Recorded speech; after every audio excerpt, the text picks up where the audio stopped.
said. para la región 325 de África del million have Norte been y del earmarked Medio Oeste. for Desde the luego, MENA el region, suministro de fertilizantes Middle East será and North una Africa. prioridad.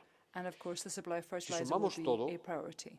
So if you add it all up, alcanzamos los casi billones, 8.000 millones de you're euros looking hasta el at año almost 24. 8 Usted me billion pide con razón euros up until que le ponga 2024. fechas a los You flujos did de ask about the recursos, porque muchas timeline in veces terms anunciamos of grandes resource flows, cantidades because sin quite que often detrás we haya un talk up the calendario big concreto numbers, but de there's no ejecución. specific Y es tan timing to look at when all of importante el this is going to be cuánto como el implemented. cuándo. And the when No solamente is la cantidad, just as sino el important calendario. as the what. Esos 8.000 millones para aumentar la seguridad 8 alimentaria billion y la to ramp producción up de food alimentos security deben and ser food production. gastados And of hasta course, this is finales money del año 24. that will be available up Pero until the para end ello of necesitamos, por 2024. supuesto, que los But bancos for this to de happen, inversión y of reconstrucción course, we europeos se need the comprometan European y Reconstruction, que Development and Investment evitemos Banks to un commit. fenómeno de desplazamiento And we del want to sector ensure privado a la hora de that we're producir not shifting things onto the la private sector alimentación imprescindible para when it África. La comes cifra que usted ha to dado this es implementation, muy which is absolutely determinante. crucial for Solo un Africa. 1% de las tierras As you arables están en said, producción a en un tiny continente que percentage of tiene land graves is problemas currently para being su farmed, just seguridad 1% in alimentaria. fact, in a part of the world which is facing particular issues with food insecurity. Thank you. Vielen Dank, Herr Kommissar Borrell. Thank you, Frau Commissioner Kollegin Tolleret, eine Nachfrage. Ms. Tolleret wants to follow up. Oui, merci beaucoup pour ces éléments, Monsieur le Commissaire. Well, je suis d'accord avec vous. Les engrais, c'est l'alimentation de demain. En revanche, on sait déjà depuis cet été que l'augmentation du CO2 dans l'atmosphère et les températures extrêmes ont des impacts négatifs sur les rendements de nos récoltes. Nous avons donc besoin d'avoir des nouveaux outils de recherche, y compris pour les pays les plus pauvres. Je regrette la lenteur des travaux pour la présentation d'un projet au niveau européen, justement, de ces nouvelles techniques d'édition génomique.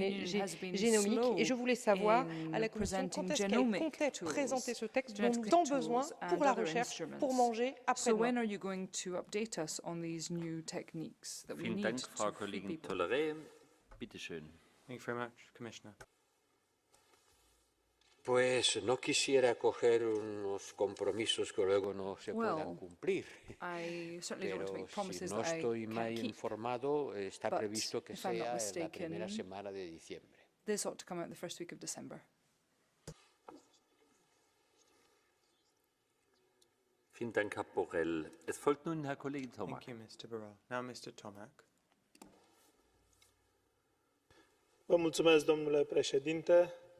Domnule înalt reprezentant, prin România au trecut 6,5 milioane de tone de grâne preluate din Ucraina și 6.5 million transferate tons mai of departe. Ukrainian Chiar cereals zilele trecute a fost inaugurat un nou punct de trecere a frontierei pe nordul țării în relația cu Ucraina, tocmai pentru a-i putea ajuta și mai mult. Însă, întrebarea pe care o ridic este următoarea. Federația Rusă duce o campanie de dezinformare extrem de agresivă în foarte multe state din Orientul Mijlociu sau Africa, prin care ne pune într-o situație extrem de delicată, în condițiile în care noi ajutăm ca grânele din Ucraina să ajungă acolo unde este nevoie la destinație. Rusia totuși duce o campanie de dezinformare, încercând să prezinte deformat realitatea și cred că aici este nevoie de mai multă comunicare pentru a putea explica că noi ajutăm, nu Rusia. Communication to say that the European Union is actually helping. Thank you, Mr. Tomak. Commissioner. Well, remember, you are very much right. Since the beginning of the Russia aggression against Ukraine, it has been a big process of disinformation that goes together with the weaponization of food and hunger. And apart from stepping up our disinformation, our strategic communication on debunking this Russia's counter-disinformation process, we have to provide concrete answers. It's not just enough saying you are lying or that's not true. We have to provide concrete things that people can perceive on the ground. This is a two-side battle. The battle against information manipulation and disinformation, and the battle about delivering concrete support. You know that we have our channels, EU versus disinformation, continue increasing awareness about which are the real facts. But Putin propaganda machinery is very powerful. They have a real industry. From this point of view, our resources are not as big as they have. Once again, this is a two-side problem.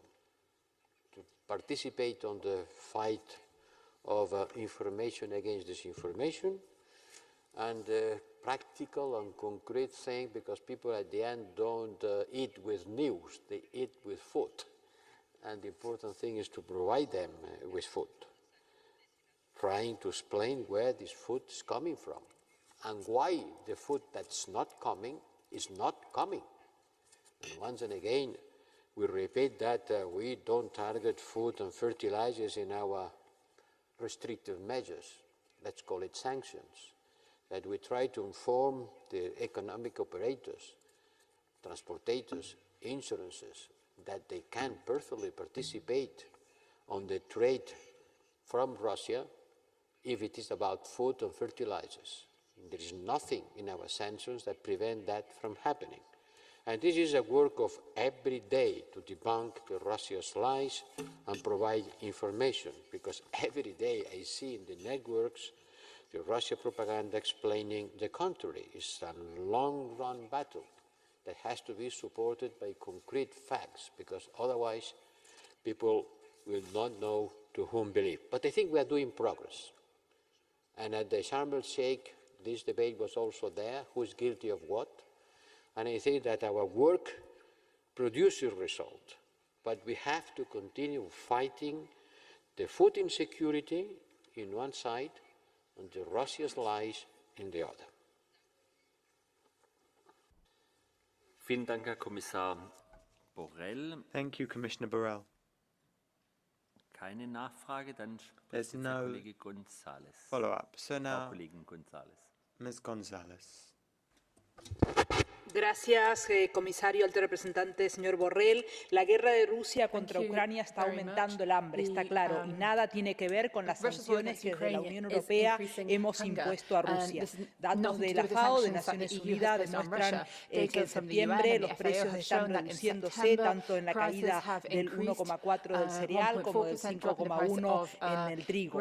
Como buena noticia, hace unos días se prorrogó el pacto de la exportación de grano por los puertos del Mar Negro, pero debemos aclarar que su destino principal, más del 70%, son países de renta media y renta media alta, por lo tanto que dependen de este cereal ucraniano. Pero ¿qué pasa con los países de renta media y renta media baja, donde la hambruna se incrementa cada vez más? ¿Qué medidas adicionales está tomando la Comisión a mediano y a largo plazo que no dependan de acuerdos concretos, sino que no permitan que millones y millones de personas no puedan depender de prórrogas de estos acuerdos? ¿Servirán las inversiones de la iniciativa Global Gateway que usted acaba de anunciar para crear oportunidades y mitigar la hambruna? ¿Qué mecanismos de seguimiento tiene? ¿Qué fechas disponen de estas inversiones? Tomémonos en serio el hambre y su vínculo con las migraciones que seguirán llegando a Europa. Buscar soluciones a largo plazo para que no se cronifique la hambruna en el sur global. Vielen Dank, Frau Kollegin González. Thank you very much, Ms. González. Commissioner Borrell. Gracias, señora diputada. Antes de la guerra, la mitad de la alimentación que distribuía por el mundo el World Food Program food la distributed obtenía by de the Ucrania. World Food Program was obtained from De lo que Ukraine. el World Half Food of it, Program half of the World Food distribuía Program venía de Ucrania. distributions Esto came from demuestra la Ukraine. importancia And so estratégica you can see de este the gran strategic productor importance de alimentación. of this food Y producing ahora, country. gracias al Black Sea Grain Initiative y gracias And a los now, Solidarity thanks Lanes, to the Black Sea los Grain precios Initiative and the están cayendo Solidarity y podemos Lanes, decir que we're estos dos seeing prices come mecanismos down, and han we can contribuido say that a these esa two caída mechanisms de have precios contributed to this fall in prices, 15%, about como usted ha citado. 50%, as you Quiero said. insistir que la mayoría de los shipments que han salido de Ucrania Most han of the ido, y shipments cito los from países, a Ukraine Turquía, have gone a Egipto, to a Turkey, Irán, a India, Egypt, a Sudán, Iran, Kenia, India, y también a Sudan, China. Kenya, and even Como puede China. ver, hay países de aquí de renta media. No todos son los más pobres de los pobres.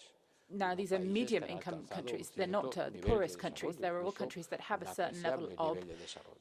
development, quite a ¿Por qué? substantial Pues one porque in cases.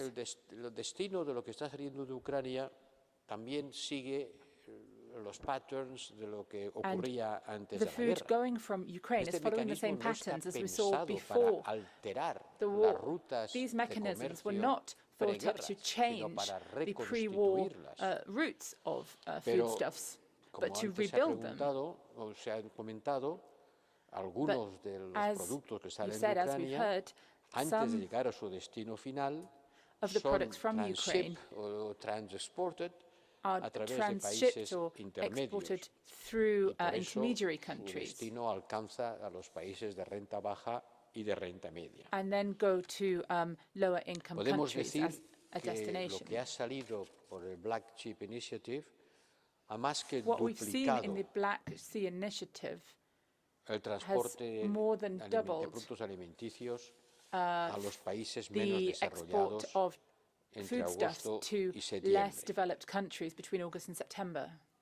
Y la mayoría de ellos han acabado en los programas del World Food Program. And most of that Déjeme went que to le World diga Food algunas Program. cifras, ¿no? Tres programs. cuartas partes Three de quarters aceite de girasol, 2/3 del trigo, of la mitad de todos sunflower los oil, productos a large alimenticios part of the han ido wheat a los exports países all en went vías de desarrollo, to developing algunos de countries. renta media y Some otros de renta más medium baja, income pero en countries and general some lower income countries. todo el mundo But se ha generally beneficiado speaking, del desbloqueo de las everyone, exportaciones. all countries have desde benefited Ucrania. from the unblocking the ports and exports from Ukraine. Vielen Dank, Herr Kommissar Borrell.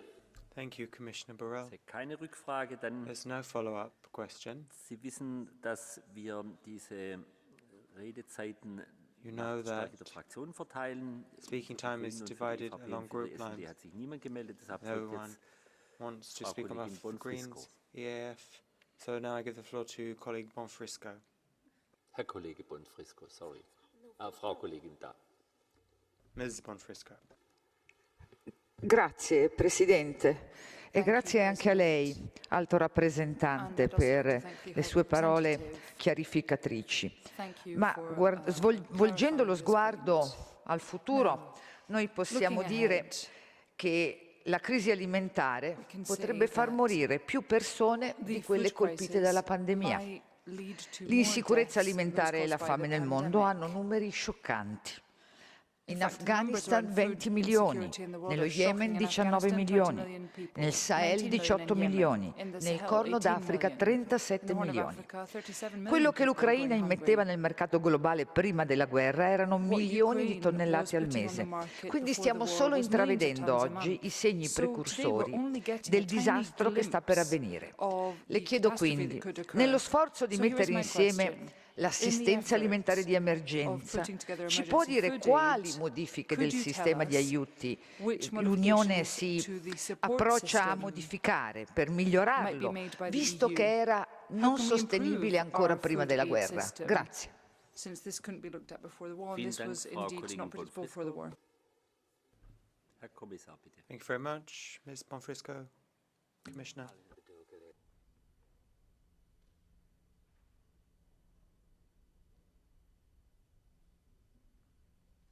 Sí, señoría, tiene usted razón. El hambre mata a más gente que las guerras. You're quite right. cambio Hunger climático no kills va a more hacer la people cosa than más fácil, wars, and climate porque el cambio change is climático going to be no también va a mean causar feat. en algunas Climate partes change, del mundo too, in some parts of the una world, is mortandad going to asociada a sus cause consecuencias agrícolas. a great deal of fatalities Probablemente due also estemos to its ante effect eso on our que se agricultural llama una systems. tormenta perfecta. In fact, you might say that we're facing a perfect storm. de la guerra alterando The los devastating circuitos effects of the comerciales, war, which has en altered particular los que our dependen trade del grano y del circuits fertilizante with provenientes de parts Rusia of y the Ucrania. world that depend on Tenemos el grain and efecto fertilizer from de Russia and la Ukraine, COVID, particularly hard hit. que ha Then too, tenido you've got the efectos effects of económicos y COVID, sociales which has muy had grandes.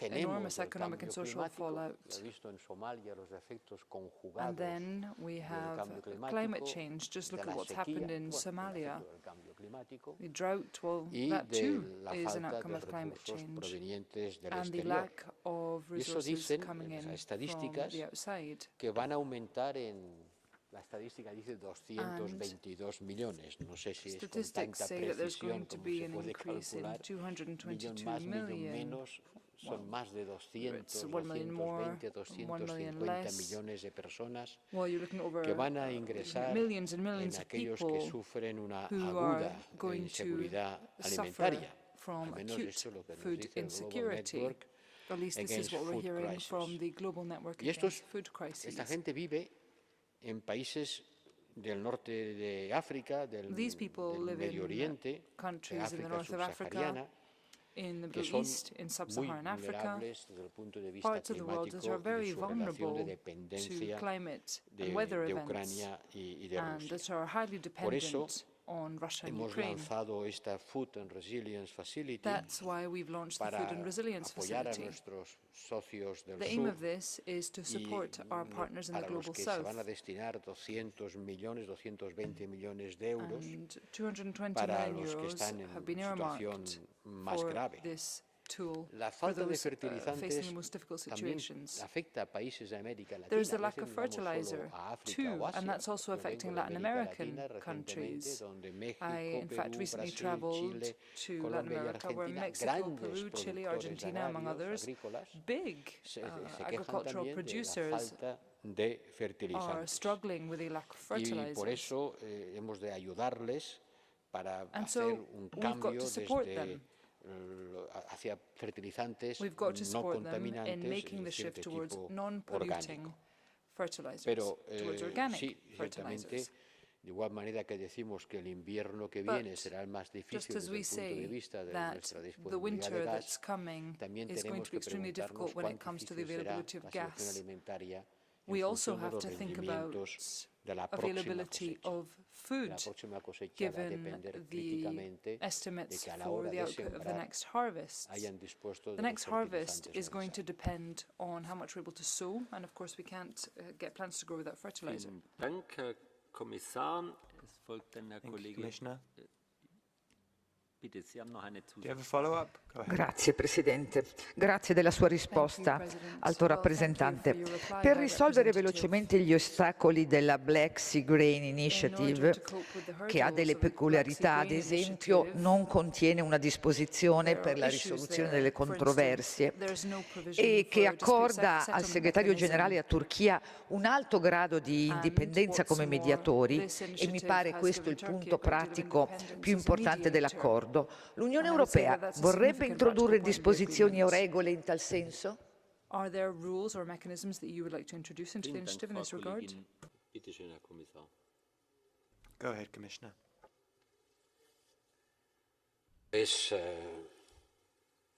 ¿Qué quiere que le diga?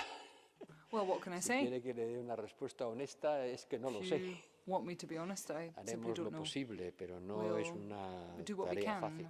but it's certainly Gracias. no easy task. Thank you. Vielen Dank, Herr Kommissar Borrell. Es folgt nun Thank you Herr very much, Kollege Commissioner Borrell. Wasikowski. Now, Mr. Wajciechowski. Dziękuję panie Thank you very przewodniczący, much, dziękuję President. panie komisarzu. Chciałbym Commissioner. dopytać o I Solidarity have a Lanes. question about Solidarity Dziękuję Lanes. za informacje o Thank you very much finansowaniu for tej all the inicjatywy, information about the ale financing of this chciałbym initiative. dopytać o But I would like rozbudowę to ask infrastruktury. about expanding Strona infrastructure. ukraińska na przykład proponuje The Ukrainian side zbudowanie is rurociągu, którym proposing by to build transportowano a olej. pipeline Są inne potrzeby, to cysterny, transport chłodnie oil. naftowe We have i also tak other dalej. needs. Czy jest pomysł rozwoju? tank Następnie, cars, czy jest also pomysł, aby tę fertilizers. kwestię Are there any włączyć ideas for do that? regionalnej inicjatywy Trójmorza, która włączyła już Ukrainę i mogłaby rozbudowywać sieć Three Seas transportu? initiative that I na also końcu, includes czy the Ukraine so Komisja far. monitoruje And to przepływ conclude, does żywności z the Rosji? Commission monitor Czy the Rosja flow of używa w food dalszym from Russia? ciągu żywności jako instrumentu Does Russia still politycznego? instrumentalize our food politically? Thank you very much. Vielen Dank, Herr Kollege Waszczykowski. Bitte schön, Thank Herr you very Kommissar. much. Commissioner. Rusia intenta instrumentalizar todo lo que Russia puede y is trying to cuanto más mejor. instrumentalize everything it can, the more the better. Nuestra política alimentaria, nuestra política de Food policy, infraestructuras, todo. infrastructure policy, Había un everything. pipeline que no transportaba There was a petróleo, pipeline sino que that didn't transportaba transport productos oil, alimentarios but líquidos liquid desde foodstuffs. Rusia It hacia went los from puertos de Ucrania, Russia to que Ukrainian no ha ports, visto interrumpido su but funcionamiento wasn't. y afortunadamente sigue stopped. funcionando. Luckily, it continues to Usted me flow. pregunta si se pueden hacer mejoras en las You're asking infraestructuras. about whether Creo que ya he improvements can be contestado made antes to infrastructure. lo I que think se I've already puede answered hacer that question. por lo que he llamado la puerta de I atrás, spoke es about decir, what desde can be Ucrania done, and hacia then there's what's Rumanía y being hacia el Mar Negro.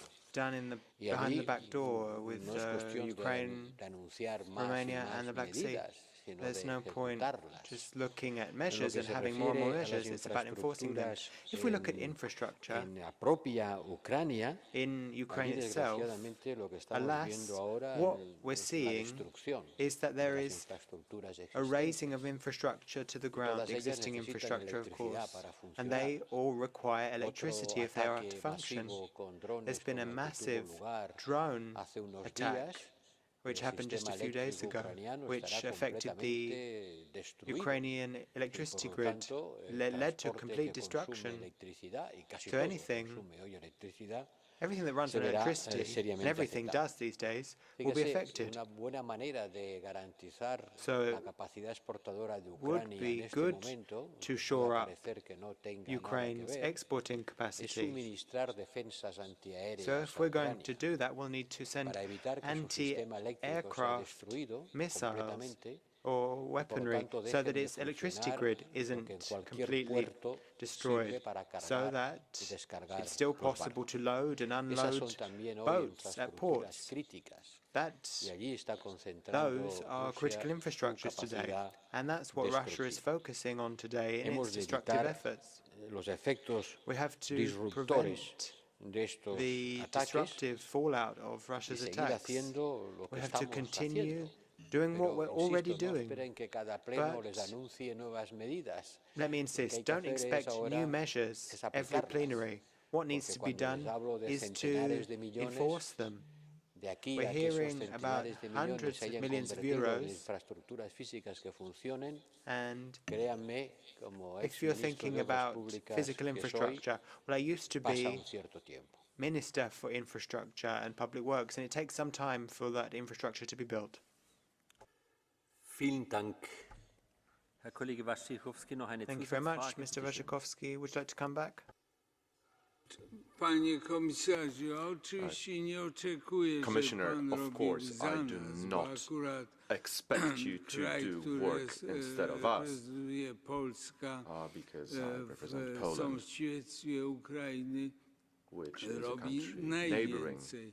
Ukraine, Między innymi and we dostarcza have done the środki most wojskowe, aby near the chronić borders, ten including transport. supplying I military means również to protect the otworzyła transport. granice nie tylko dla And 7 Poland has also milionów opened the ludzi, borders not only ale for i 7 million milionów ton people, zboża but also i for innych millions towarów. of tons of grain Chcę and other tylko goods. przypomnieć o inicjatywie I'd Trójmorza. just like Czy to Unia remind you of poprze the Three te Seas initiative. inicjatywy, które już są realizowane między Intermarium, innymi przez where Polskę? there are initiatives that have been initiated by Poland, among others. Thank you. Vielen Dank, Herr Kollege Waszczykowski. Bitte schön. Thank you very much, Mr. Wojciechowski. Commissioner? En efecto, señor diputado, nunca Yes. se agradecerá bastante a Polonia We can never el do enough to esfuerzo thank de Poland solidaridad que su in gobierno y su terms of the gente effort han hecho and the con solidarity Ucrania. it's been showing from that's happening with the people, with the government at all levels. You're supplying the military, welcoming Ukrainian refugees, providing food. I would say that Poland has led the way, set an example when it comes to helping Ukraine, and that won't be forgotten. Vielen Dank, Herr Kommissar. Es folgt nun Commissioner. Herr Kollege Bijou. Now, Mr. Bijou.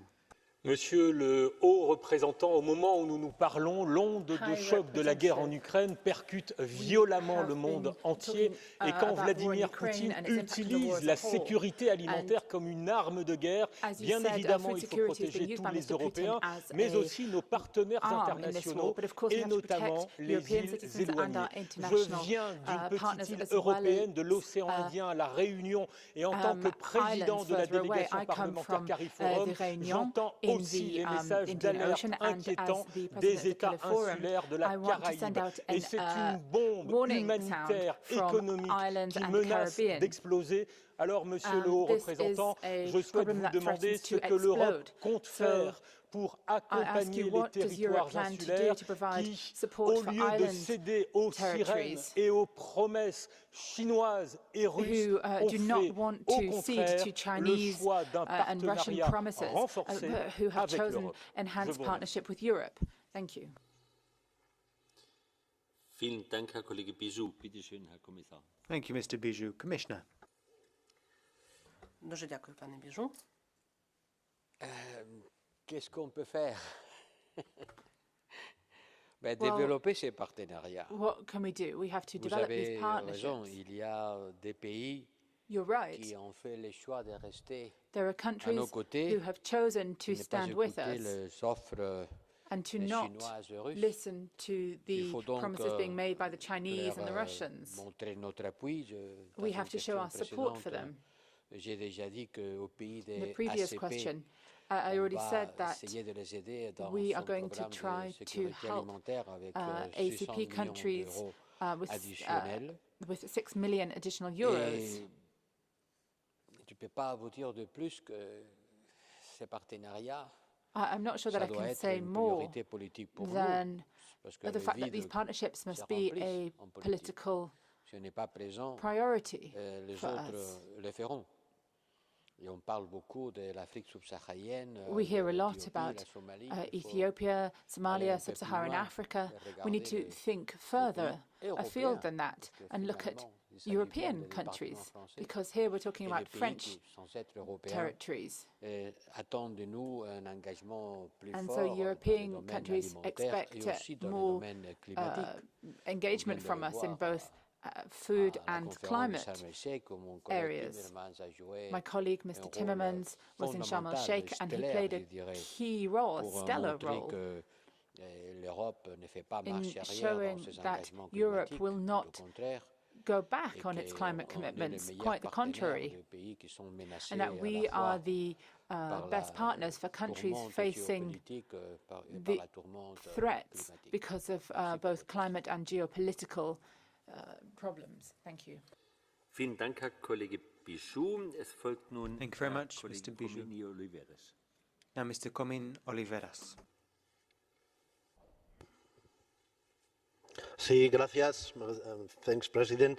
Sin duda, es una buena noticia para la seguridad alimentaria en muchos países en desarrollo que se haya restablecido plenamente el acuerdo de exportación de grano desde Ucrania a través del Mar Negro y sin duda esto nos ayudará a prevenir el peor escenario para estos países del sur global que dependen vitalmente de las importaciones de grano ucraniano. Turquía. Todos sabemos que el rol de mediación y de garante de cumplimiento de este acuerdo por parte de Turquía ha sido muy importante y, por tanto, la importancia geopolítica de Turquía para la Unión Europea se refuerza. Muy bien. Pero también sabemos que Turquía es un país que presenta factores de desestabilización. Por EU, ejemplo, but we know that there Turquía is no ha more at adoptado play las in sanciones Turkey. de la For Unión Europea instance, frente a Turkey Rusia. has Tenemos not indicios adopted claros the same de que Turquía está sanctions ayudando a Rusia a evadir las towards Russia sanciones de that la the Unión EU Europea sobre has. What's more, petróleo. Turkey is Turquía está helping manteniendo Russia una get postura around abiertamente EU hostil sanctions hacia on dos oil, Estados miembros en el and Turkey Mediterráneo is being Oriental, y openly Turquía hostile muestra to signos EU de member planificar states una in the invasión Eastern a gran escala en el Mediterranean. Kurdistán And what's sirio. Por more, tanto, tres preguntas muy Turkey is concretas. planning a large-scale ¿Qué invasion propondrá el in Consejo Kurdish en Syria. relación a las sanciones contra las personas So, responsables de evadir las sanciones contra Rusia en caso que se what demuestre? would the Dos, Council put ¿qué medidas forward if propondrá el it's proven Consejo para that defender la integridad Turkish territorial de los officials dos has helped Estados de la Russia Unión avoid amenazados por sanctions? Turquía? Y And tres, what ¿qué me will be done with regards Vielen to the Dank, EU Herr member Kollege states in the Eastern Mediterranean? Komini-Oliveres. Thank you very much, Mr. Comini-Oliveres. Herr Kommissar, bitte schön. Commissioner. No he oído la tercera pregunta, solo he oído dos. Well, I didn't hear the last question, only the Naja, first two. die dritte Frage, die kann der Kollege noch als Nachfrage formulieren, wenn er möchte.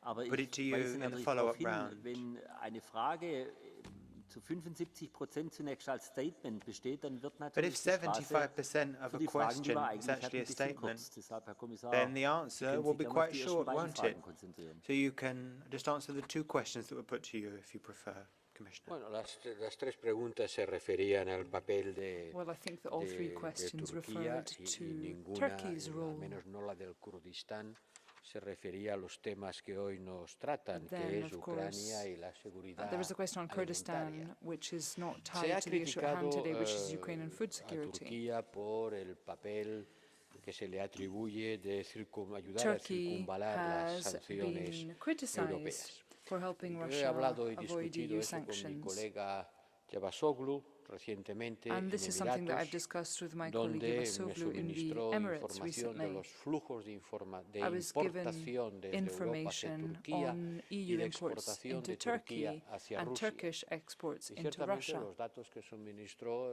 Cavusoglu, Nebluk, es que sí, ha habido un aumento importante de la exportación de Turquía a Rusia, there have been pero no en significant cambio un Turkish aumento exports to Russia. significativo de las importaciones However, desde Europa hacia there Turquía. has been Por no tanto, la significant tesis de la increase of EU imports into triangularización de que Turkey. se So exporta this de Europa theory a of Rusia the vía triangle Turquía, with the EU de exporting to acuerdo Russia con via los datos que me Turkey, suministró el in ministro ruso, line no with the aparecen statistics confirmados. that I Hay un received aumento de la from exportación de Turquía hacia Rusia, the Russian official that I Turquía no met. se ha alineado con las This doesn't sanciones appear europeas, y, to por lo tanto, exist. está en su capacidad Turkey has decided not to align with the EU negociar, sanctions pero against no Russia, parece que sea and una that's its reexportación prerogative. de But it would productos not appear that there europeos. is a re-export of EU products into Russia Ciertamente via Turkey. hubiéramos preferido que Turquía se Now, alinease en las medidas make no restrictivas mistake, que hemos we tomado would have preferred con respecto a Rusia Turkey to y en align with the particular EU en el with uso de regard los to the bienes de restrictive measures uso against dual, Russia, puesto particularly when que it a fin comes de to cuentas dual Turquía está use dentro goods, de la because Customs Turkey Union too con la is Unión within the Europea. customs Pero le union insisto en esa with the discusión EU.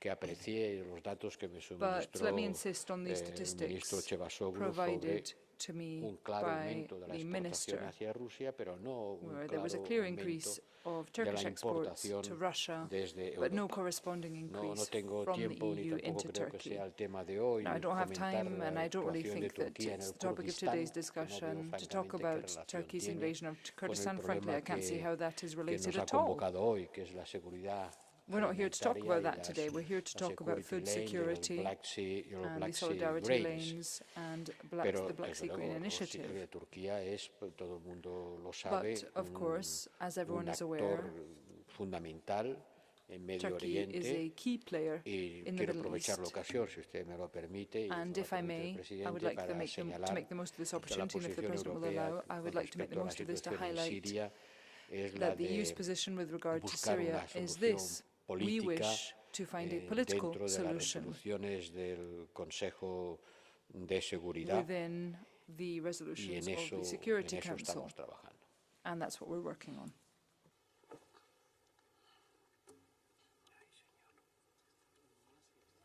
Bitte schön, Herr Comini-Oliveres. Go ahead, Mr. Comini-Oliveres. Sí, merci, thank you, President.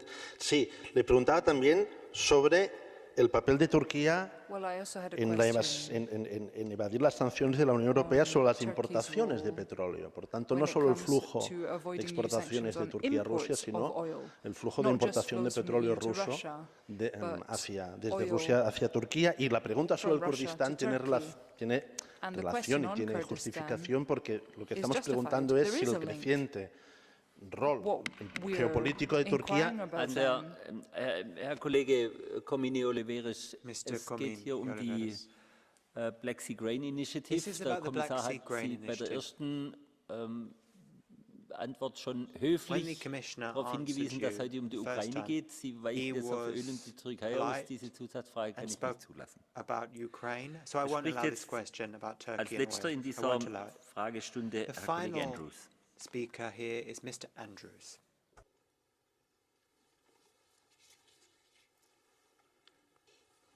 Thank you, President. Vice President Borrell, last week I launched the Global Hunger Index with Welthunger Hilfe, Concern Worldwide, and ACT Alliance, and it was the 2022 index, and naturally it was very negative. It was based to a large extent on data from 2021 before Russia's war of aggression. And naturally, the most insecure countries are the most reliant on Ukrainian and Russian imports. And there is an anticipation of a worrying deterioration next year. That's why it's particularly worrying that in the EU's budget for 2023, the largest drop is in heading 6, which includes humanitarian aid. So I very much welcome the reinstatement and the extension of the Black Sea Grain Initiative. And my question relates to the memorandum of understanding that was signed on the same day in the same place between Russia and the UN on Russian exports of fertilizer and food. The memorandum of understanding was signed on the 22nd of July, and my question relates to the operation of that. If you could broadly brief the Parliament on the operation of the MOU with regard to whether or not reinsurance companies have come back in, whether or not export credit agencies and finance agencies have come back in. Thank you. Sorry, Mr. President. Vielen Dank, Herr Kollege Andrews. Bitte schön, Herr Kommissar. Thank you, Mr. Andrews. Commissioner.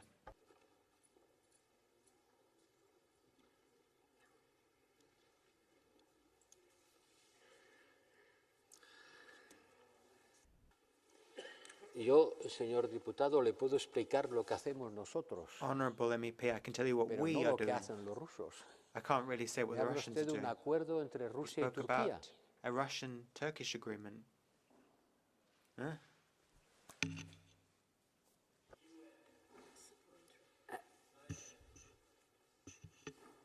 Herr Kollege Andrews, bitte. Mr. Andrews, please, with your mic.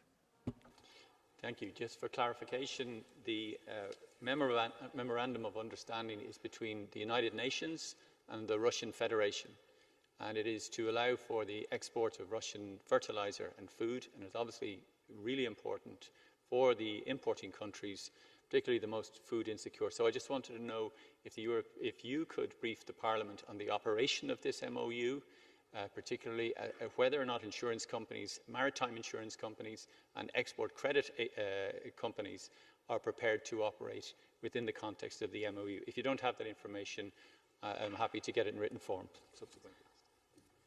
Thank you, colleague, but you are on the corner of the question, of the issue of the question time. Herr Kommissar. Gracias. Vamos a ver.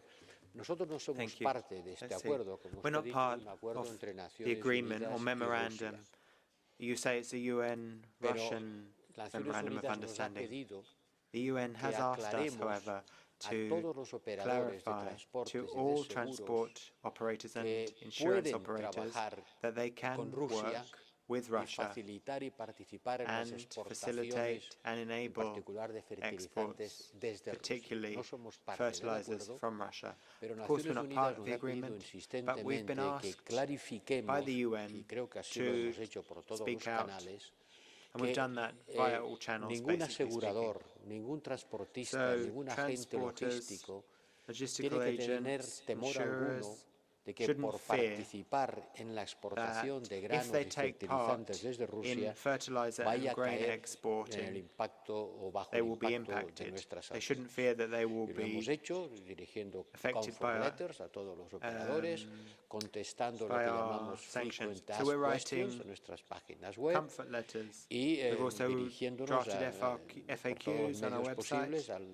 So we're reaching out to the economic operators via all available channels.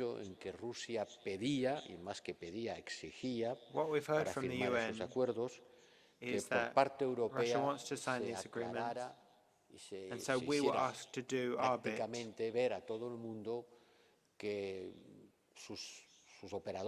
to show operators throughout the world that they would not be affected by sanctions. And that's what we've done. But I can't give you any more details. Vielen Dank, Herr Kommissar. Thank you very much, Kollege Andrews hat keine Nachfrage. Also wir halten uns jetzt hier nicht hundertprozentig sklavisch an die Vorgaben, aber ich rate jedem Kollegen, der sozusagen ein verwandtes Thema ansprechen möchte.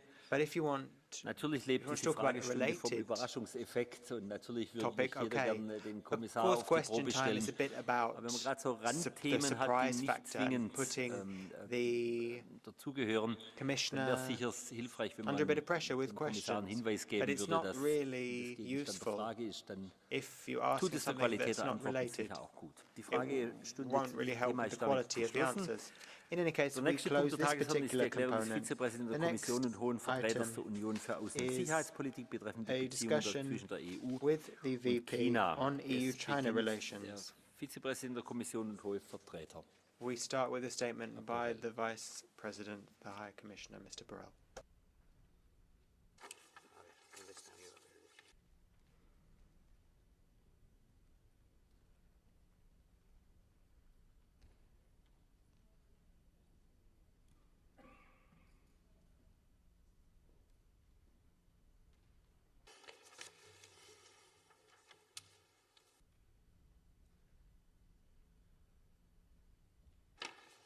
Thank you, Mr. President, honourable members. This debate in the European Parliament about EU-China relations is very timely because we had a strategic discussion on China at the Foreign Affairs Council and the European Council, and also we have witnessed the 20th Chinese Communist Party Congress. All of this happening in this month.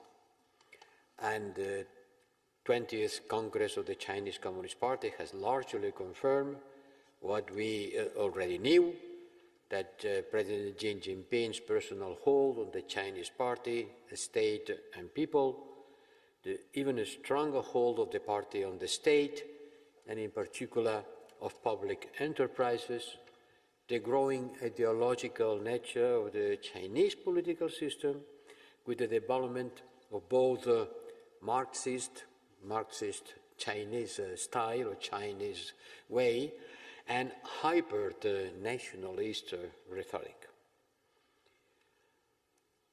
On the speech of Xi Jinping, the word security was used 29 times. In the report of Xi, against 18 times during the previous Congress. So the last time we discussed EU-China relations here was on the 5th of April, right after the EU-China summit, and addressing and changing China's ambiguous position on Russia's war in Ukraine was the main European Union objective. China was not too eager to listen, but talking through differences is what mature partners must do. Many months later, the Russia aggression against Ukraine is still ongoing, and while we keep our focus on the war at our eastern borders, our attention to China has not decreased. China has not condemned yet the war of Russia against Ukraine and the atrocities that are happening there, but it has set out clear red lines and is increasingly concerned about the global consequences.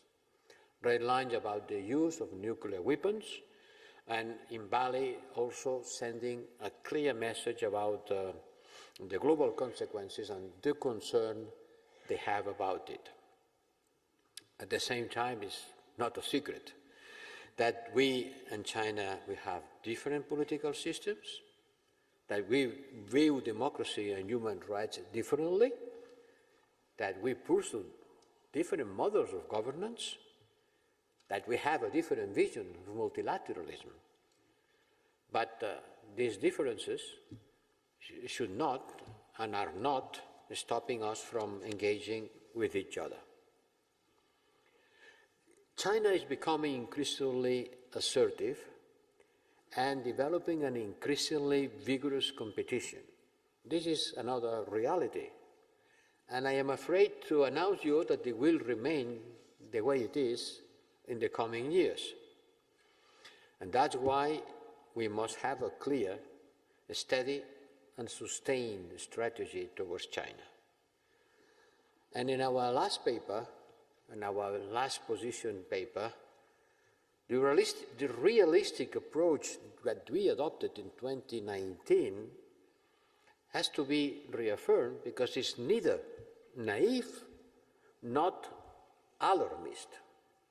Neither, ni naive, ni alarmist. It is rooted in the need to engage, to compete, and stand up for our values, and I think it still remains valid. If we are to defend our interests and to address global challenges, climate change, but also environment, health, we need to speak, we need to work, we need to trade and negotiate with China. And the European Union leaders reconfirmed this at the European Council. They also agreed on the fundamental importance of our unity across all aspects of the EU-China relationship. Without unity, we will lose both credibility and leverage, both vis-à-vis of China and also globally. That's why it's so important that in our approach to China, we try to get a synthesis of different points of view and to keep a strong unity. I can tell you that the European Union leaders also agreed that the EU needs to step up its work on reducing dependencies and strategic vulnerabilities, diversifying sources of supply, and improving internal resilience. This applies to raw materials and semiconductors, both being critical for the green transition. To counter cyber and hybrid threats is something that has to be also high in our agenda. And I step up our engagement with both the like-minded and the non-like-minded partners to better address them. In a nutshell, to be concrete and short, we need to extend the economic and political dimension of our partnership, proposing sustainable solutions to key challenges and proving that our cooperation, our offer of cooperation, is as valuable as our political partnership. Political partnership is needed, concrete offers, I said that before in questions I answered, is also as much as important. And our Indo-Pacific strategy and our Global Gateway initiative are central to that offer. I'm coming from Central Asia. And I can tell you that the countries of Central Asia are looking at us, are waiting our partnership, are waiting our support, because they don't want to be squeezed between China and Russia. They want to have a more balanced foreign policy. And this part of the world that some years ago that could be considered to be in the middle of nowhere, now it is in the middle of everything. And this is a good example of how we can increase our partnership with people who are not necessarily exactly our like-minded countries, but with whom we share a geostrategic interest. And that's important And that's why I count on this Parliament to support the work that we have developing, and I hope this discussion today will bring some light to our work, insisting on the fact that we need, at the same time, to be part of a fierce competition, that we need cooperation in certain fields, and we need to understand that in many others we will be engaged in a systemic rivalry. That doesn't mean to be in a permanent rival in anything, in any field, for everything, everywhere. Communication channel has to be open with Beijing. Not even the Americans are asking for decoupling of their economies, neither us, but certainly human rights issue will be very high in agenda.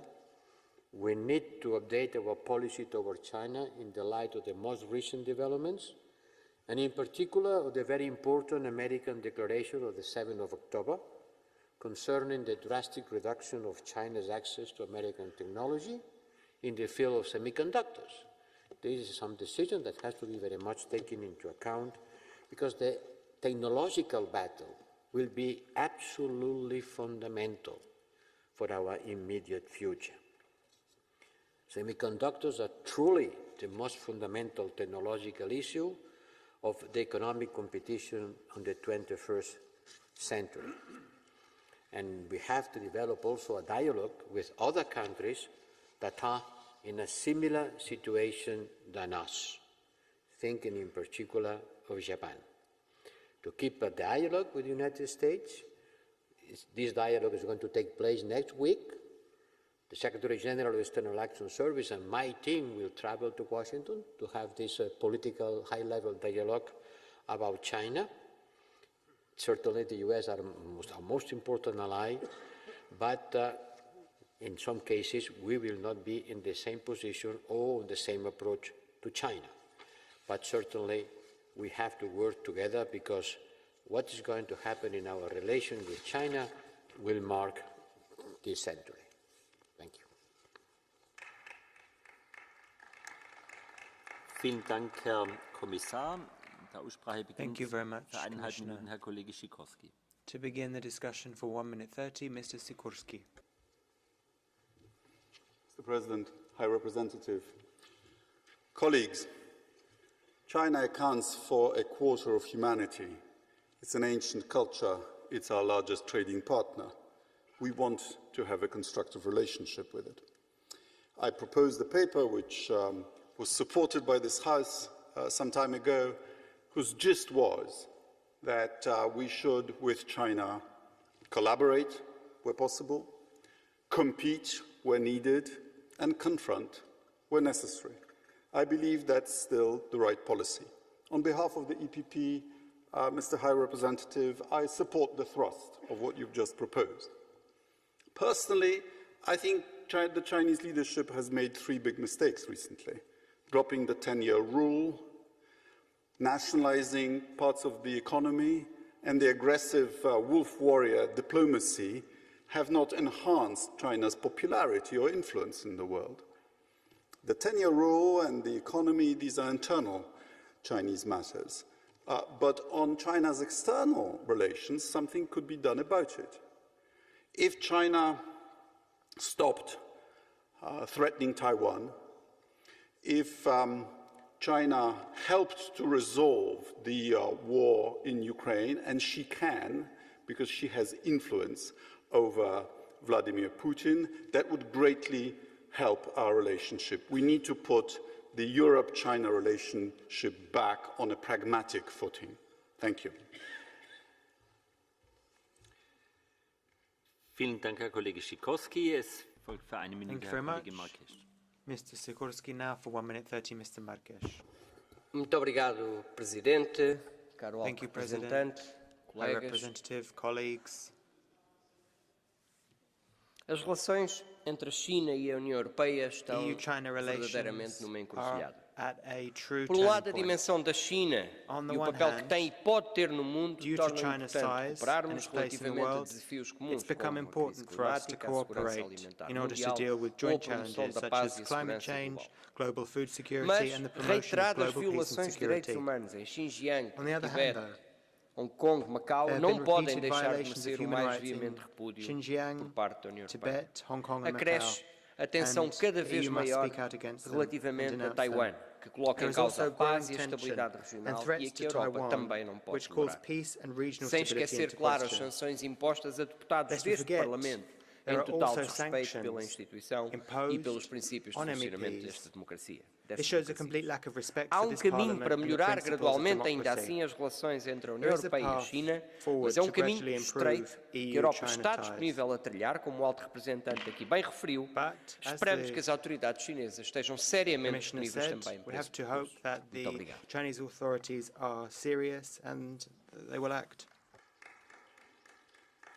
Vielen Dank, Herr Kollege Marques. Es folgt Frau Kollegin Woutmans. Thank you very much. Mr. Marques, namens Woutmans, 1 minute.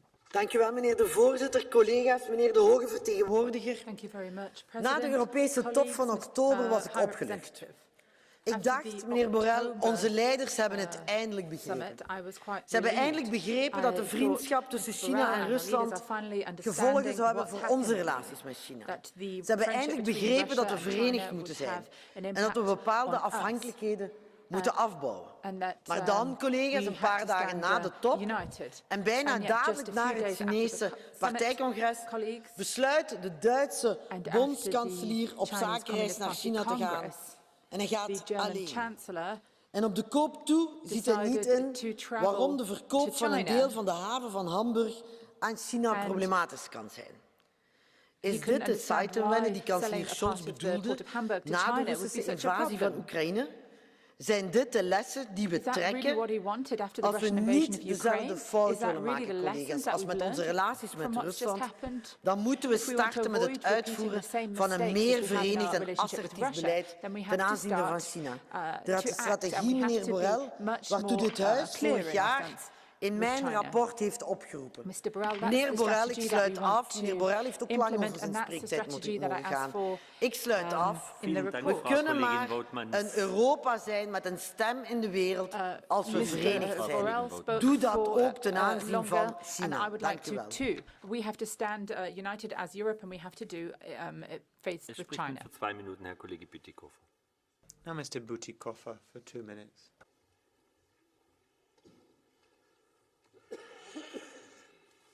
Herr Vizepräsident, lieber Herr Borrell. Vice President, Mr. Borrell. To say it simply, Mr. Borrell, I'm disappointed. I heard from you a lot of generalities, but very little indeed about the reality of EU-China relations. Maybe there isn't so much to report. What kind of a relationship do we have, after all?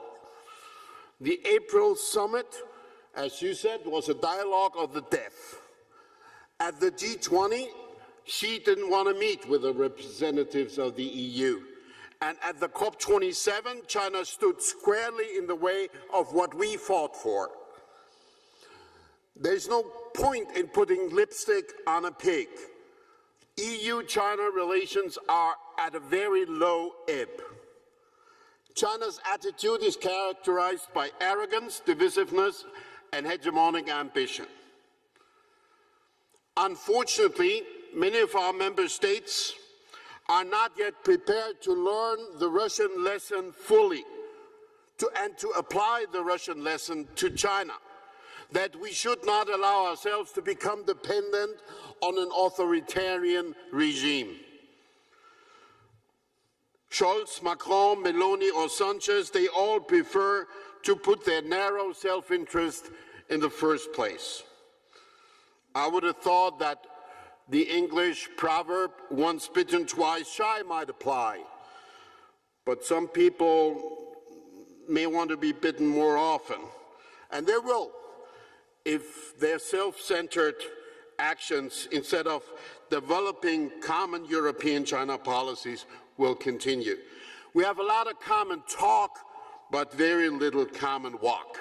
In this context, I would expect of you, Mr. Borrell, to take the lead and lead towards unitary European action. What about taking the lead with regard to getting rid of the extradition agreements that we have, of trying to use the EAS services to counter Chinese representatives spreading the Russian lies in the global south?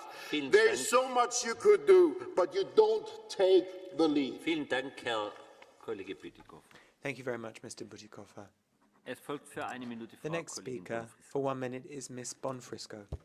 Grazie Presidente e grazie a lei, Alto rappresentante Borrell. Diversi fatti ormai ci dicono che la Cina non cerca pace e tranquillità.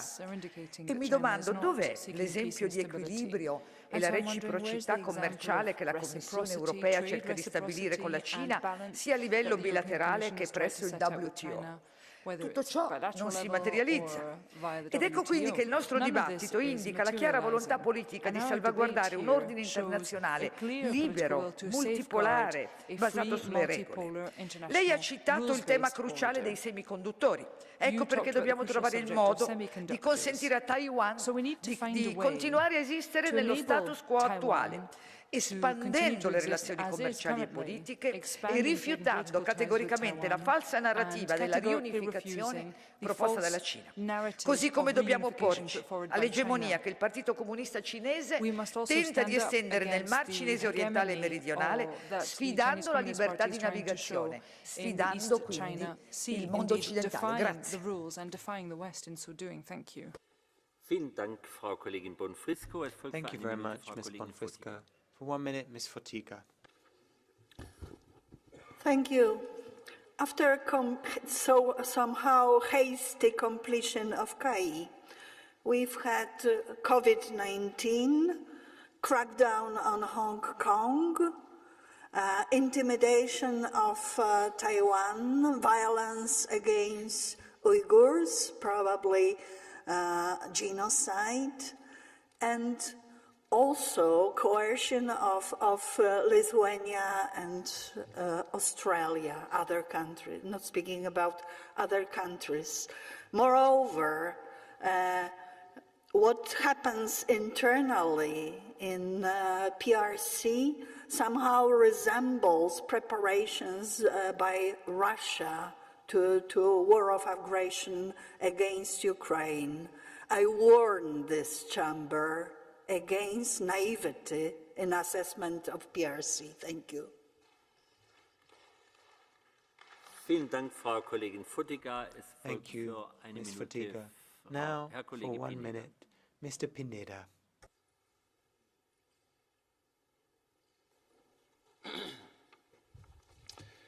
Gracias, presidente. Señor Borrell. Thank you, President. La Unión Europea tiene que decidir si apuesta por un mundo dividido en bloques en una nueva versión de la Guerra Fría o si defiende realmente un orden internacional multipolar. La actual política de la Unión Europea respecto a China se caracteriza por la subordinación a la Directiva de Seguridad Nacional de los Estados Unidos y conlleva una batería de sanciones y provocaciones a China que evidencia que nuestro presunto alegato por un mundo multipolar no es más que una pose táctica. China no es un enemigo sistémico ni un rival comercial para ninguna nación del planeta. De hecho, es un socio comercial leal, con muchas posibilidades para superar los efectos de la crisis que sufrimos y que difícilmente se resolverán de forma aislada. El intento de imposición de un sistema unipolar al servicio de los Estados Unidos es simple y llanamente el intento de mantener vivo un sistema que es un peligro, no solo para los pueblos de la Unión Europea, sino para la supervivencia misma del planeta y de toda la humanidad. Muchas gracias.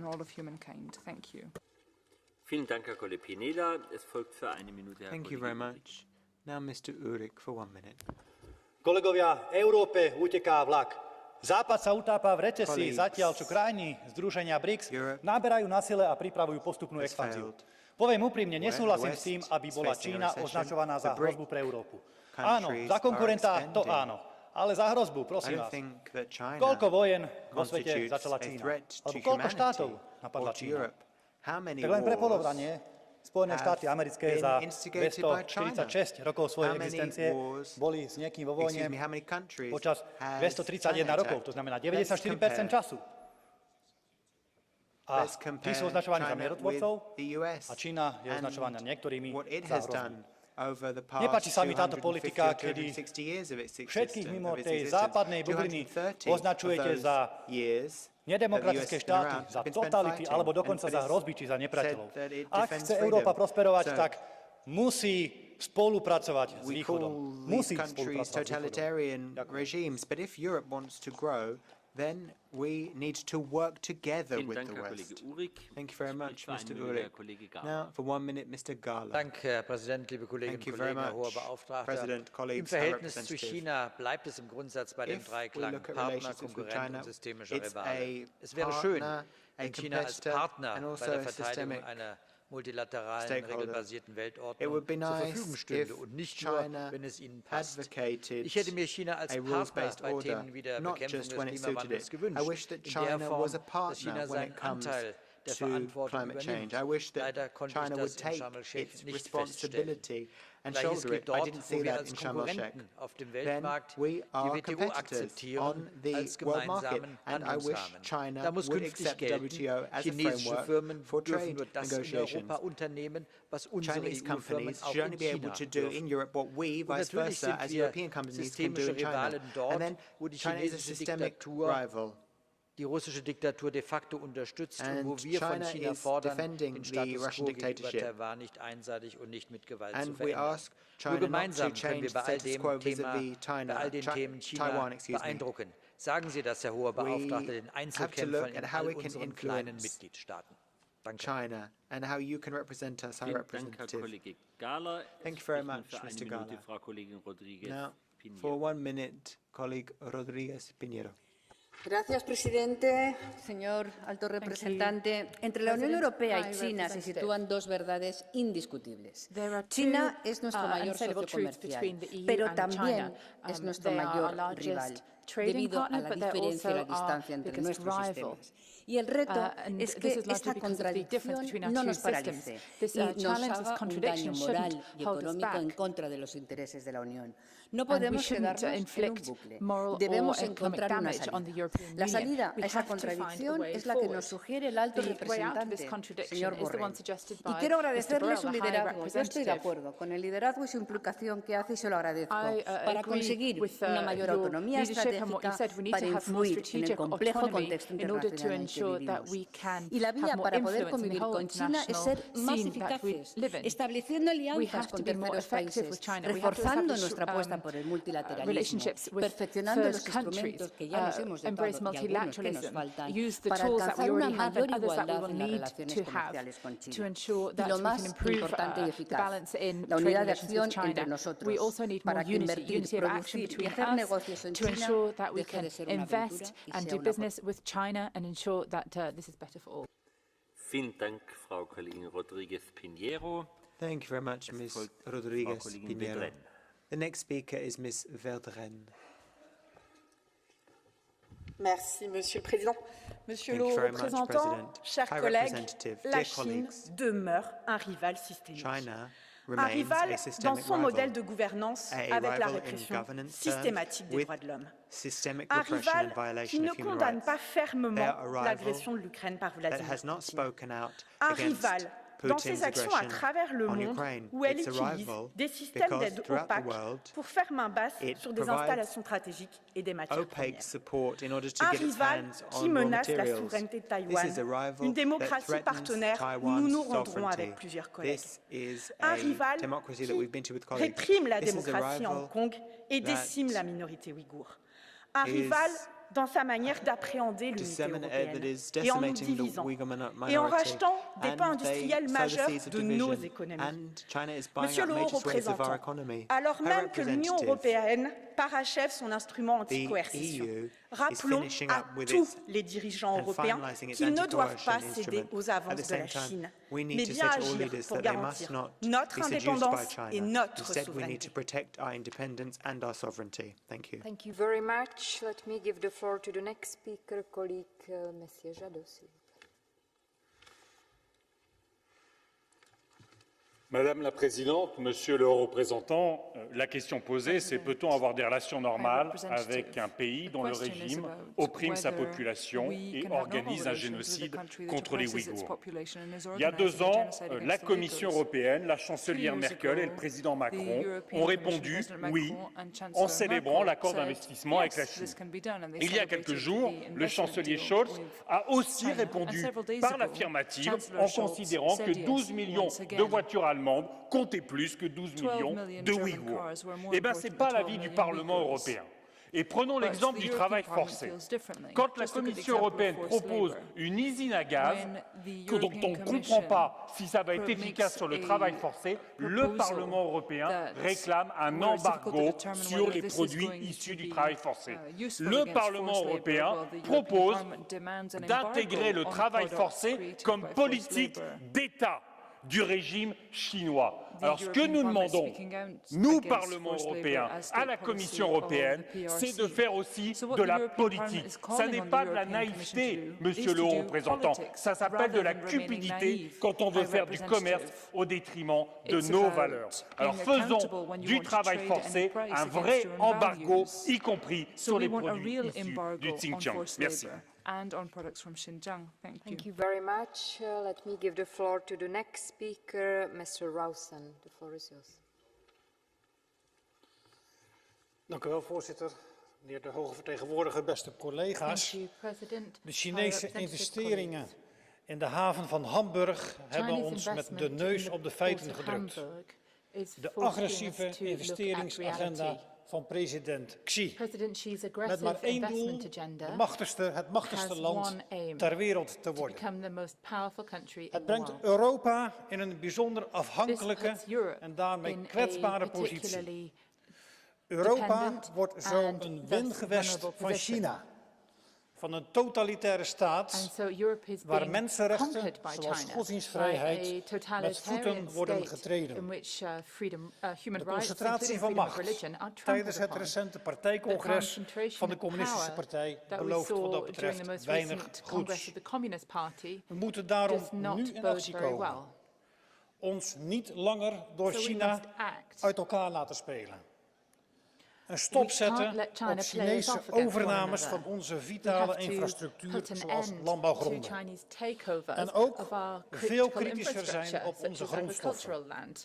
Een Noordzee vol met windmolens die draaien op Chinese supermagneten vind ik wat dat betreft bepaald geen aantrekkelijke gedachte. Dank u wel. Chinese supermarkets is not one that I find particularly appealing. Thank you. Thank you very much. Next speaker, colleague Mr. Scholz. The floor is yours. Frau Präsidentin, Herr Vizepräsident, liebe Kolleginnen und Kollegen, Henry Kissinger und Walden Bellow, zwei sehr unterschiedliche Politiker, weit weg von uns hier, prophezeien den Krieg zwischen den Vereinigten Staaten und China. But they predicted a war between Autonomie, Herr Borrell, muss deshalb eigenständige Handlungsfähigkeit zur Lösung von Sachverhalten formulieren.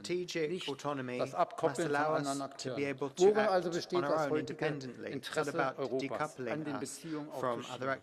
Klimawandel, zukünftig sichernder Umbau der Wirtschaft mit guten Arbeitsplätzen, Frieden, Sicherheit, Menschenrechte gehören da sicherlich mit an erste Stelle. Verrechtlichung der internationalen Beziehungsgeflechte auch. Und dies wird nicht in Konfrontation geschehen können, so unterschiedlich die Herangehensweisen sein mögen.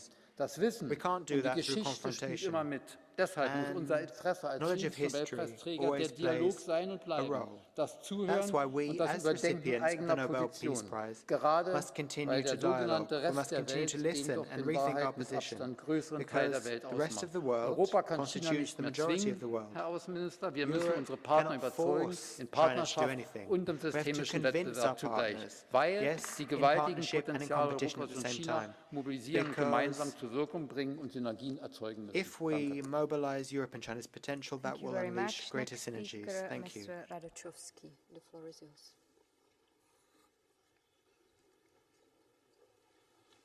Vážení kolegovia, za 70 rokov nedokonalej zahraničnej politiky Európskej únie sme dospeli k záveru, akému sme dospeli, to je vojna We stand here where we are now.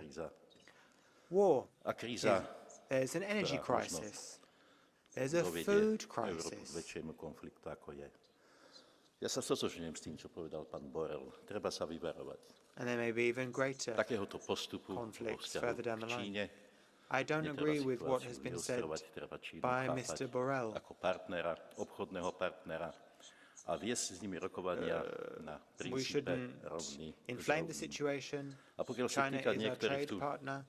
We need to be on an equal footing and trade on an equal footing with China. Asi stred vesmíru a že môžeme niekomu diktovať, ako má konať vo vlastnom štáte. So if we look at some of the MEPs here, tak ja by som postavenie think that we can dictate to other countries and tell them what they can and can't do.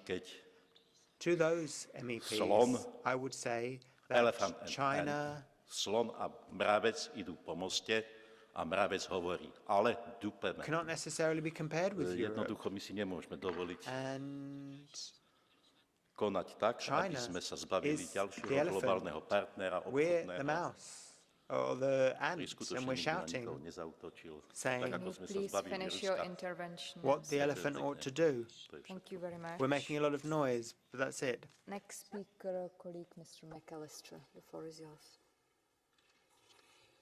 Madam President, dear High Representative, Vice President, ladies and gentlemen, as a number of colleagues have pointed out in tonight's debate, the relations between the People's Republic of China and the European Union have been affected by so many different items: disproportionate counter-sanctions, cases of economic coercion, and Chinese convergence with Russia, just to name a few.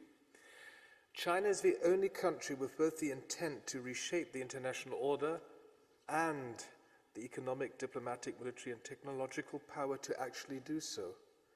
China will continue to be a major global player with whom the European Union must speak, work, trade, and negotiate in areas of common and global interest.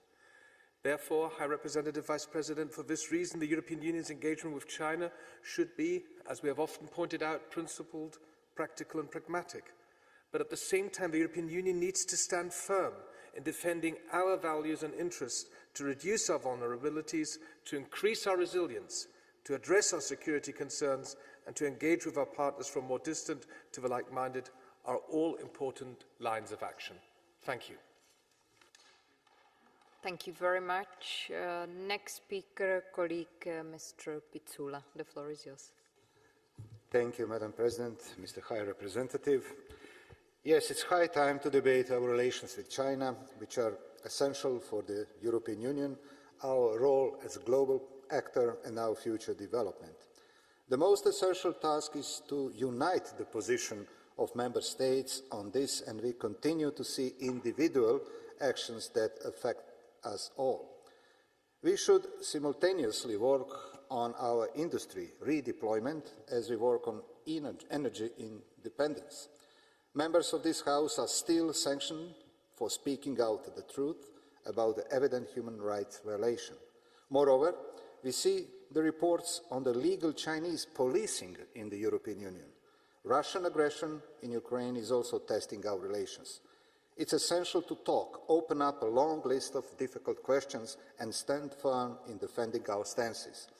However, we can discuss with China global challenges and negotiate the rules on how we trade with goods, but we should never trade with our values. Thank you. Thank you very much. Next speaker, colleague Mr. Tudorake. The floor is yours. Thank you, Madam Chair, High Representative, dear colleagues. Making choices in politics is never easy. We have indulged for decades in economic path dependencies. We pretended that ideologies do not matter, that half democracies are fine.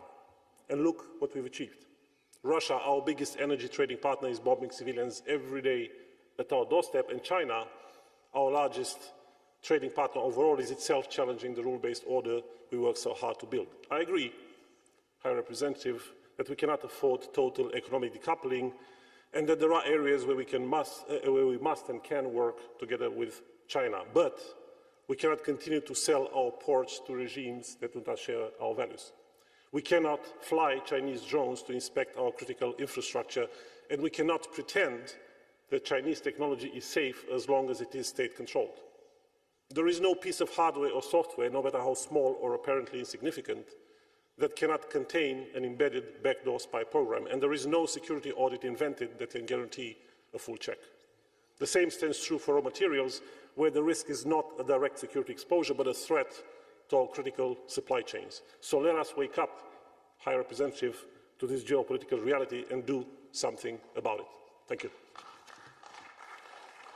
Thank you very much. Next speaker, colleague, Señor Zoido Álvarez, por favor. Gracias, Presidenta. Señor Alto Representante. El Servicio de Acción Exterior de la Unión Europea ha definido a China como un socio estratégico, un rival sistémico y un competidor económico. La cooperación en asuntos estratégicos es efectivamente una responsabilidad compartida, pero para progresar tenemos que garantizar la reciprocidad en las reglas del juego. Necesitamos seguir derribando las barreras comerciales unilaterales que mantiene China para nuestros productos. Pero también, como hace Pekín, nosotros debemos ser muy cuidadosos con las inversiones en sectores críticos. Sectores como las tecnológicas más avanzadas, la inteligencia artificial, los semiconductores o la industria de defensa, que son la base de nuestra autonomía estratégica. Si algo hemos aprendido tras la invasión de Ucrania es que las dependencias tanto energética como tecnológica pueden convertirse en nuestro talón de Aquiles. Por eso, señor Borrell, ¿cree que las crecientes inversiones chinas en infraestructura y empresas tecnológicas suponen un riesgo geopolítico para la Unión Europea? O dicho en otras palabras, ¿son el puerto de Hamburgo e inversiones similares un nuevo Nord Stream 2? Muchas gracias. Is the port of Hamburg going to be the next Nord Stream 2? Muchas gracias. The next speaker, colleague, Madame Arena, s'il vous plaît. Merci beaucoup. La Chine est un partenaire commercial de l'Union européenne. J'ai même envie de dire le partenaire commercial de l'Union européenne. Presque 600 milliards d'échanges avec la Chine, 20 milliards de plus que les échanges avec les États-Unis. En même temps, le régime chinois ne partage pas nos standards en matière de droits de l'homme. On a parlé travail forcé, régime de surveillance, sanctions à l'égard des opposants à Hong Kong, et ce ne sont que des exemples. S'il ne nous appartient pas de changer le régime chinois, ce serait naïf de le penser. Nous avons la responsabilité de ne pas être complices de ce régime. Et donc, j'aurais quelques questions. Quelle est la position du Conseil en matière d'interdiction des produits issus du travail forcé chinois qui entrent sur le marché européen? Quelle est la position du Conseil sur un vrai mécanisme de due diligence des entreprises internationales qui travailleraient en Chine? Quel serait le mécanisme qui garantirait, dans le cadre d'un accord commercial ou d'un accord d'investissement, qu'il n'y ait pas de violation des droits de l'homme? Et enfin, quelle est la position au niveau multilatéral que nous avons sur le traité de due diligence dans lequel aujourd'hui la Commission n'a pas de mandat et c'est la Chine qui négocie? Et Monsieur le Haut représentant, ne me dites pas que la solution c'est le dialogue droits de l'homme, parce que alors là, ce serait naïf. Merci. The next speaker, colleague, Mr. Ivas. The floor is yours. Madam Chair, Mr. Borrell, EU-China relations are as much about securing rules-based international order as about realistic assessments of Europe's strategic interests, not placed in the areas of trade and investment. Much has been said already about screening inbound investment in strategically important sectors from chips to ports, but equally important is a hard-nosed attitude towards outbound strategic investments. Some European governments have already taken case-by-case decisions not to issue guarantees to companies that might benefit from slave labor or massive human rights violations in China. However, European rules are needed to tighten its investment regulations. We have export controls and carbon border tax, so we have to make sure that foreign investment is not used to circumvent those export controls or to produce carbon leakage. In this context, I'm looking very much forward to the European Commission coming up with a revision of the EU's FDI screening and outbound investment control regulations.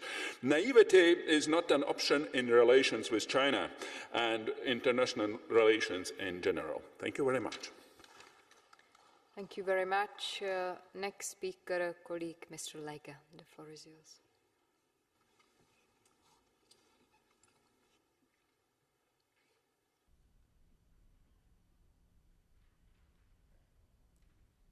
It's okay. Yes. Thank you, Chair. Mr. Borrell, we promised never again. The European Union is founded on the values of human dignity, freedom, equality, and human rights. I took the floor to remind the High Representative Borrell about the situation in Xinjiang. Persecution, detention, and forced labor, torture, rapes, and systematic sexual abuse, mass forced sterilization, and forced abortions. So I would like to remind Mr. Borrell that the CCP's crimes against the Uyghurs constitute to crimes against humanity and a serious risk of genocide. So let me remind you that all signatories of the Genocide Convention are obliged to prevent and punish the crime of genocide. So please, Mr. Borrell, if you cannot prevent the genocide, at least punish the abusers and sanction the monsters, because we promised never again. Thank you. Thank you very much. Next speaker, colleague, Mr. Repasi. The floor is yours.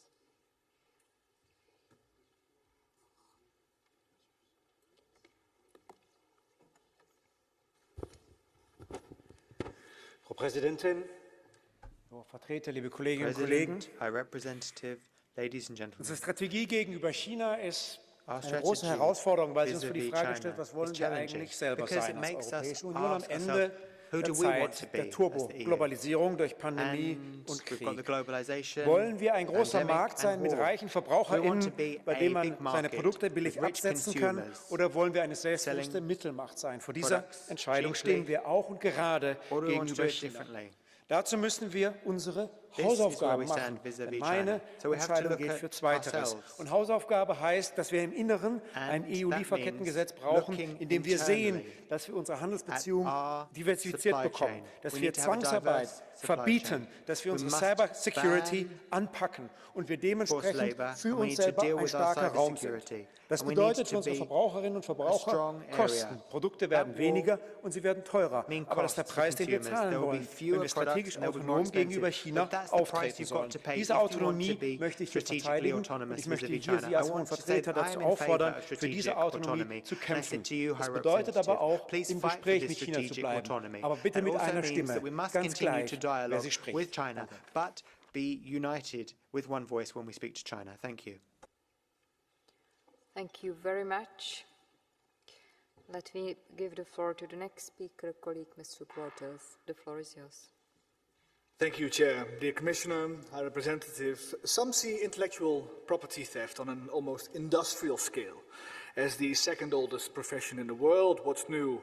Instead of the slow drainage of our economic competitiveness, some see unfair competition with state subsidies, non-reciprocal market access just as mere trade issues, technical, instead of a frontal attack on our prosperity. And some see Chinese disinformation or support for dictators worldwide, or its relationship with Russia, its military buildup, as merely an expression of the new multipolar world. Get used to it. Instead of an attack on the liberal world order.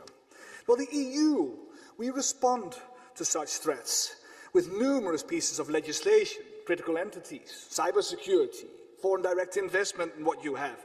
But we do so with a country-agnostic, a country-neutral approach. But in practice, this significantly hampers the effectiveness of these measures. Country-specific problems need country-specific legislation. We might believe we live in peace with the world, but China dictates itself that is in conflict with us, so act accordingly and let's legislate accordingly. Thank you. Thank you very much. Let me give the floor to the next speaker, colleague Mrs. Lexman. The floor is yours. Thank you, Chair. Colleagues, it seems the European Union has not learned its lesson.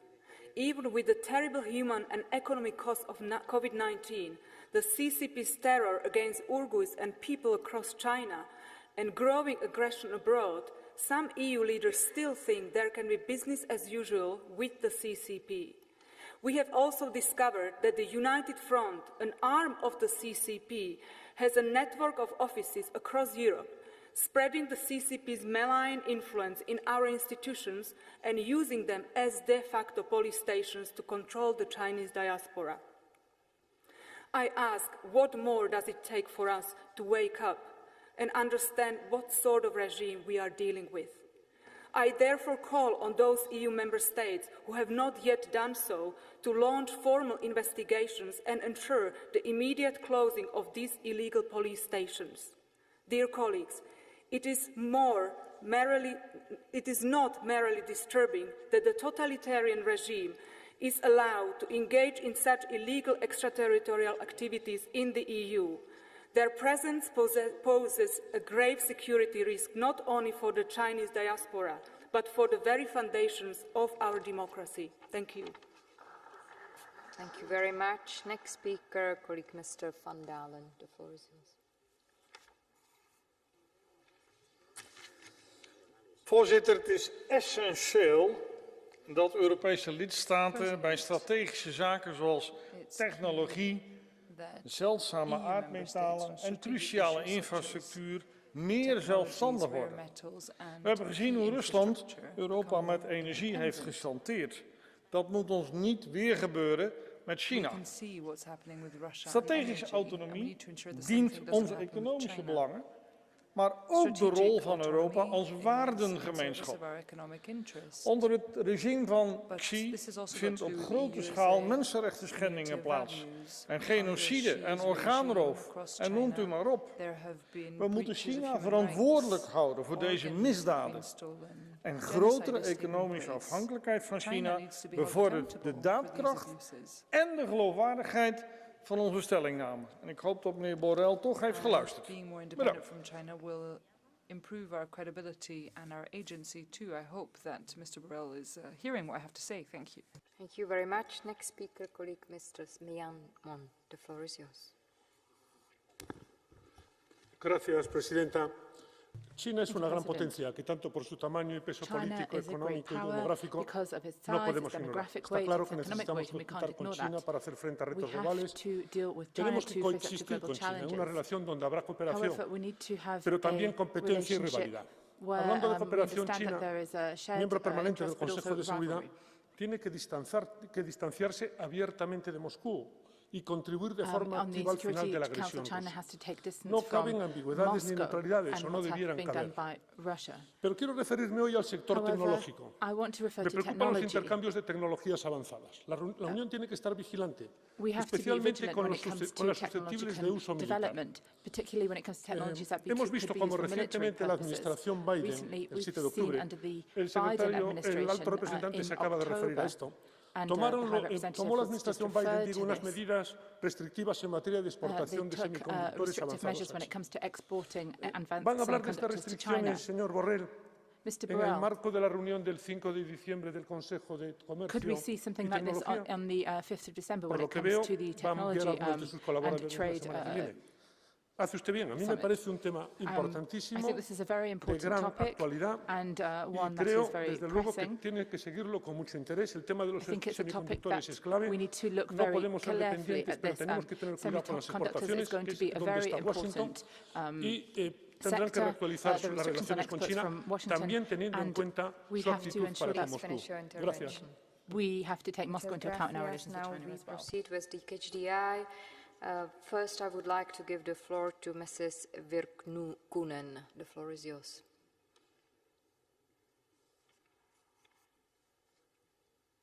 Thank you, Madam President, Vice President. For decades, Europe believed that in strong economic ties and trade and multilateral cooperation would help to promote democracy and human rights in China. We now know that that was not the case, and that President Xi only used this to strengthen his own power. Europe must learn from the mistakes we made with Russia. We were far too dependent on Russian fossil fuels, and now when we are boosting our green transition and digitalization, we mustn't allow ourselves to become dependent on Chinese critical raw materials. We must find alternative suppliers and develop our own production capabilities. This is why I welcome the SHIPS Act objective of doubling Europe's share of semiconductors, and I look forward to the Commission's upcoming proposal on critical raw materials. Europe can't afford to neglect our own security of supply and resilience. Trade with China must be fair and also reciprocal. Thank you very much. Next speaker, colleague Mr. Kirtsos. The floor is yours. Ευχαριστώ πολύ. Ήθελα να πω ότι μου αρέσει η προσέγγιση του κυρίου Μπορέλ, διότι εντάξει όλοι καταδικάζουμε το καθεστώς και τα χαρακτηριστικά του στην Κίνα, αλλά αυτό δεν μας λύνει το πρόβλημα. Είναι ένας πολύ ισχυρός ανταγωνιστής στην Κίνα. Έχει μια στρατηγική να επικρατήσει σε παγκόσμιο επίπεδο μέχρι το 2049 και δεν έχουμε βέβαια και την πολυτέλεια να κλειστούμε, να πάθουμε μια κρίση εσωστρέφειας, δηλαδή όχι στο εμπόριο, όχι στο ένα, όχι στις επενδύσεις, όχι στο άλλο, διότι όποια χώρα και να επισκεφτώ, πήγα πρόσφατα στην Αυστραλία, στη Χιλή, με αποστολή του Ευρωπαϊκού Κοινοβουλίου. Wherever I go to, I've recently been to Chile and Australia with the Parliament, and the Chinese got there before us. We therefore need to try to find ways to become more competitive and more effective. I would also say it's an error to compare China with Russia, because Russia is a medium-sized power now, even though it does possess a nuclear weapon. But China is strong and has a long-term vision. Then we also have to look at China. It's difficult to understand China because of the language issue. So I would say that we should, however, organize meetings with Taiwanese and Australian representatives, because by going to those countries, it has become apparent to me that they have a good analysis of China. They know the language there and they know what's going on. Thank you very much. Next speaker, Mrs. Sardone. The floor is yours.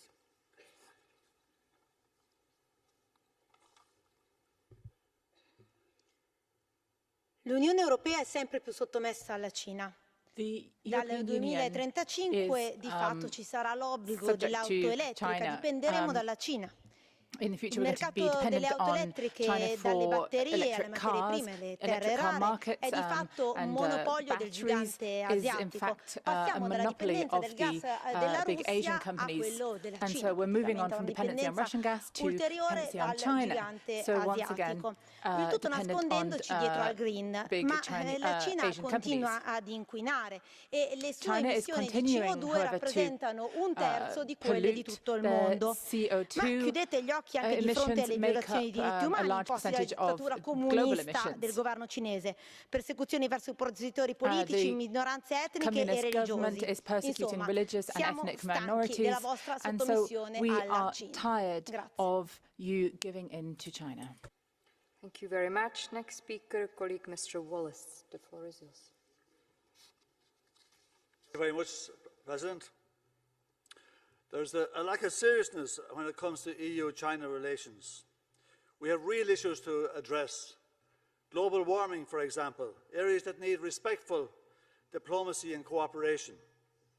The repetition of the stream of baseless accusations that originate in Washington does nothing for the EU's standing as a respectful international partner and interlocutor. The Taiwan stuff is the most reckless US provocation in living memory, and we do well to distance ourselves from it. China wants to work with the EU. We shouldn't allow the US to undermine our relationship with China. Right now, the continuation of the US-NATO proxy war in Ukraine is decimating European industry. Factories are closing across Europe. Decent jobs are going where there's cheaper labour and gas. Europe is being hollowed out with no apparent plan to fill the gap. This is not a path towards a stable future for Europe, and we do well to show China a bit more respect. They do respect us. Next speaker, colleague Mr. Polčák. The floor is yours. Děkuji pěkně, paní předsedkyně. Já jsem přesvědčen, že musíme jednat s Čínou, ale také podle principu rovného s rovným. Je nepochybné, že Čína je zásadním činitelem pro řešení globálních konfliktů a také globálních témat. Pro nás je důležité řešit s Čínou souladné zájmy v oblasti environmentální politiky, ale také zjišťujeme, že pro Čínu jsou to mnohdy jenom slova. Současný přístup Číny v Šarm el-Šejchu a v Egyptě, jak dopadla konference, bohužel Čína nepodpořila naše úsilí, které my považujeme za důležité v oblasti udržení klimatických cílů. Mohl bych mluvit o otázce zdrojů surovin, které to pursue the goals that we think are necessary if we're to achieve climate goals. We could also talk about commodities and raw materials. China hasn't opened up its markets to Europe, has it? Then when it comes to human rights and the protection of minorities and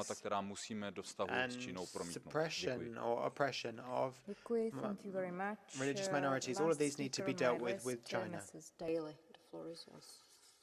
Much, President. I have to say I found this discussion quite depressing.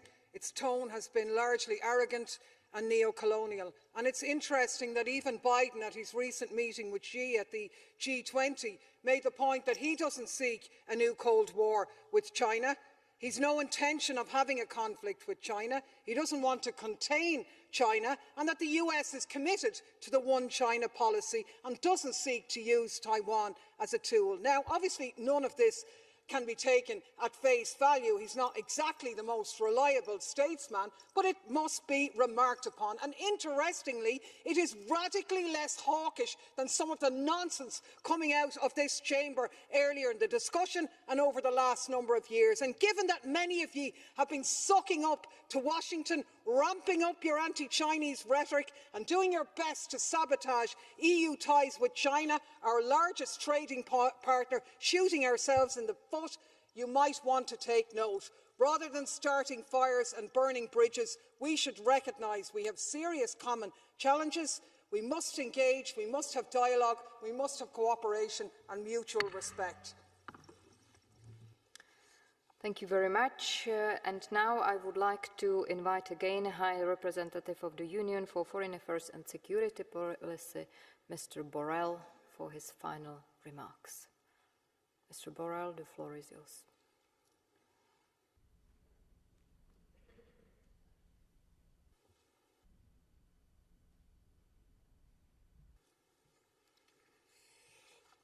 Muchas gracias, señor presidente, señoras y señores diputados. En las notas que me habían preparado para cerrar el debate, los dirigentes servicios decían que una vez más estaba constatada la amplia unidad del Parlamento Europeo en nuestra relación con China. There was proof of the European Parliament's united vision on our relationship with China. And, you know, this, quite frankly, is not the case. ¿Dónde está la unidad? Unity? Well, hardly. Where's the unity in this House? What I've heard here is a broad swathe of different stances.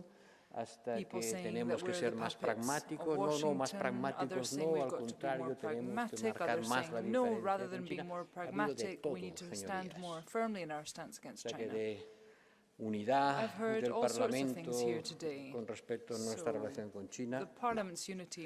Bueno, is hardly present here today. Es una relación compleja y that's ciertamente ideológicamente Our ties with China are por complex muchas de las and posiciones que ideologically aquí se han conditioned escuchado. by La many izquierda, of the la different extrema positions derecha, which are represented las here from the far distintas left and the posiciones far right, económicas y the comerciales, different la economic preocupación and legítima trade más positions, acentuada en unos que legitimate en otros concern sobre los which is more derechos humanos, por deeply el felt in some trabajo than others forzado. with El regard primer to human interviniente rights, me ha forced pedido más labor. pragmatismo en la relación con The China. first speaker asked me Y to be luego more han venido otros pragmatic in our ties diciendo with China. no, más Then pragmatismo no, others said todo lo that contrario. pragmatism wasn't the right way to go. Algunos han Quite the pedido que contrary. cortemos nuestras relaciones comerciales con China y Some algunos se han even seem to indicate that they wanted alarmado us to cut de off que trade cómo ties with podemos tener China relaciones altogether. normales con And China. others were alarmed. How can we Mire, have a normal con China relationship with todos China? los días intercambiamos casi 2 Every day, billones let me tell billones you, americanos, es decir, 2.000 millones we de dólares exchange en un sentido y en el almost otro. $2 billion ¿Eso cómo le llaman ustedes? ¿Normal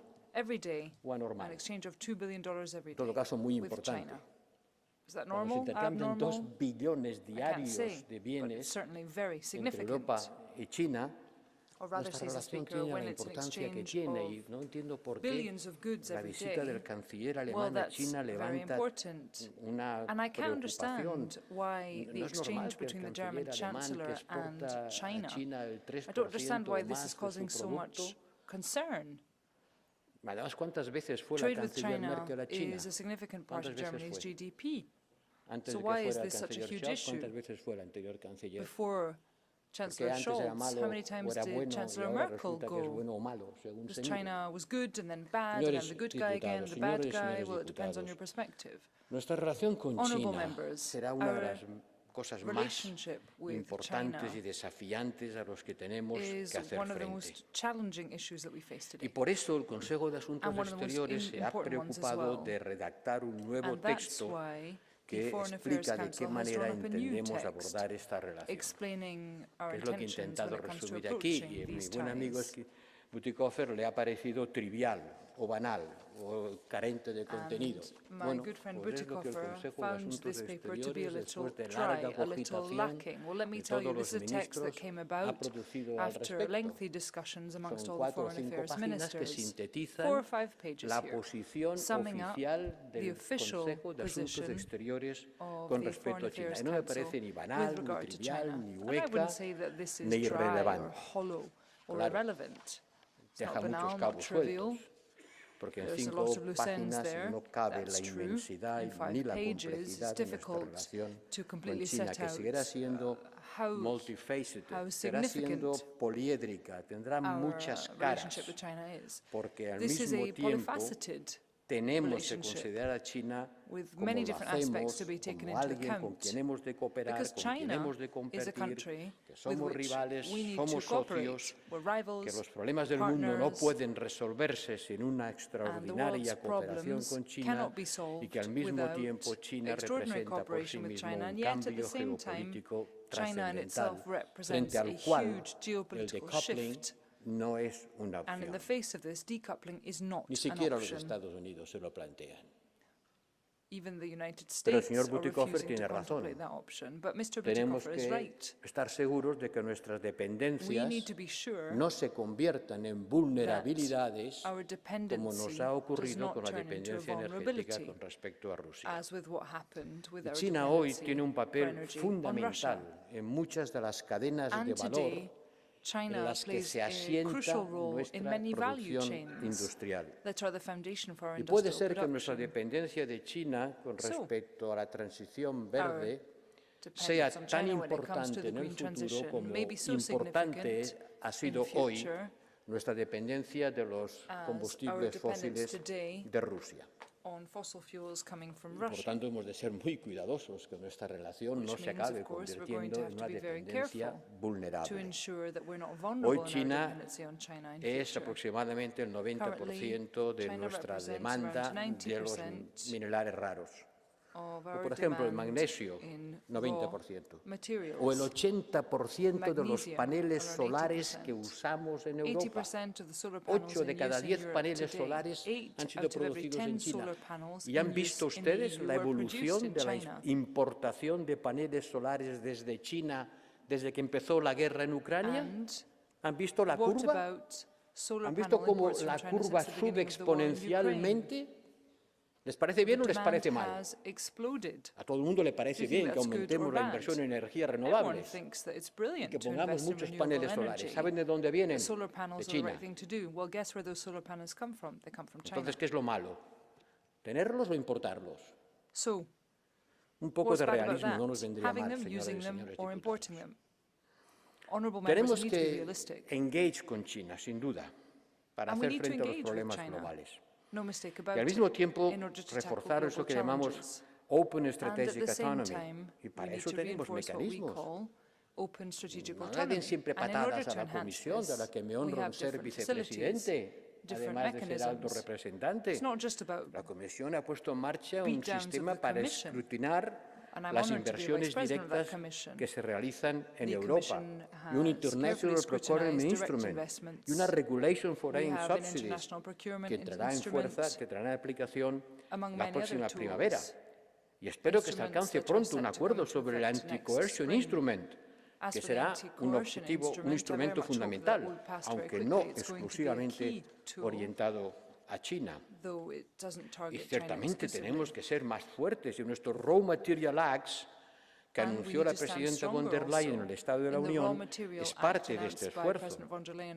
Como tenemos que diversificar nuestras relaciones con otros partners, vengo de Asia Central y les puedo asegurar que allí tenemos un enorme trabajo que hacer para diversificar nuestros mercados de exportación y nuestras fuentes de importación de materiales críticos. Algunos de ustedes han hablado en términos muy críticos de qué manera abordamos el problema del trabajo forzado, de qué manera abordamos el problema del trabajo forzado que plantea nuestra relación con China. Bueno, pues sí, es verdad, este es un tema en el que se han hecho también cosas, es que parece que no se ha hecho nada. Ya en febrero del 21 se hizo una revisión de nuestra política comercial. Y desde entonces, la Comisión ha venido tomando iniciativas legislativas y no legislativas en esta materia. El 21 de abril del año pasado, la Comisión hizo una propuesta para un Corporate Sustainability Reporting Directive para vigilar concretamente el tema de los derechos humanos y facilitar sistemáticamente análisis para hacer una lista de las empresas europeas que se ven afectadas por el problema del trabajo forzado.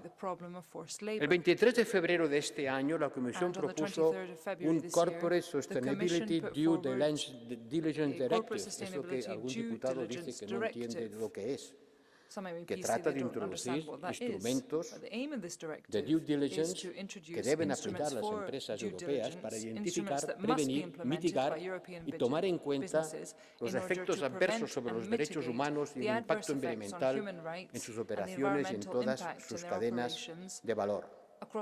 El 13 de julio de este año, la Comisión y el Servicio de Acción Exterior ha emitido una Practical Guidance on Due Diligence para todas las empresas europeas para que analicen el riesgo de que se utilice trabajo forzado en todas sus operaciones y sus cadenas de valor.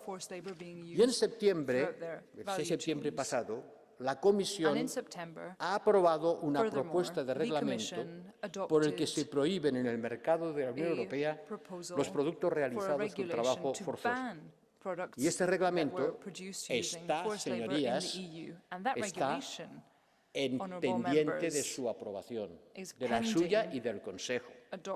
Espero que los diputados que han criticado a la Comisión sean conscientes de que está en su terreno de juego la aprobación de este reglamento. Por tanto, la pelota en muchos casos no me la manden a mí, porque yo ya se la he mandado antes a ustedes. Con este reglamento, las aduanas podrán y deberán identificar e impedir que productos fabricados en base a la explotación laboral entren en el mercado de la Unión Europea. Ciertamente es un gran tema, pero por favor, no me digan que no se ha hecho nada. Les he hecho una larga lista de todo lo que se ha hecho. Esperamos que ahora el Consejo y el Parlamento cumplan con su labor de colegisladores. Pero nosotros, a diferencia de Estados Unidos, no tenemos una legislación específicamente orientada a China. Tratamos el tema con carácter general, sean chinos o no sean chinos los productos, ni la falta de cumplimiento con los reglamentos de la Organización Mundial del Trabajo, que por cierto, China acaba de anunciar que ratificará dos de las más importantes convenciones de esta organización. Como les digo, nuestra relación con China no puede ser resumida en una frase, ni mucho menos en 10 minutos de esta intervención final.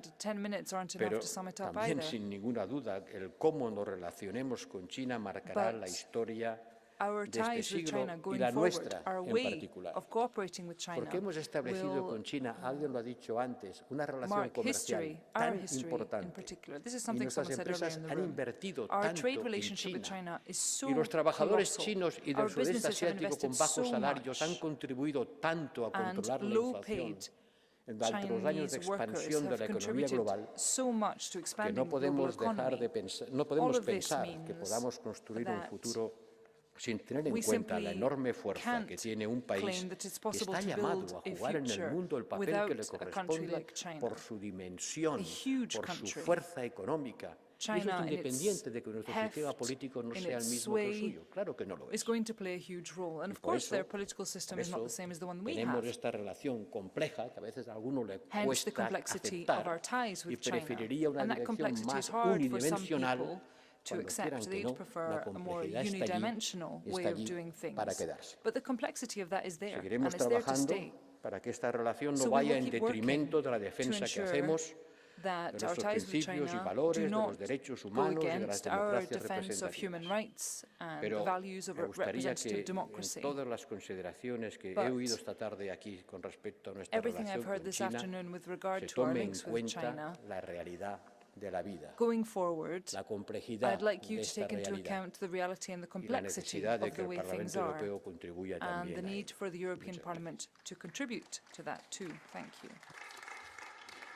Muchas gracias. Thank you very much. So the debate is closed.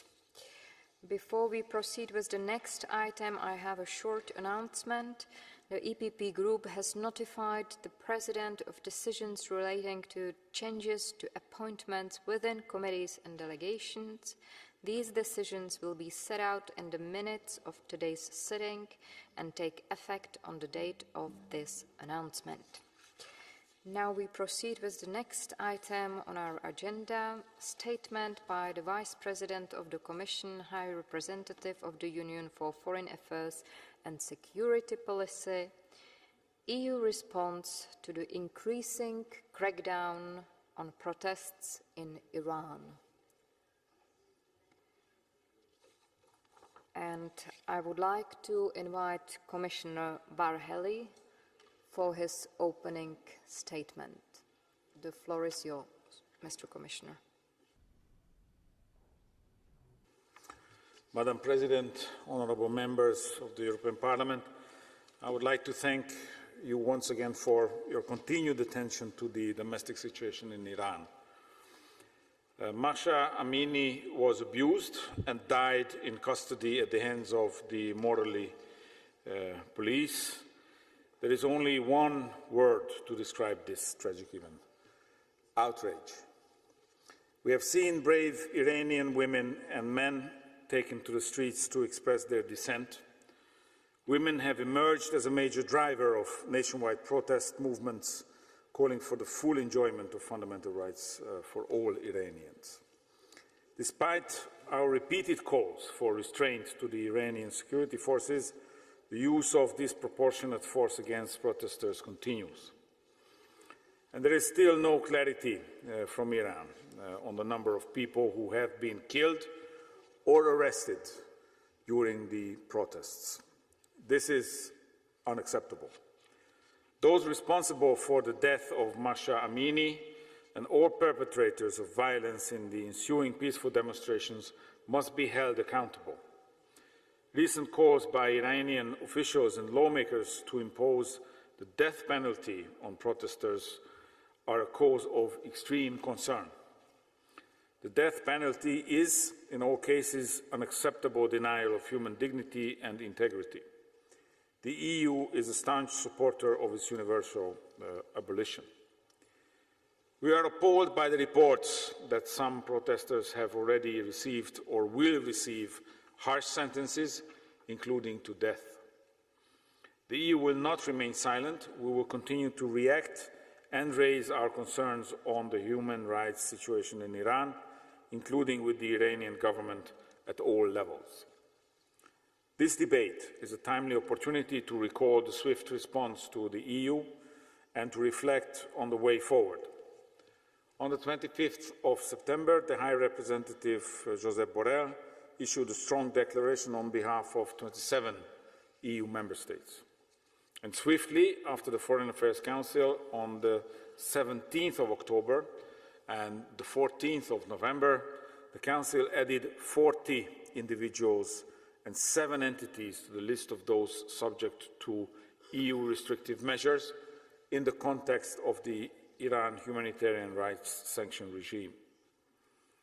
We took good note of the EP resolution of the 6th of October on the death of Mahsa Amini and the repression of women's rights protesters in Iran. It testifies to the quick and crucial reaction of this House to any attempt to crack down on fundamental rights and freedoms.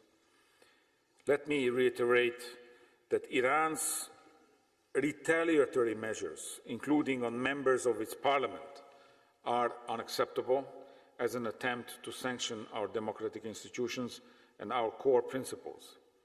Iran's measures are purely politically motivated, and we reject them.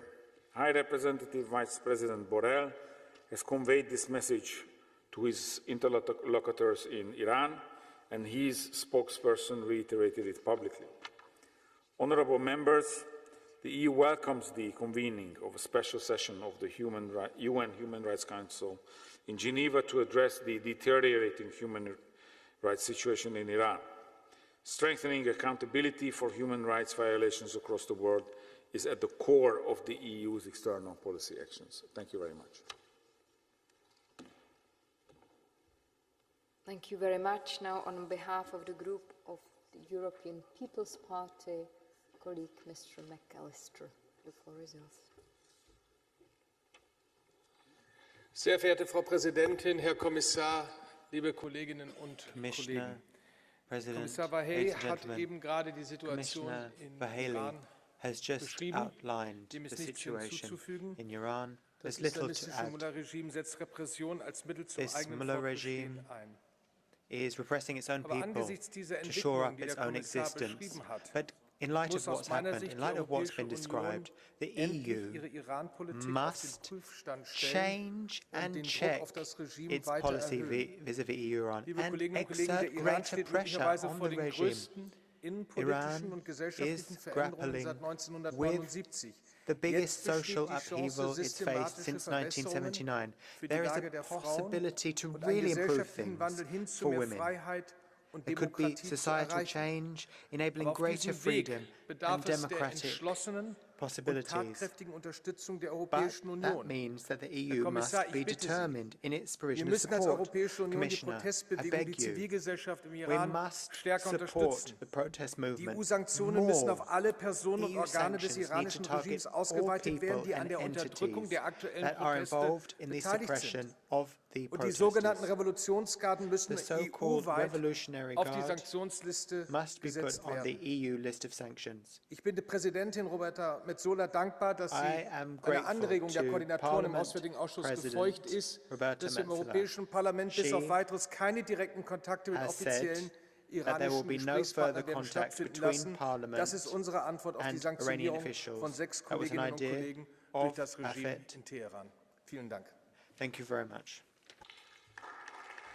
Thank you very much. On behalf of the group of the Progressive Alliance of Socialists and Democrats in the European Parliament, Mr. Pizzula, the floor is yours. Thank you, Madam President, Mr. Commissioner.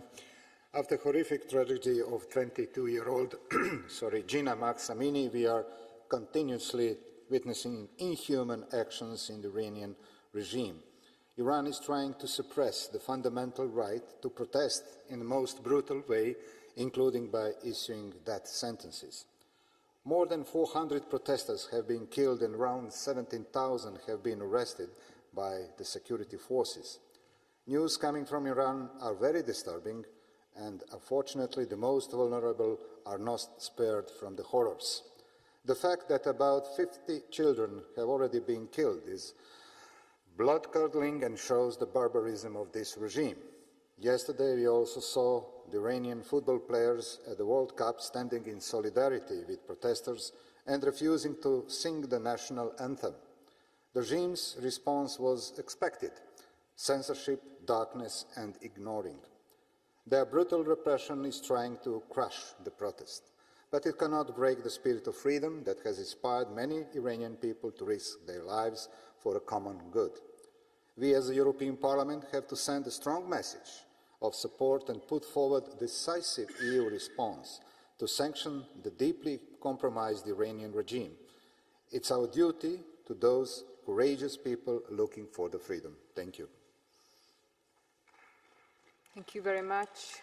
Now, on behalf of the Renew Europe group, Madame Reis, s'il vous plaît. Madame la Présidente, j'ai envie, moi, de vous parler de Kian Pirfalak ce soir. Kian avait 9 ans, c'était un petit garçon qui construisait des voitures à piles, des bateaux en bois, qui rêvait de devenir ingénieur quand il serait grand. Little cars, and he wanted to be an engineer when he grew up. Il a été tué par balle Unfortunately, he will not grow up. He was killed barbarically last week by police when he was coming home from school with his friends, and his father remained seriously injured. He's one of the youngest of over 60 children who have been victims of this dreadful repression in Iran, and that's what Iran is today, shooting real bullets against demonstrators, against women, torturing people. And now we're seeing what's happening with the revolts in Kurdistan. Europe has to stop equivocating between the carrot and the stick. We need to do something in our trade, for example, to support all these women who are showing unbelievable courage against these mullahs. It's not a revolt. What we're seeing is a revolution in Iran. And I want to conclude with Kian's favorite expression. In the name of God and rainbows, I want to see this wonderful country that's always dreamed of liberty finally find this freedom. Thank you. Thank you very much. On behalf of the group of the Greens European Free Alliance, Mrs. Neumann, the floor is yours.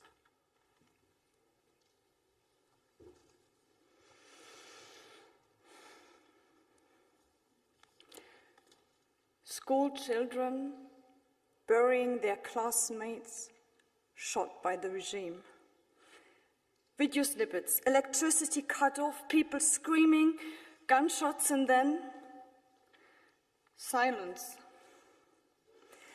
It's always the same patterns, colleague. The regime shuts down the internet, it kills in darkness, and that is why it is our job to put the spotlight on what is happening in Iran. There are even testimonies that the revolutionary guards picked the most beautiful of the protesters, boys and girls, and then raped them, so that others do no longer dare to raise their voice. And colleagues, I want to know what happens, and I don't want those responsible for these atrocities to get away with it. This Thursday, so the day after tomorrow, the UN Human Rights Council will hold its first ever special session on Iran, and it will vote on the establishment of an independent fact-finding mission. Colleagues, this is a key vote. We have to document the atrocities, we have to fight impunity, and I want us to make sure that it's the broadest possible majority coming out of this special session. And then there will be December 12th. It's another Foreign Affairs Council. And the 227 Iranian members of parliament who asked for severe punishment, they are still not on the sanctions list. We have their names. We know their offense. And the colleagues pointed it out. How much more does need to happen before we finally put the whole Revolutionary Guard on the sanctions list? And maybe someone can send this message to Mr. Borrell, because once again he's not showing up in this debate. I understand well there's only so much we can do from the outside. But that is why it is needed that we fully dedicate ourselves to doing just so much. This is the least we owe to the brave protesters who stand up against deadly suppression in Iran every day. Colleagues, our attention and our determination are the best protection we can give to them, and that is what we should do with all the energy we have. Thank you very much. On behalf of the Identity and Democracy Group, Mrs. Bonfrisco, the floor is yours. Grazie signora Presidente. Thank you. Grazie anche a lei, Commissario Borrell, per essere qui con noi questa sera. Abbiamo chiesto con diversi colleghi all'Alto rappresentante e all'ambasciatore Orozco di agire presso le Nazioni Unite per rimuovere l'Iran dalla Commissione sulla condizione delle donne, una risposta obbligata dell'Unione Europea alla crescente repressione delle proteste in Iran. Grazie per quello che potrà fare, Commissario. Anche oggi questo Parlamento aiuta a far risuonare la voce della protesta del popolo iraniano, che si sente defraudato della possibilità di vivere una vita sicura e in pace con se stesso e con il mondo. Il popolo iraniano chiede una sola cosa al supremo leader, agli ayatollah, al presidente Raisi, alle forze armate. Chiede una cosa semplice, quella di abbandonare un pretestuoso stato mentale di rivoluzione permanente basato solo su repressione, corruzione, inimicizia verso i fratelli musulmani del Golfo, l'odio verso Israele e un profondo disprezzo per le democrazie liberali dell'Occidente.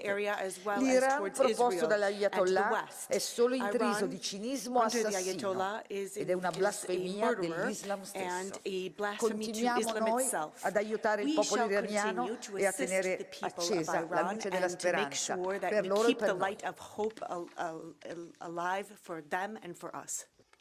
Thank you very much. On behalf of the European Conservative and Reformist Group, Mr. Weimesh, the floor is yours. Thank you, Madam President. Commissioner Varhelyi, the regime in Tehran has murdered at least 402 protesters, including 58 children, for protesting or merely being on the streets, as the families of the victims have told us. In Zaidan, they shot 17-year-old Mohammed Iqbal in the back. They killed 9-year-old Kian Pirfalak together with a 13-year-old child in Isa.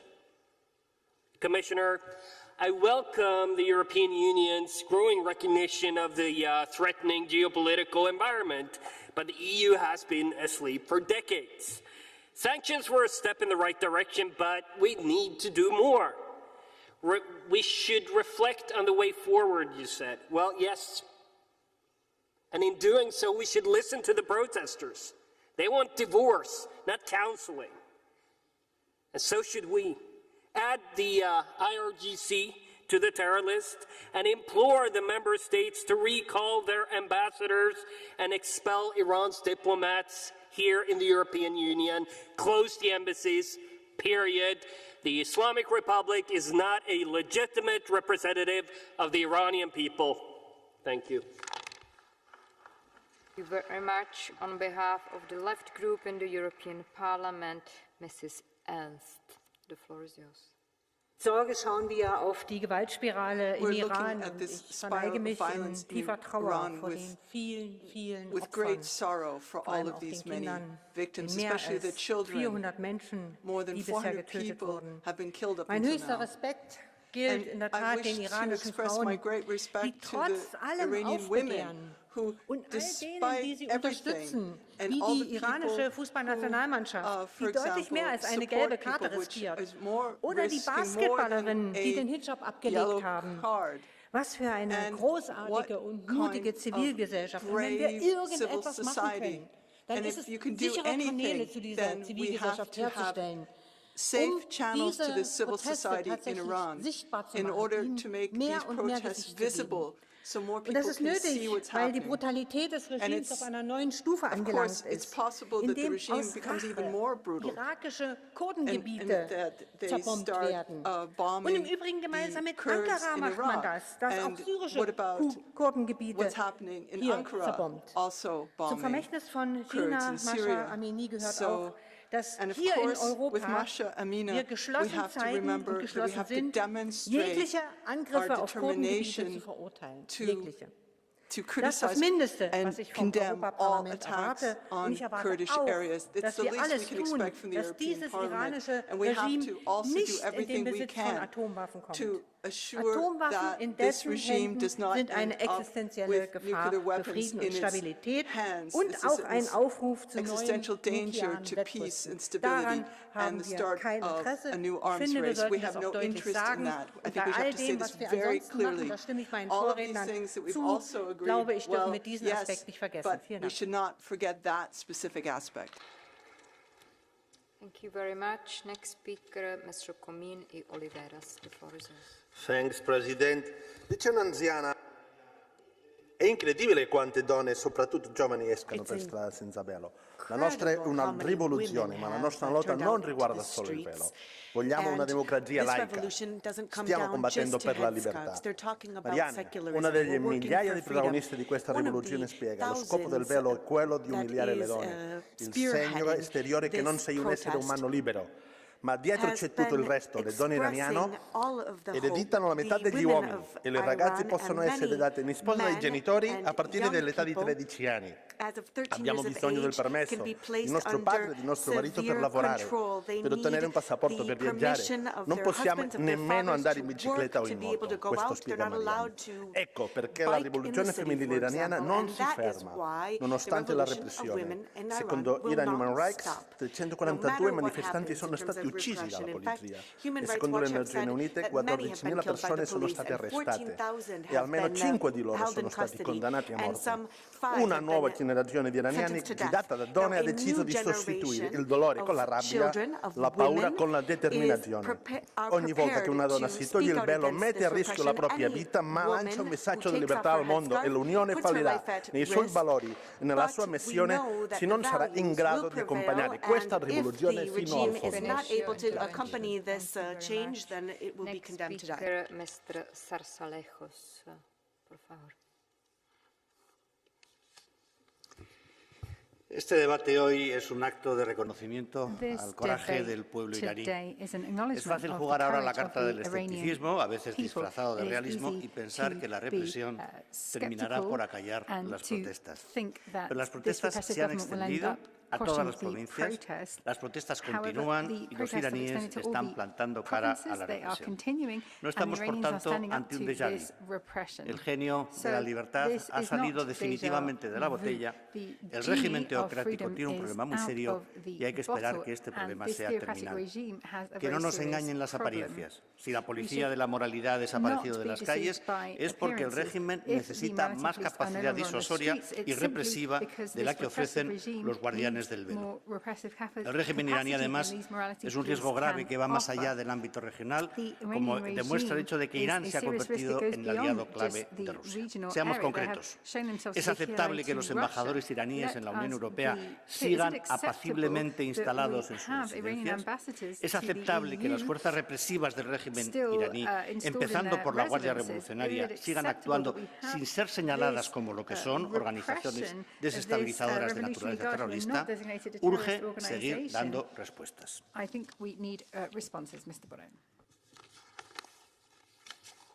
Muchas gracias. Next speaker, Mrs. Moretti. The floor is yours. Presidente. Le notizie che arrivano dall'Iran sono terribili e spaventose. Più di 300 morti, tra i quali 40 bambini, 14.000 arresti e almeno 6 condanne a morte. Tante delle donne che hanno dato il via alle proteste si trovano in prigione, detenute in condizioni atroci, vittime di torture e stupri. Eppure il coraggio delle donne, dei giovani, dei lavoratori, di tanti iraniani non si ferma e continua ad abbattere barriere, alimentando la determinazione delle proteste più prolungate degli ultimi decenni. Di fronte a questo coraggio e alla richiesta straziata e straziante di libertà, l'Unione Europea non può stare a guardare. Ho accolto con favore le sanzioni messe in campo, così come i ripetuti appelli a liberare le persone ingiustamente detenute, mettere fine alla repressione violenta, revocare le condanne a morte e garantire libera circolazione delle informazioni, compreso l'accesso a Internet. Tuttavia ritengo sia importante per l'Europa farsi trovare pronta a fornire un sostegno vero e utile. Serve una politica estera europea coerente e concreta che sappia agire tempestivamente rispetto a regimi dittatoriali. Serve una strategia europea che applichi sanzioni, che isoli governi autoritari e che allo stesso tempo sia vicina ai paesi che intraprendono un percorso nella direzione dello Stato di diritto e dei valori europei. Saremo durissimi, ma saremo altrettanto solidali nei confronti della società civile, delle ONG, di chi vuole ricostruire un sistema economico, scolastico e sanitario che rispetti i diritti delle donne, delle minoranze e le libertà di tutti. Donna, vita, libertà. Woman, life, freedom. Grazie. Thank you very much. Next speaker, colleague Mr. Woutmans. The floor is yours. Dank u wel, mevrouw de voorzitter, collega's. We hebben het hier al gehoord, dat brute optreden tegen de demonstranten in Iran, met heel veel gewonden, mensen die opgepakt worden, kinderen die gedood worden, zoals mevrouw Ries zei. Het houdt eigenlijk niet op. En eigenlijk moeten we eerlijk zeggen, er is niets dat optreden van het Iraanse regime rechtvaardigt. Want vrouwen mogen opkomen voor hun vrijheid. Vrouwen mogen protesteren tegen onderdrukking. Iedereen heeft het recht op straat te komen tegen die onderdrukking. En ik moet zeggen, ik ben heel erg fier op de maatregelen die onze voorzitter van het Europees Parlement heeft genomen, Roberto Metsola. Om te zeggen, geen officiële meetings meer van het Europees Parlement met de Iraanse autoriteiten. Maar ook van u, meneer de commissaris, verwachten we nu toch wel heel duidelijke acties. Wij vragen dat u heel duidelijk een onafhankelijk onderzoek steunt. Ik denk dat daarmee alles begint. En zorg ook dat diegenen die mee die repressie aansturen, dat die onder gerichte sancties komen te staan. Collega's, als vrouw breekt het mijn hart om te zien dat het in veel landen nog altijd heel gevaarlijk is om als vrouw, als meisje geboren te worden. Dat het gevaarlijk is om op straat te komen, alleen omdat je vrijheid wilt. Wij moeten het tij keren. Dank u wel. And dangerous just to be on the streets and to demonstrate for freedom. Thank you very much. Next speaker, colleague Mrs. Kuke. The floor is yours. Police opening fire at civilians, children being killed, girls being raped in prisons by security guards to make sure that they are not virgins and therefore will not go to heaven when they die. Thousands upon thousands imprisoned and at risk of state-sanctioned executions. For many, it is already too late, but it does not mean that it was all for nothing. If we want to be on the right side of history, we have no choice but to continue and to do more, much more. All other alternatives would mean that we let the murderous Islamic regime continue to dictate the terms. So we have a choice: be silent or act, in solidarity with the extraordinarily brave Iranian people who day after day, with their own life at stake, continue to fight for their freedom. Woman, life, freedom. Thank you. Thank you very much. Next speaker, colleague Mr. Andersson. The floor is yours. Thank you. Here you go again. In shock about Iran this time, all the while carefully avoiding to call the devil by its name. Masha did not die because of some fundamentalists abusing Islam. Masha died because she would not subdue to Islam. There is no such thing as Islamism. It is Islam, point blank. And now go ahead, call me Islamophobe all you want. Heck, have them issue a fatwa against me and see if I care. The truth is, I am not afraid of Islam. The Islam apologists, the one patronizing Islam, calling it the religion of peace even, they are the ones afraid of Islam. Again, I'm not afraid of Islam. I do, however, strongly object to this misogynistic, misanthropic, and totalitarian ideology. And if you truly cared about freedom, democracy, and the rule of law, you would stop your bigotry and for once have the guts to acknowledge the true problem. It is called Islam. Thank you. Next speaker, colleague paní Vrecionová. Prosím.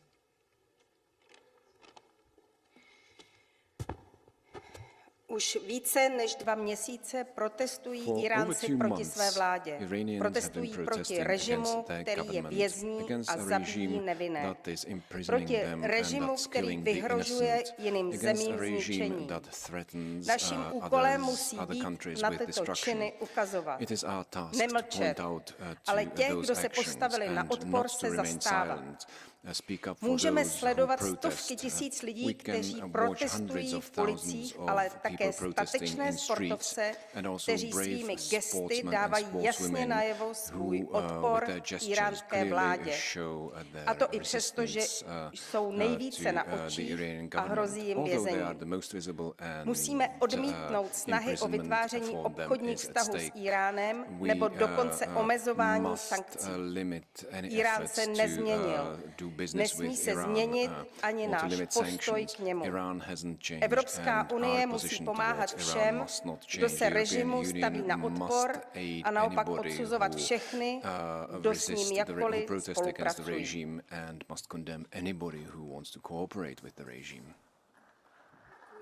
Thank you very much. Next speaker, Mr. Wallace. The floor is yours. Last week, we had MEPs and members of the European External Action Service and even some world leaders spreading disinformation, claiming the Iranian government had decided to impose the death penalty on nearly 15,000 protesters. When the lie was exposed, the Canadian Prime Minister deleted his tweet, but he did not issue an apology. There are peaceful protests. Many Iranians are unjustly imprisoned and should be released, and far too many have been killed by the aggressive crackdown. There have also been much violence and murders by some protesters, untold damage and destruction. It would not be tolerated anywhere. John Bolton confirmed that the Iranian opposition is now being armed with weapons entering Iran from Iraqi Kurdistan. Iran is under attack. The media assault is intense. The campaign of propaganda and destabilization brings the Syria regime change operation to mind. Those who supported the so-called Syrian revolution say nothing today about Syria lying in ruins, illegally occupied, sanctioned to death, with millions displaced and hundreds of thousands dead. Is this what you want for Iran? Thank you very much. Next speaker, Mr. Nistel. The floor is yours. Doamnă președinte, domnule comisar, colegi, n-am să înșir acum încă o dată atrocitățile pe care regimul de la Teheran le comite zilnic în Iran astăzi. E o continuare într-o formă aberantă și bolnavă a unor realități pe care deja le cunoaștem de mult mai multă vreme. Dar am să întreb această onorabilă adunare, de ce în cazul acesta nu ne gândim și noi aici la o soluție concretă, cum o facem în alte cazuri? Zilele acestea am asistat cu interes și nu cu reținere la o dezbatere lungă în legătură cu declararea Rusiei, Federației Ruse sau a regimului de la Moscova, a guvernului Federației Ruse, ca fiind teroriste. În cazul Iranului, lucrurile sunt evidente. Acțiunile teroriste ale acestui regim sunt foarte clare. Aproape că multe dintre acțiunile lor se apropie de genocid. De ce nu discutăm în același termeni lucrurile acestea oribile din Iran în Parlamentul European? Vă mulțumesc. We are not speaking of these Iranian atrocities here in Parliament. Thank you. Next speaker, Mr. Rutten. The floor is yours. Dank, voorzitter, collega's, commissie. Het Iraanse volk is een niet te stoppen golf van pure moed, geleid door vrouwen. Als legitieme overheid vermomde misdadigers hebben honderden vreedzame demonstranten gedood, 58 van hen kinderen en duizenden gevangen gezet. Maar wreedheid kan de vastberadenheid van het Iraanse volk niet breken. Commissaris, ik heb 3 vragen. Wanneer gaat de EU sancties opleggen aan alle 227 Medjlis parlementsleden die opriepen tot strenge straffen voor vreedzame demonstranten? 2. Maken de EU en lidstaten zich donderdag bij de speciale zitting van de VN-Mensenrechtenraad hard voor een internationaal rechtsmechanisme voor de Islamitische Republiek? En 3. Welke beslissende stappen zal de EU nemen tegen de terreur van de revolutionaire garde? Wij hebben de plicht de dappere Iraniërs en de Iraanse EU-burgers die met hen meeleven te steunen En ik verwacht actie. Women, life, freedom. Jean Jian Azadi. Citizens to give them support. Women, life, freedom. Thank you very much. Next speaker, colleague Monsieur Guettin, s'il vous plaît.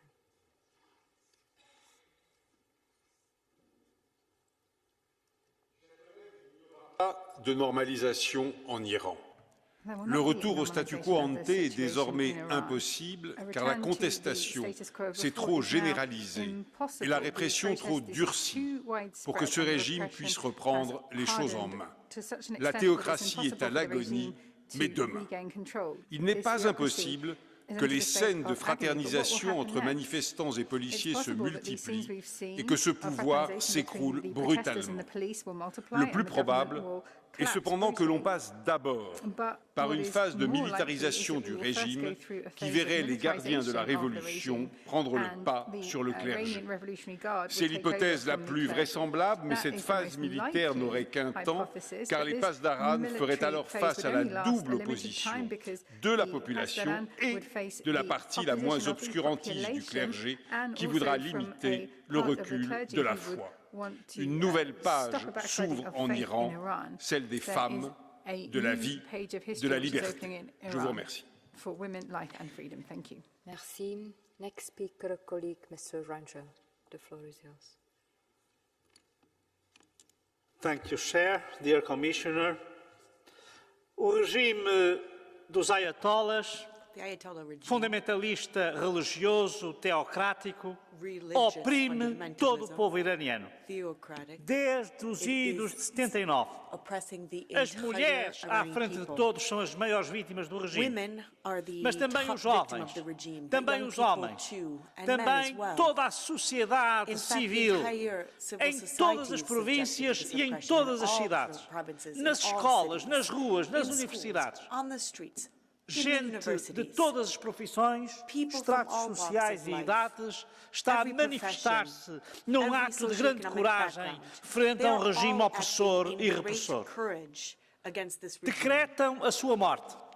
Mataram sem olhar a meios crianças, jovens, mulheres, homens. Nós não podemos pactuar com esta situação. Não podemos pactuar com um regime opressor, que, para além do mais, apoia a Rússia na sua agressão. Nós temos de dar apoio às mulheres, aos jovens, aos homens do Irão. Temos de o fazer com a mesma dignidade que os jogadores da seleção iraniana revelaram ontem no Mundial do Qatar. Esses sim são heróis.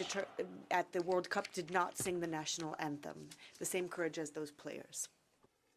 Thank you very much. Next speaker, colleague Mrs. Buchardt. The floor is yours. Vielen Dank, liebe Kolleginnen und Kollegen. Ich habe hier eine Minute und ich möchte diese Minute an Stimmen geben, die ich glaube, die hier in diesem Europäischen Parlament gehört werden müssen. An die beiden kurdischen Aktivistinnen Zeynep und Shahab. Sie sagen, in den letzten 2 Monaten wurden mehr als 100 Kurdinnen ermordet, darunter viele Kinder. Die iranische Regierung setzt mittlerweile verbotene chemische Waffen und Nervengase ein. Wie kann es sein, dass der militärische Angriff eines Landes gegen ein anderes als Kriegsverbrechen gilt? Richtet der Angriff sich aber gegen die eigene Bevölkerung, sehen alle weg. Ein paar Sekunden an meine Freundin und iranische Künstlerin Nazanin. Sie sagt, eine Minute reicht nicht, um zu berichten, wie Menschen auf der Straße in Kälte nach 65 Tagen immer noch hoffnungsvoll, mit nichts als der nackten Hand und der Freiheit im Herzen gegen ein voll bewaffnetes, blutrünstiges Regime für seine Rechte kämpft. Aber vielleicht reicht eine Minute, um Sie zu bitten, schauen Sie hin, wir brauchen Ihre Unterstützung jetzt. Gerne würde ich meine Stimme noch viel mehr Menschen geben. Ich hoffe, wir können hier auch im Parlament einen Raum schaffen, wo diese Stimmen selber zu Wort kommen können. Hier im Europäischen Parlament ist eine Minute sehr wenig. Im Iran zählt jede Sekunde. Es kann die Sekunde sein, wo man noch mal schnell ein Bild von einem Ermordeten hochladen kann, wo man noch mal ein Video hochladen kann von einer Gräueltat. Jede Sekunde zählt und hier muss es aufhören. Thank you very much. Next speaker, colleague Señora Rodríguez Ramos, por favor. Gracias, Presidenta. Las mujeres iraníes se merecen más y creo también que esperaban más de nosotros. Se merecen más porque han tenido el valor de romper el silencio ante un régimen que utiliza brutalmente la pena de muerte. Antes de estas manifestaciones, Irán ya era el primer país en ejecución de mujeres, en un sistema sexista donde la seguridad jurídica para las mujeres no existe. Se merecen más porque al grito de mujer, vida y libertad han movilizado a la mayoría de la sociedad iraní frente a la represión de este régimen. Se merecen más las 6 personas condenadas a pena de muerte. Se merecen más los 20.000 detenidos en las manifestaciones. Se merecen que, conociendo los nombres de los jueces que están dictando estas sentencias, les sancionemos. Se merecen que al menos los 227 parlamentarios que están pidiendo más represión contra los manifestantes les sancionemos. Se merecen más sanciones a los miembros de la Guardia de la Revolución. Se merecen que repensemos nuestras relaciones bilaterales y que impulsemos a nivel internacional un mecanismo de rendición de cuentas en Naciones Unidas. Muchas gracias. Next speaker, colleague, Mr. Stefanec. The floor is yours. Thank you, Madam Chair. Ladies and gentlemen, dear colleagues, current situation in Iran is extremely concerning. In the last 3 months, thousands of people have been arrested and more than 600 of them have been killed. And they've been killed just because of their fight for a free country and for their fundamental rights. Let me express my deepest admiration to all of the Iranian citizens who continue to protest despite the horrible situation, mass arrest and extreme violation of their fundamental rights by the regime. 6 of the arrested people were even sentenced to death, and many others may face the same fate. This uprising covers the whole country, while brutal Iranian regime supports and supplies weaponry to the criminal Russian aggressors. All age groups and all sectors of society are now united and protest against the autocratic regime together, side by side. It is therefore time to act, to express our full support and call for the protection of those whose only sin is a desire for democratic values of their free country. We should not call current situation a protest, it's really a revolution. Thank you indeed. Thank you very much. Next speaker, colleague Vice President Regner. The floor is yours. Thank you very much, President, Commissioner. Those strong and incredibly courageous women and all those who support them in Iran are heroes. And therefore the European Union must not be silent, but act. Since the beginning of the Islamic Republic, women have protested against the regime's ideology, often at great risk, while many think now it is a rebellion. I say we are witnessing of a revolution. When women take to the streets, it is a revolution. When women cut their hair, it is a revolution. And when women take the hijab off their heads, it's called a revolution. The revolution is against an incredibly patriarchal regime that will not back down from cruelty. We see it. Now the demands of Iranian women appear so simple and are yet so fundamental. Women, life, freedom. Dear colleagues, when women march on the streets to fight for the freedom, they must know that we, the European Union, will support them in their struggle for women's rights and simply for a free life, no matter what. Dear brave Iranian women, we stand by and with you. Thank you very much. And now we proceed with the KHDI. First speaker, Mr. Polchak. The floor is yours. Thank you, Madam President. The huge protests of Iranians in recent weeks show their will for freedom and democracy. Iranians have long not supported the dictatorial regime of communist governments. This regime is punishing them with death, violence and oppression. What we see in these days in Iran, thousands of victims and imprisoned young people and women just in the last few weeks. We must clearly condemn this state violence. And who is the Iranian regime partner today? Only dictatorial regimes like North Korea, Russia, and recently the Hungarian foreign minister is shaking hands with representatives of this regime. We have to stress today, we are on the side of the Iranian people, and every crime committed in Iran will be investigated and punished. Thank you. Thank you very much. Next speaker, colleague López Aguilar, por favor. Gracias, señora presidenta. No es la primera vez que este Parlamento Europeo discute la inaceptable situación de los derechos humanos bajo la República Islámica de Irán. Pero reconozcámoslo, no habíamos visto nunca una explosión rebelde de coraje como la que hemos visto desde la muerte de Masha Amini a manos de la policía de la moral el pasado 16 de septiembre. Hemos visto manifestaciones, hemos visto también un balance de más de 300 muertos, de acuerdo con cualquier informe objetivo, y cerca de 20.000 detenidos, entre ellos, por cierto, 2 españoles, un hombre y una mujer. Una resolución del Parlamento Europeo no va a acabar con el régimen iraní, pero sí que puede ser una llamada de atención, no solamente a la acción exterior de la Unión Europea con toda su influencia, hard power, all of the influence of the EU, its hard power, and the member states to coordinate their forces to call for the freedom of all those people who have been detained. There should be an end to torture, any kind of mistreatments or death penalties for these people who are fighting for freedom and who have all of our support under the slogan of Women, Life, Freedom. Thank you. Next speaker, colleague Mrs. Joveva. The floor is yours. Hvala. Iran je država s čudovito pokrajino. Lahko bi bila celo idilična, če le ne bi imela vlade, kot jo ima. Če le ne bi spremljali neprestanega zatiranja ljudi, kratenja temeljnih pravic, smrtnih kazni, arbitrarnih aretacij z mučenjem, umorov protestnikov. Ampak ravno ta represija, ravno te tragične, krute usode Mahse Amini in mnogih drugih so tokrat dosegle nasprotni učinek. Združile so Iranke in Irance v revoluciji.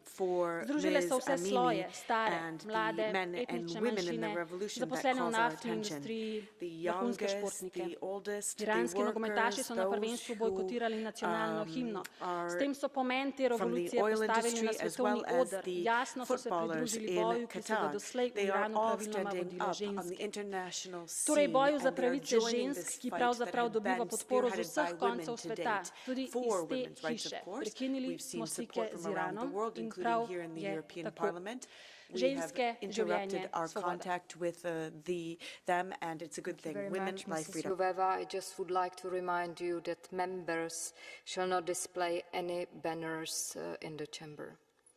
We will proceed with the next speaker, colleague Mrs. Miranda. The floor is yours.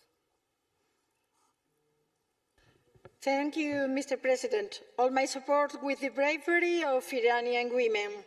Protests in Iran and around the world by the murder of Kurdish Mahsa Amini, by the murder of children, by the opening fire against civilians. No woman should be murdered for what she wears. Women, life, freedom.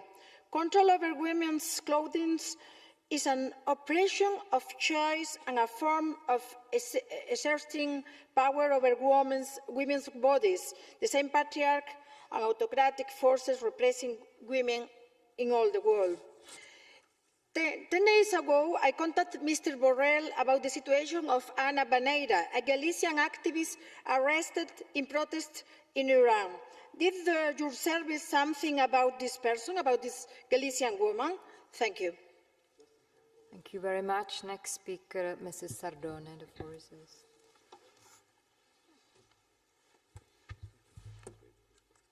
Le donne iraniane protestano, rischiano la vita, lo fanno con gesti plateali, possiamo dire. Eh sì, perché in Iran togliersi il velo o baciare il proprio fidanzato in piazza sono gesti considerati sovversivi e quindi vietati. E l'Unione Europea che cosa fa? Nulla, se non esprimere una vuota vicinanza, nessuna condanna reale al regime islamico iraniano, nessuna critica reale al sopruso del velo islamico obbligatorio, nessun sostegno concreto alla lotta delle donne che vogliono solo essere libere. La vostra posizione è timida. Perché è timida? Perché per anni avete sostenuto e promosso, anche con soldi pubblici, l'idea del velo islamico come simbolo di libertà. Avete preso una cantonata e avete promosso un modello sbagliato. Il velo islamico è uno strumento di oppressione, come testimoniano le donne iraniane, stanche della violenza e degli ordini della polizia religiosa. Basta ipocrisia, l'Europa difenda il valore della libertà e i diritti delle donne. Grazie. Thank you very much. Next speaker, colleague Mr. Zahradil, the floor is yours. Já jsem se ocitl na tom posledním sankčním seznamu Iránu jako jediný občan České republiky, ještě s některými svými kolegy. To je samozřejmě spíš kuriozita, protože nám se nic neděje, ale 10 000 lidí v Iránu se děje. Máme tady více než 600 protestujících, kteří už byli zabiti bezpečnostními složkami, 30 000 zadržených.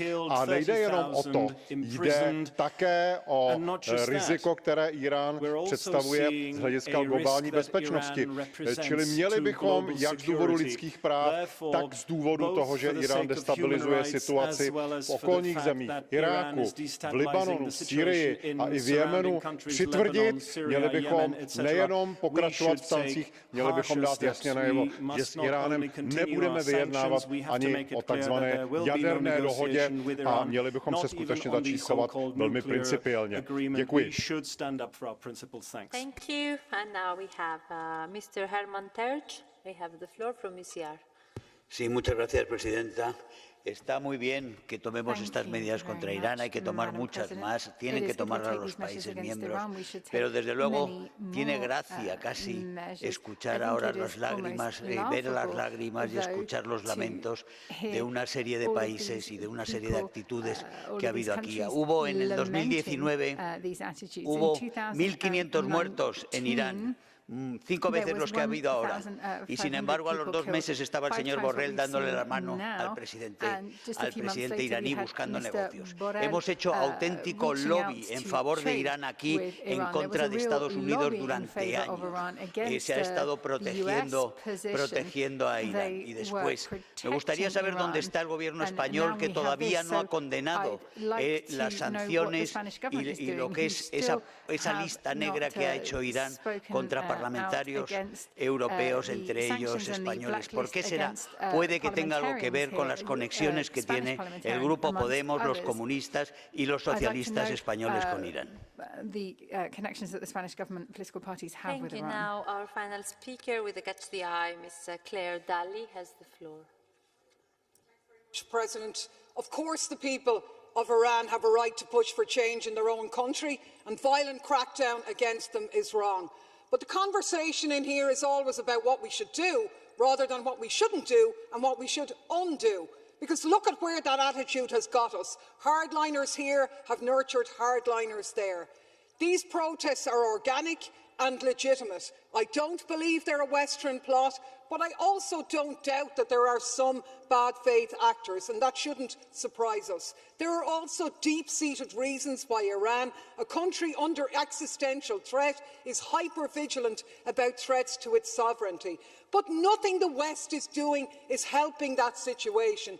Biden vying we're going to free Iran is not helping any Iranian. It's the worst possible thing to say. It's directly putting civilians in the firing line and hyping the external threat narrative. How have sanctions helped? They've created widespread misery and crackdown has gotten harder. Draw the conclusion this isn't working. So what can we do? Relieve the pressure, drop the sanctions, pursue dialogue, not regime change. Get it into your head. Iranians are protesting not for EU strategic interests. They're protesting for their own future. It should be left to them to decide it. Thank you, Ms. Clare.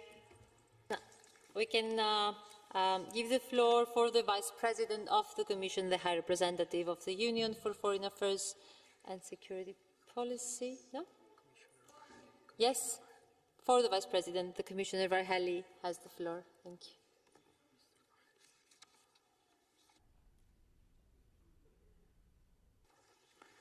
Dear Madam President, honourable members, thank you again for this exchange about the situation in Iran. You can rest assured that the EU and its member states will continue to monitor the situation of the protests in Iran closely, and we will continue to consider all available options, including further restrictive measures. At the same time, High Representative Vice President Borrell will continue to use every opportunity in his direct contacts with the Iranian authorities to reiterate the EU's strong opposition to the capital punishment in all times and under all circumstances, and to urge them to guarantee the full range of fundamental rights for all their citizens, including the rights to freedom of expression and peaceful assembly. To Mrs. Miranda, my colleagues just told me that we have not received yet your request, but once we have it, of course, we will immediately provide you with a reply. Fundamental rights must be respected in all circumstances, and I want to thank you for your attention.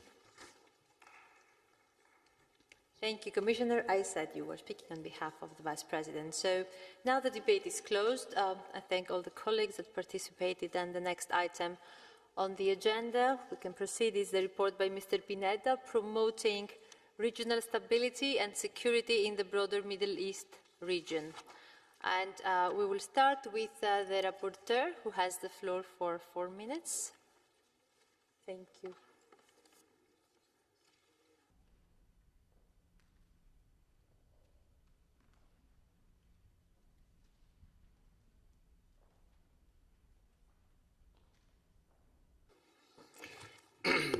Gracias, Presidenta. Este informe pone de relieve la necesidad de coherencia y responsabilidad en la política de seguridad y estabilidad de la Unión Europea hacia Oriente Medio en general y hacia la región del Golfo en particular. Esto es muy relevante, ya que la actual situación regional se caracteriza por una creciente inestabilidad y vulneración de derechos humanos que a menudo son perpetrados por gobiernos armados y apoyados por la Unión Europea.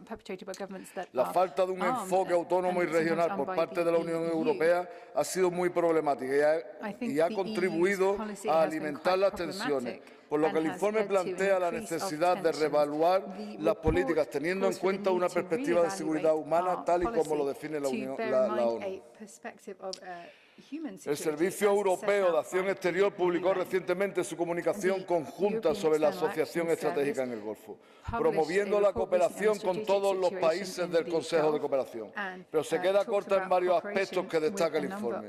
La seguridad y la estabilidad en Oriente Medio es interdependiente con la de Europa y, por lo tanto, necesitamos revertir las políticas fallidas que nos han llevado a la situación actual, garantizar un enfoque coherente que no se base exclusivamente en la lucha antiterrorista, que a menudo utiliza métodos represivos no conformes con el derecho internacional, y tener en cuenta las fuentes de inestabilidad. Cualquier forma de participación de la Unión Europea, incluso a través de la financiación, debe contribuir a garantizar el derecho internacional, los objetivos de desarrollo sostenible de la ONU y el concepto de seguridad humana. Los problemas y los conflictos locales requieren soluciones locales. Las organizaciones regionales existentes deberían protagonizar los procesos de paz y diálogo en la región. La Unión Europea debe reforzar el multilateralismo en la región, tanto con países como con organizaciones regionales, así como profundizar en nuestro compromiso interparlamentario. Debemos involucrarnos en el diálogo y no ir a una política divisoria en la región entre los países percibidos como pro-saudíes y los percibidos como pro-iraníes. Debemos revisar y suspender, si procede, la asociación de la Unión Europea con aquellos países de la región que violan los derechos humanos. Exigimos responsabilidad por los crímenes de guerra en Yemen y analizamos la participación de la Unión Europea en esa guerra. Es necesario un proceso político inclusivo para lograr la paz y que todas las partes participen en las conversaciones dirigidas por la ONU. Demandamos que se ponga fin a la actual ocupación de parte de Siria y que se encuentre una solución política al conflicto en curso, basada en el diálogo, la democracia y la soberanía e integridad territorial del país. Rechazamos las violaciones de la soberanía y la integridad territorial de Irak por parte de Turquía. Condenamos la ocupación de Palestina, así como pedimos el levantamiento del bloqueo israelí a la franja de Gaza. La política de expansión de asentamientos israelíes ilegales en Cisjordania y Jerusalén Este debe revertirse inmediatamente. Destacamos al mismo tiempo el impacto positivo de la UNRWA en toda la región y subrayamos la necesidad de garantizar una financiación adecuada. Pedimos mecanismos efectivos para que se respete la posición común de la Unión Europea que prohíbe la exportación de armas a los países que participen en conflicto. Demandamos que se establezca una zona libre de armas de destrucción masiva en la región, de acuerdo con la resolución de la Conferencia de Revisión y Ampliación del Tratado de No Proliferación de Armas Nucleares de 1995. Y pedimos a Israel que firme el tratado para revelar su estatus nuclear. Necesitamos que la Unión Europea se comprometa con la sociedad civil. Son imprescindibles criterios relacionados con los derechos de las mujeres, de los trabajadores, con la libertad de asociación, la libertad de prensa o la garantía de acceso a los derechos básicos. Y condenamos el uso masivo de programas espías como el israelí Pegasus en toda la región. Pedimos que se aplique la cláusula democrática en los acuerdos de asociación con la Unión Europea cuando haya claras violaciones de derechos humanos. Y por último, pedimos a las autoridades regionales que respeten la prohibición de la tortura en cualquier circunstancia y que supriman la pena de muerte. Señora Presidenta, colegas, esta es una resolución, esto es un informe que aunque lo impulse yo soy el ponente, desde luego no es el informe que yo hubiera escrito si dependiera solo de mí, ni el informe que hubiera escrito ninguno. Esto es un informe fruto del compromiso y de la responsabilidad, principalmente de 7 grupos que han sido capaces de apostar valientemente y generosamente por un informe que ayude a mejorar la relación de la Unión Europea con los países de la región y que tengan una relación en la que apuesten por el respeto a los derechos humanos, en el que apuesten por el respeto a la soberanía y la independencia de esos países y en el que descarten una visión injerencista, una visión colonialista en la que vayamos a esos países. Desde luego quiero agradecer la participación de los otros grupos que han participado de forma generosa en la elaboración de este informe y desde luego queda a vuestra disposición para Thank you very much. Thank you so much for your work. And now for the Commission, you have the floor for 3 minutes, Mr. Borrell. Thank you. Dear Madam President, honorable members, the broader Middle East region remains of fundamental interest to the EU. Let me therefore thank you for this timely debate and for your focus on this important and very diverse region. We cannot afford turning a blind eye. Our future prosperity, stability and security depends too much on how we manage our relations with our wider neighbourhood, including the southern neighbours and the Near and Middle East. This is why the EU has presented a new agenda for the Mediterranean last year and a new strategy for the Gulf this year, both concerning the wider Middle East. I would like to take this opportunity to thank you, honourable members, again for your strong support to the Gulf strategy. We are already implementing, working actively to increase and strengthen our engagement with partners in the region at all levels. Among the most visible examples, in November alone, President von der Leyen participated in the Manama dialogue in Bahrain. High Representative Vice President Borrell met numerous regional foreign ministers who, like him and Vice President Skinas, visited also Kuwait, Qatar, and the United Arab Emirates. This week, High Representative Vice President Borrell will co-chair the ministerial with our southern neighbours and the Union for Mediterranean in Barcelona, where I also be representing the Commission. The objective of such exchanges is clear: implementing the various work strands of those two new initiatives, in particular green transition and climate change, energy, trade and economic diversification, and socio-economic recovery, while we continue our engagement on pre-existing dialogues, including on human rights. In the case of the southern neighbourhood, we hope that the economic and investment plan will contribute to spur challenges that go from the most urgent humanitarian needs to the longer-term socio-economic challenges, development, regional stability, and global security, just to name only a few. Still, as for any other region, there is no one-size-fits-all. The breadth of areas we are mentioning also reflects the diversity of countries in the region, some enduring conflicts since decades, others stable and with thriving economies.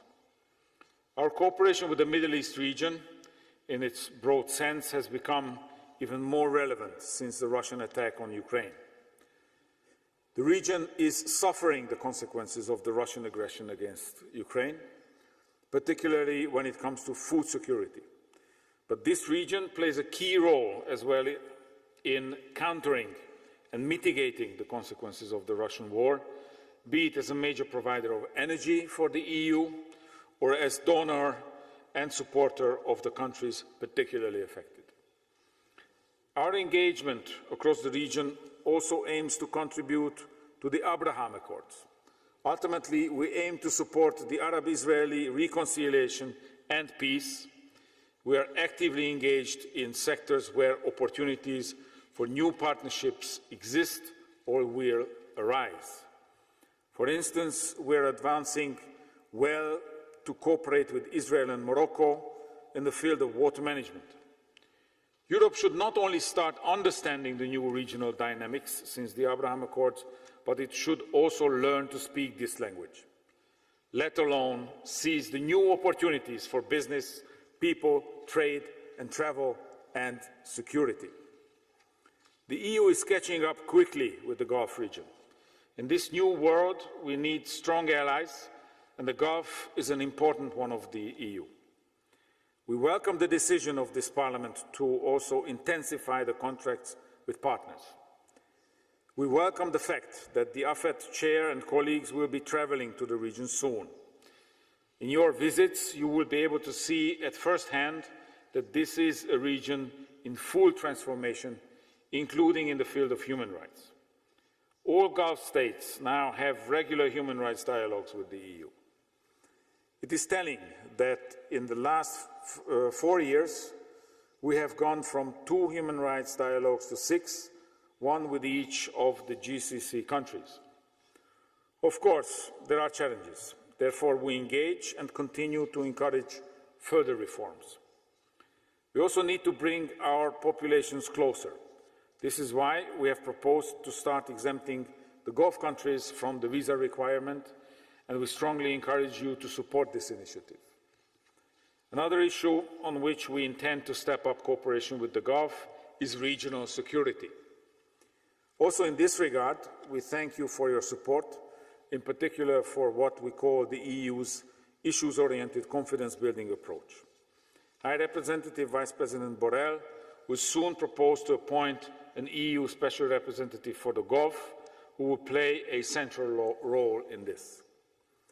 With regards to security, we just mentioned in our previous exchange that international oversight on Iran's nuclear program remains a priority. It is in the interest of peace and security of the region, and even if the way ahead is not so easy, indeed other important issues, including on human rights or Iran's contribution to the Russian aggression against Ukraine remain of our utmost concern and certainly have to be addressed. Before concluding, let me touch briefly on a few other important issues in the region. The Israel-Lebanon delineation agreement is a positive development, as well as normalization agreements. We also need to remain fully committed on the Middle East peace process. On Lebanon, the EU is keeping up the pressure, calling the government to organize presidential elections and deliver on the reforms required by IMF, which are extremely urgent. On Syria, where the situation is worse than ever, the EU remains one of the leading actors. We are already working towards the 7th Syria conference next year. Counterterrorism remains a key challenge in Syria and the entire region. The EU Strategic Compass for Security and Defence presents a new, broader framework for engagement. Last but not least, on Yemen, we keep on supporting the efforts of the UN Special Envoy, Grundberg. Time is limited, and I will stop here as I am looking forward to our exchange. Thank you for your attention. Thank you, Commissioner. Now we can start from the EPP. Mr. Lopez Isturiz White has the floor. Thank you.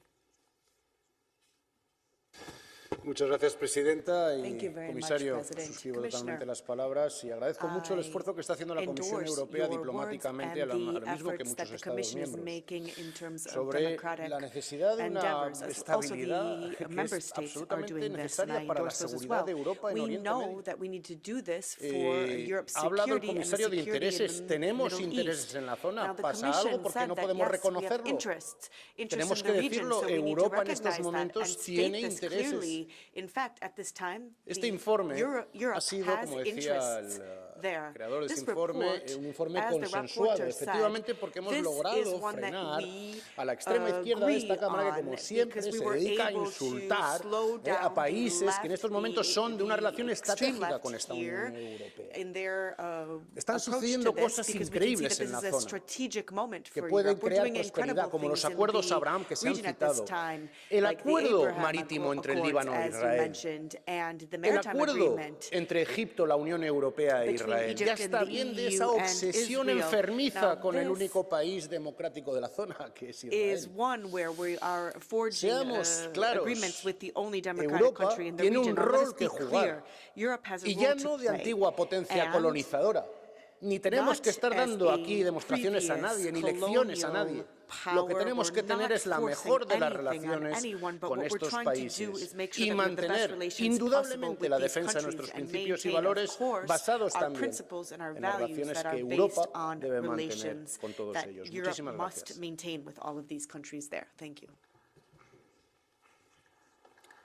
Thank you. And now from the S&D, Mr. Mixer has the floor. President, Commissioner, dear colleagues, stability and security in the broader Middle East is critical for global security, and on the other hand, instability and going interstate conflicts in the region have a negative spillover effect for security and stability in all the regions in the world, including Europe. In this light, I want to welcome the Commission's strategic initiatives with regard to the Mediterranean and the Gulf, the joint communication on the strategic partnership with the Gulf rightly focuses on a number of key policy areas, from global security to energy security to climate change and clean transition. But I would like to highlight one thing. While our cooperation with the regional actors seeks to resolve the outstanding conflicts both within and between states, with a very strong focus on sustainable human security and protection of human rights and the respect of international law, there are other outside actors whose interference in the conflicts in the region is driven by far more sinister motives. Therefore, at this very moment, when the rules-based international order is being challenged by Russia's unprovoked and unjustified war of aggression against Ukraine, a truly strategic partnership with the Middle East is only possible through alignment on this critical issue. A couple of examples. While the EU's Iran policy and our support for upholding the JCPOA is driven and continues to be driven by the need of our determination to keep the nuclear weapons out of the hands of the Iran regime, We cannot close our eyes to the fact that this regime is today supporting Russian aggressors in Ukraine with attack drones that are being used to destroy critical civilian infrastructure, or for the fact that the same regime is brutally cracking down on civil unrest at home. Also, for years, Russia has been supporting Bashar al-Assad's murderous regime in Syria, both directly as well as through its proxies, notably the so-called Wagner Group, a terrorist organization that is today also killing innocent people in Ukraine. Or on a different front, while the many members of the OPEC Plus may have had legitimate and self-interested reasons for the recent decision to cut oil production, it is clear that the decision also works in the interest of Russia and helps to fill its war chest. So while we absolutely need to pursue a strategic partnership, mutually beneficial strategic partnership with the broader Middle East, and have a big stake in helping to maintain stability in the region, our efforts must be guided by our commitment to preserving and strengthening the rules-based international order and limiting the influence of those actors who want to destroy it. Thank you. And now Ms. Yambou has the floor. Thank you. From Renew. Merci à vous, Madame la Présidente. Thank Le you Parlement very européen much, avait grand Madam besoin President. d'actualiser sa The position sur la European situation au Parliament very Moyen-Orient much needed to pour pousser une update its politique position with européenne regards plus to the cohérente et Middle East and ambitieuse dans try la and région. find a more Je coherent me and réjouis des ambitious passages policy importants sur les droits in the humains, region. I'm les very droits des pleased to femmes see et des that there are communautés sections on LGBT, human la liberté de rights, la women, presse, la nature LGBTI, envahissante des technologies de communities, surveillance de masse, press, etc. surveillance technologies, Ces etc. préoccupations primordiales I doivent être think au cœur des these relations de l'Union européenne very important concerns should avec be les at pays the du heart Moyen-Orient of what the pour EU is doing promouvoir with une stabilité countries in the durable Middle et East to promote solide dans la région. sustainable Stabilité. stability Qu'est-ce que in ça the veut dire? region. What does it mean Depuis when mon we arrivée talk en about 2019, je stability? questionne Since cette I came to stabilité Parliament in brandie comme un objectif sans que 2019, personne n'y entende la même I définition, question voire this une notion of quelconque stability définition. that people brandish Je me about réjouis without d'avoir enfin really établi having a dans clear cette résolution definition. un I lien think finally positif here et in this direct entre la resolution stabilité there d'une is a part clear and et positive la link between démocratie et le stability on the respect one de hand l'état de droit. and democracy and the respect Et for the je rule of law voudrais on the souligner other que la hand. démocratie va I would avec just l'état de like droit. to emphasize that Monsieur le democracy commissaire, and rule of j'espère law go pouvoir compter hand sur in vous pour hand. mettre véritablement Mr. en Commissioner, œuvre I hope une coopération that avec we les pays can de la really région depend on basée sur you la sécurité des to peuples ensure that we et have le full respect des cooperation droits with those humains countries in the et du region droit based on international. human Merci rights and beaucoup. respect for the people and international law. Thank you. Thank you. Mr. Solenau has the floor from the Greens. Thank you, Madam Chair. Let me start by thanking the rapporteur, Manu Pineda, for his job with this file, as well as the collaboration from the other shadow MEPs. I think we've reached a good, balanced and interesting outcome. The vast region covered by this report, the broader Middle East, has undergone profound changes over the last decade. We have been witnessing, for instance, the rise of the Gulf states as engines of regional development. We've seen growing rivalries between big players like Saudi Arabia and Iran, or an authoritarian restoration across the region following the years of the Arab uprising springs from 2011 onwards, with severe negative implications for fundamental rights and freedoms. In the light of the many conflicts and deep divides that affect the region, and given its importance for the EU due to its geographical location, but also the common ties that we have a stake in contributing to the progress and stability of the whole region. And there are areas of collaboration that need to be explored more intensively. For instance, partnerships in the field of clean energy, taking into account the region's large renewable energy capacity. However, any deepening of the collaboration must be based on the demand for respect for human rights in accordance with international law. Severe and pervasive state repression on human rights defenders, activists, journalists, dissidents throughout the region has to be condemned, and on this regard, the EU has to make engagement with civil society a priority and aim at concrete commitments at the respective regular human rights dialogues with countries in the region. And finally, more engagement is needed from our side into the region's forgotten conflicts, like the war in Yemen, or protracted ones like the Israel-Palestine conflict. Thank you. Thank you. Now, Mr. Mariani has the floor from the ID. Merci Madame la Présidente. L'action de l'Union européenne au Moyen-Orient se résume en deux mots, idéologique et catastrophique. Au Liban, vous vous ingérez dans la vie politique en ne proposant aucune solution au marasme économique qui afflige le pays. En Égypte, vous insultez un État qui combat les frères musulmans et a brillamment organisé la COP27. En Syrie, vous refusez de tirer les conséquences de la victoire de Bachar el-Assad et punissez le peuple syrien pour ne pas s'être jeté dans les bras de la rébellion islamiste. Vous voulez maintenant revenir sur nos accords avec Dubaï. Vous exaspérez autant l'Iran que l'Arabie saoudite. Et je ne parle même pas des chrétiens d'Orient que vous défendez mollement, qui sont les grands oubliés de votre politique. L'Union européenne a un génie. Elle dépense l'argent du contribuable sans compter et elle n'arrive qu'à se faire des ennemis. Quelle que soit la confession religieuse, l'orientation géopolitique et la nature institutionnelle de nos partenaires orientaux, leur réponse est toujours la même, l'UE est arrogante, aveugle et irréaliste. Hier, la France pouvait négocier la paix au Liban, elle pouvait émouvoir le monde en refusant de s'associer à l'intervention en Irak. Elle pouvait proposer des voies de conciliation en Palestine. L'UE est le tombeau de la politique étrangère française.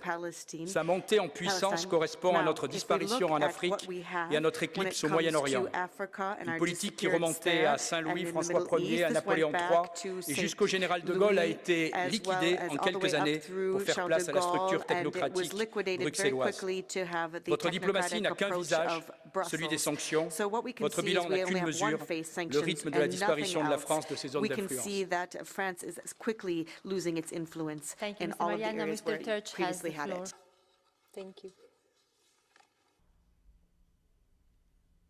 Muchas gracias, presidente. Bueno, un informe con todo afecto, Pineda, un informe que firma alguien de este Parlamento que tiene fotografías con prácticamente todos los grupos terroristas de Oriente Medio, choca en un principio, pero desde luego refleja bien lo que es el sectarismo manifiesto de este Parlamento y de la Unión Europea respecto a Oriente Medio y explica también por qué en Oriente Medio no pintamos prácticamente nada. Por ese sectarismo, por esa parcialidad que nos ha llevado a seguir financiando a organizaciones que tienen mucho que ver con la desestabilización y que, por ejemplo, aquí no haya habido en su momento ningún tipo de interés en apoyar el grandísimo éxito norteamericano del presidente Trump, que fueron los acuerdos de Abraham, que son los que abren la puerta a la estabilidad real, a lo que es la prosperidad y la apertura dentro de Oriente Medio para abrir una nueva era de cooperación en aquella región. Eso es lo que tenemos que mirar. ¿Por qué Europa no pinta nada? Y es por estas cosas. Thank you. Now, Mr. Pimenta Lopez has the floor from the left. Obrigado, Sra. Presidente. A perigosa situação no Médio Oriente é inseparável de décadas de política de ingerência, sanções e agressão a países na região, com os Estados Unidos da América, a NATO e a União Europeia como principais protagonistas e seus aliados como Israel ou a Arábia Saudita responsáveis por guerras no Iraque ou na Síria e recentes desenvolvimentos que semearam a morte e o sofrimento aos povos da região. Daqui condenamos a cruel guerra da Arábia Saudita e outros países do Golfo contra o Iémen, com a participação direta das grandes potências da NATO, provocando uma das maiores catástrofes humanitárias dos nossos dias. Daqui condenamos a impunidade da brutal ação de Israel contra a Palestina e a sua população, a sistemática agressão e violação do direito internacional, só possíveis com a conivência e apoio objetivo dos Estados Unidos da América e da União Europeia. Aqui deixamos a solidariedade de sempre ao povo palestiniano, ao povo sírio, aos restantes povos do Médio Oriente, saudando a sua resistência e luta pelos seus direitos, independência, soberania e emancipação. Thank you. And now Ms. Gall has the floor for 1 minute.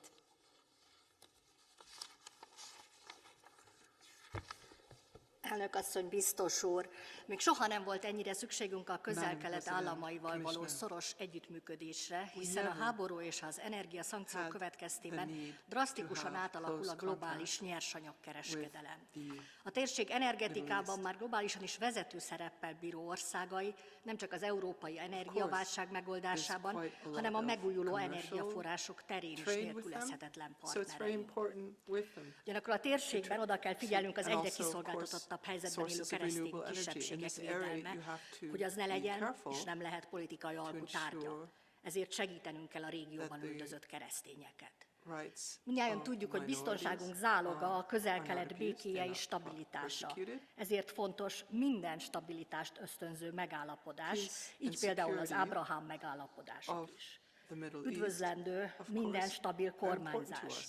Ezért üdvözlendő az izraeli választások eredménye, amely stabil kormányzást garantál.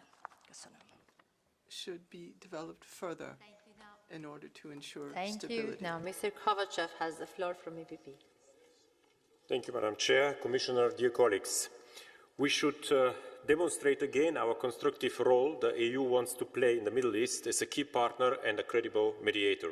I welcome the positive developments in the region. Was mentioned normalization of diplomatic relations between some Arab countries and Israel through the so-called Abraham Accords, the agreement between Lebanon and Israel on their maritime border, the decrease of number of attacks around the Gaza Strip, the signature of the Israel-Egypt-EU Memorandum of Understanding on energy, among others. However, there are also quite a few remaining very concerning challenges: the difficult economic, political and financial situation of Lebanon, fueled by Iranian proxies there, the lack of positive change in Syria, and the continued challenges with refugees in the whole region.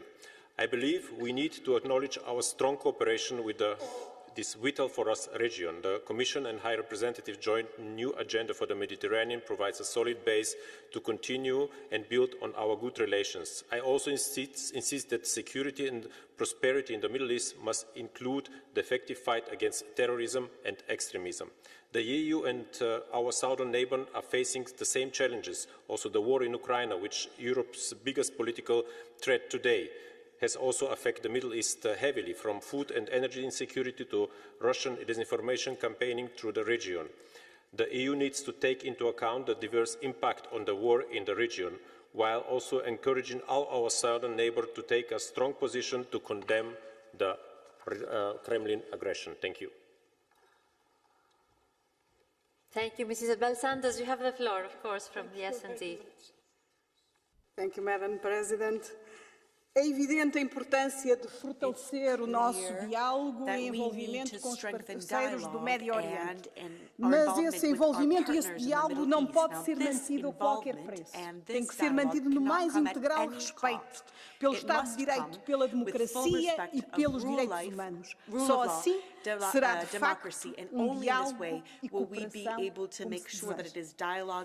E neste contexto quero manifestar aqui a minha profunda preocupação com a instabilidade que se vive na região, em especial com a situação que se vive no Líbano, que ameaça transformar-se em mais um Estado falhado.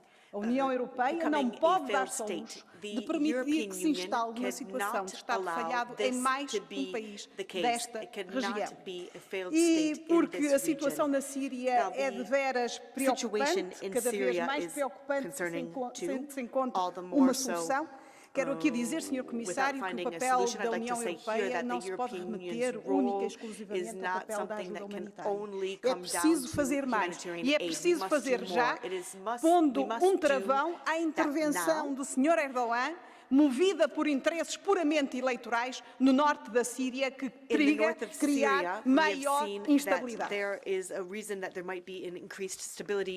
you, Ms. Santos. Now, Mr. Bausa Diaz has the floor from Renew. Thank you. Muchas gracias, Presidenta. Muchas cosas han cambiado en los últimos años en los países de Oriente Medio. Ha pasado desapercibido, pero ¿saben ustedes quién acompañaba en primera línea al emir de Qatar durante la inauguración del Mundial? Pues era Mohammed bin Salman, príncipe heredero de Arabia Saudí, y no hace ni 2 años tan solo que Arabia Saudí lideraba el mayor bloqueo conocido en la región contra Qatar. Los acuerdos de Abraham han acercado el mundo árabe y el judío como nunca antes se había producido. Y aquellos que no han firmado ese acuerdo mantienen negociaciones semanales con Israel. En solo 2 años ya vemos resultados espectaculares, así que imagínense si el Parlamento los apoyara y se extendiera al resto de los países árabes. Hablamos de un verdadero cambio de paradigma en la región. Oriente Medio está cambiando. Se abre una ventana nueva de oportunidad para la estabilidad. Arabia Saudí, Emiratos Árabes, Qatar, Cuba, Israel, Marruecos, Egipto. todos ellos lo saben. Y el Parlamento Europeo debería verdaderamente facilitar ese cambio. Así que, si de verdad queremos estabilidad en la región, la Unión Europea debe acompañar, apoyar e impulsar. El futuro de Yemen, de Siria o de Palestina pasa por lograr la cooperación entre todos los países de Oriente Medio. Y ahí es donde nos tienen que encontrar, apoyándoles. And that is what we need to be doing, supporting them. Thank you. Thank you. Now, Mr. Saturi has the floor from the Greens. Thank you. Madame la Présidente, chers collègues. Salah Hamouri est franco-palestinien. C'est un avocat du droit israélien engagé à défendre les prisonniers palestiniens. Oui, mais depuis des mois, Salah est lui-même prisonnier, en détention administrative, sans jugement, sur des périodes de 6 mois, renouvelables indéfiniment. Et pour faute, le non-allégeance à l'État d'Israël. Mais de quoi parle-t-on? Depuis des années, Salah Hamouri est harcelé par les autorités israéliennes, lui, mais aussi son épouse, ses enfants, qui n'ont pas le droit de mettre le pied en Palestine. Rien n'y fait, grève de la faim, qui lui a valu l'isolement, mobilisation incessante de son épouse, conférences, tribunes, mention de son nom, des rencontres entre dirigeants. Salah est toujours en prison. Pire, il risque d'être exilé en France contre son gré. Mais que font les autorités françaises? Que faisons-nous, nous, parlementaires européens? Quand cesserons-nous de regarder les bras croisés les emprisonnements politiques, les évictions, les exactions du gouvernement israélien? Nous sommes incapables de prendre des mesures. Pour les Palestiniens, le deux poids deux mesures ne peut plus être compris. Et sur ce sujet, cette résolution n'est malheureusement pas à la hauteur. Quand prendrons-nous des sanctions claires pour que le droit international, tout simplement, soit respecté? Enfin. Thank you. Now, Mr. Bielan has the floor from ECR. Madam President, dear Commissioner, the American withdrawal from the Middle East, the resurgence of Iran as a rogue state, and the expansion of local terrorist groups must be addressed to prevent further destabilization globally. The current lack of stability in the region has been leading to the involvement of Syrians, Afghans, and Iranians in the war against Ukraine to the benefit of the terrorist state of Russia. Equally, Russia has been worryingly extending its power to harm the European Union and its neighboring countries through the Wagner's Group activities in the Middle East, as well as in Africa. And this is something expected to increase with the potential agreement on a $17 billion arms contract with Algeria. For these reasons, the EU needs to find sustainable solutions, such as strengthening the EU's role in ensuring food supply in the broader MENA region during the unprecedented global food crisis. Thank you. Thank you. Now, Mr. Furlas from EPP has the floor.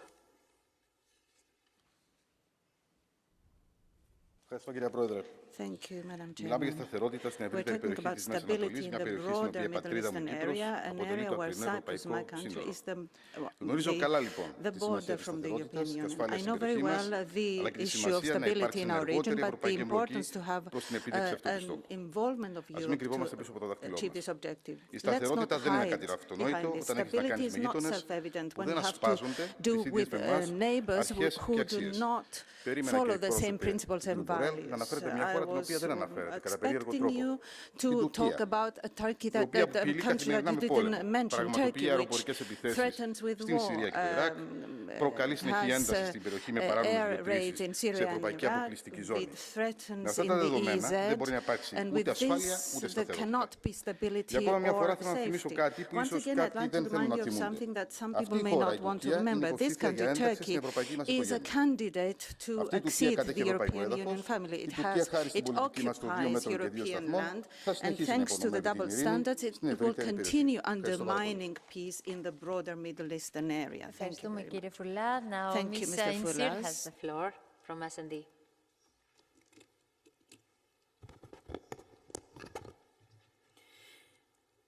Colleagues, while the first feminist revolution in the Middle East and the world continues to demand what should be a fact in Iran, democracy and human rights, while the brave women, girls and allies shout enough is enough, there are still many actions to demand from the international community. Sanction the murderous regime in Iran, including their families, expel their so-called diplomats, and let us all call things for what it is. The IRGC is a terrorist organization. The feminist revolution is, however, a part of a long, ongoing democratic revolutions. Ask the Kurds in Iran. They know it, unfortunately, too well. Right now, they are under severe attack by the IRGC. The regime bombs have even fallen down on them in the city of Koya in the Kurdistan region of Iraq, where the Kurdish Iranian opposition KDPI has its base. Simultaneously, Turkey bombed the Kurdish PYD, YPG, YPJ in the Rojava region of Syria. Remember those fighting for our freedom and sacrificing their lives in the fight against the terrorist organization ISIS. Unfortunately, it doesn't even stop here. Turkey also bombed different parts of Kurdistan region of Iraq. All across the world, people are shouting, Jinn, Jian, Azadi, woman, life, freedom. Let me remind us all of where the cradle of this slogan started, Kurdistan. Colleagues, let us show that human rights and security also means Kurdish rights and security. Thank you, Ms. Nasir. Now, Mr. Mandel is our last speaker. Thank you, President, Commissioner Vahey, ladies and gentlemen, colleagues. Security in the Middle East is of utmost importance for the security of Europe and the entire world, actually. I don't agree with everything we state in the resolution we will vote on tomorrow, but let's see the positive sides and let's follow up with whom? With our strongest ally, the only democracy and rule of law based state in the Middle East, Israel. Israel has opened historic opportunities with the Abraham Accords, with its partners there. That's the one side. The other side is the Iranian threat, which is not only contributing to terrorism of Hezbollah, of Hamas, which is not only supporting the malicious powers in Syria and misusing the Syrian soil for proliferation, which is also supporting Putin, Russia, in its war of aggression, in its brutal war crime-oriented aggression, in its hybrid warfare against the free world, against the political West. So let's see who our ally is. Let's follow up with our ally in the Middle East. And let's contribute from our side for security in the Middle East, because this will pay back for our security as well and also for our values. Thank you, Mr. Mandel. And now we're moving to the Catch the Eye speakers. And I will start with Ms. Hannah Neumann, Chair of DARP, has the floor.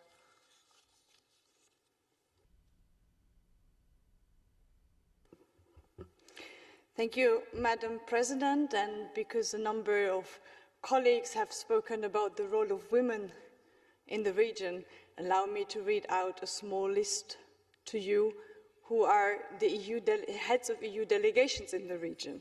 Israel, Mr. Dimitar Sanchez. Syria, Mr. Don Stonescu. Lebanon, Mr. Ralph Taraf. Libya, Mr. José Antonio Labadel. Egypt, Mr. Christian Berger. Yemen, Mr. Gabriel Muniera Viñals. United Arab Emirates, Mr. Andrea Matteo Fontana. Saudi Arabia and Bahrain, Mr. Patrick Simone. Qatar, Mr. Christian Tudor. Kuwait, vacant for a change. Iraq, Mr. Ville Valocha. Turkey, Mr. Nikolaus Meyer-Landrut.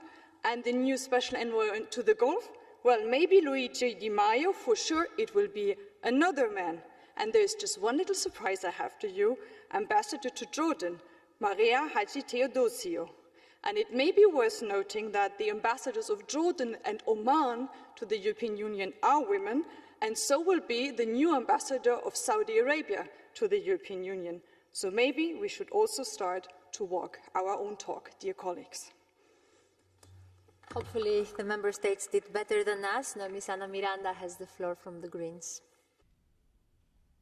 Gracias, Presidenta. Bueno, en primer lugar, quiero felicitar al ponente, a pesar de las críticas que le hace la extrema derecha a esta Cámara, que no está presente, por cierto. Vienen, escuchan, sueltan su rollo y luego no se quedan cuando hay que quedarse, que es el respeto a los debates y a todas las ideologías aquí presentes. Así que, en primer lugar, valoramos positivamente reforzar el multilateralismo en la región y la estabilidad. Pero mientras hablamos aquí, está pasando una cosa. Turquía está bombardeando Rojava, está bombardeando a personas civiles que han luchado contra el terrorismo del ISIS. Mientras estamos aquí, en Palestina se vulnera derechos. Y yo lo sé bien porque fui secuestrada por Israel en la flotilla internacional. Señores del PP que acaban de intervenir, Israel no es un Estado de derecho. Israel es un Estado que practica una ocupación ilegal. Precisamos, por tanto, y me dirijo a la Comisión, cláusulas democráticas en los acuerdos y respeto total por los derechos humanos. Derechos humanos que se siguen violando en la región, violando en el Yemen, violando en Palestina, violando en el Golfo. Precisamos cláusulas democráticas claras en estos acuerdos. Si no, no tendrán nuestro acuerdo. Muchas gracias. Otherwise, we will not have our agreements. Thank you. Thank you, Ms. Miranda. Now, Ms. Tali Claire has the floor. The main agents of instability in the so-called Middle East are Europe and its overgrown colony in North America. Since the Crusades, people there have every reason to be sick of the sight of us.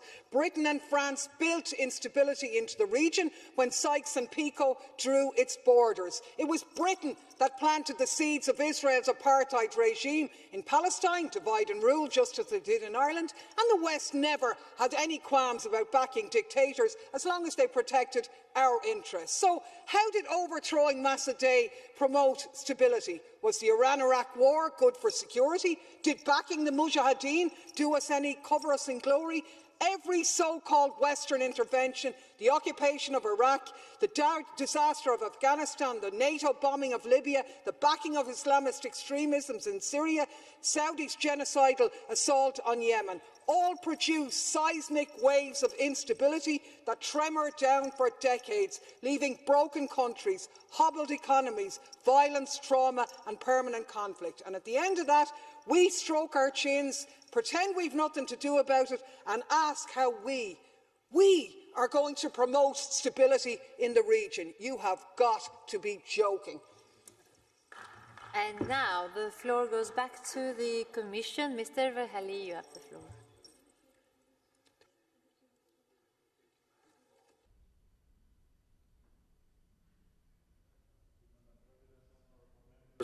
Thank you very much for this exchange.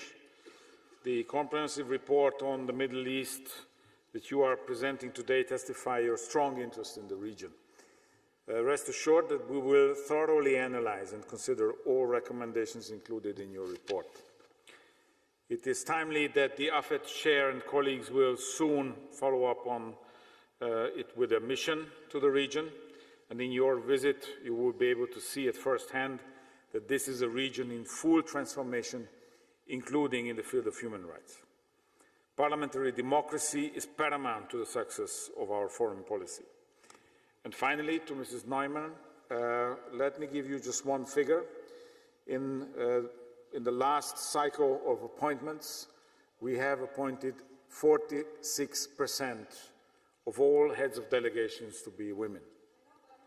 20% of all the applicants were only women. So we are working on this task, and this is not going to come about within just 1 year. Thank you. Thank you. And now back to the rapporteur, Mr. Pineda, you have the floor.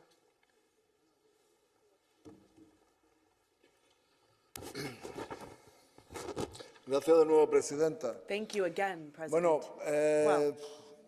quisiera pensar que el grueso de las intervenciones, algunos han puesto el acento más en unas cosas, en otras, pero siempre han apostado por lo positivo, ¿no? Digo, siempre no. Mayoritariamente han apostado por lo positivo. Comparto algunas denuncias que han hecho, the majority were relatively positive. Yeah, it's true that the Greens speak much about gender, but then when it comes time to Digo, yo desgraciadamente voy a tener que responderle a dos personas que no están aquí. Y me resulta triste porque me gustaría poder decir las cosas con la gente. En primer lugar, el señor López Istúriz. Bueno, el señor López Istúriz viene a reivindicar a Israel como única democracia y viene a descalificar el trabajo que se ha hecho en la Comisión para llegar a este documento. Pues es que resulta que el señor Istúriz ni estaba ni se le esperaba en la Comisión. No sabe nada de lo que ha pasado ahí. No se ha tenido que parar a ninguna extrema izquierda ni derecha ni de medio porque es que no ha sido así. Los compañeros que han estado que han participado en el debate han podido ver cómo ha sido un clima totalmente constructivo, salvo dos grupos ha sido un clima totalmente constructivo en el que algunos pues, han apostado más, otros menos, pero siempre desde la generosidad de saber que teníamos que salir para adelante con una propuesta constructiva.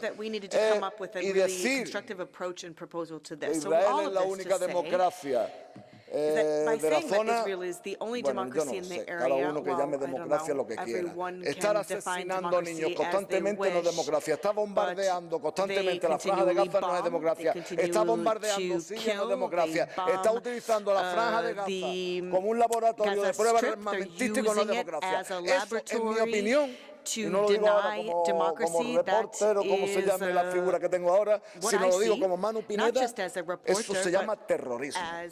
Y con esos terroristas yo no me echo ninguna foto. Quiero responderle también al señor Germán Terç, en primer lugar decir que esa épica que plantean algunos fascistas, que somos fascistas pero valientes, en el caso del señor Terç no funciona. Es fascista pero cobarde. Ha venido aquí, ha soltado la bomba y ha salido corriendo como la rata. Bueno, yo voy a responderle al señor Germán Terç. Su partido ha sido financiado por una organización terrorista iraní. Eso es público y notorio. Y ahora que venga aquí a contar las milongas que le dé la gana. Pero la organización que ha sido apoyada por el terrorismo iraní ha sido el partido Vox al que pertenece Mr. Pineda, thank you. It's a very interesting topic. Thank you for your work. We have to proceed now on the next item on the agenda. It's the report by Mr. Pizzula, the new European strategy for enlargement. And we will start with the rapporteur. You have the floor for 5 minutes. Thank you. Thank you, Madam President, Mr. Commissioner. Dear colleagues, thank you for the opportunity to present recommendations of the House on the new enlargement strategy. Thank you also for entrusting me with this important task at a time when enlargement becomes geopolitically strategic policy after 10 years of fatigue. Russian aggression in Ukraine had a tectonic impact on many of our policies. We all agree that a new impetus is needed to re-energize the enlargement process, ensuring its continuity, efficiency, credibility and impact. Council conclusions, the agreement on the candidacy status for Ukraine and Moldova, and the recognition of the European perspective for Georgia are strong political signs of support. With this decision, the scope of the enlargement policy was officially extended to the Eastern Partnership countries. Therefore, our internal administrative structures and external financial instruments will need to be adjusted accordingly. In the context of the before-mentioned conclusions and expectations from the Western Balkans, I wish to highlight one of the main messages of the draft text. Each enlargement country should be judged on its own merits. As the EU, we should overcome the enlargement gridlock by revamping the accession process both as a political goal and methodology.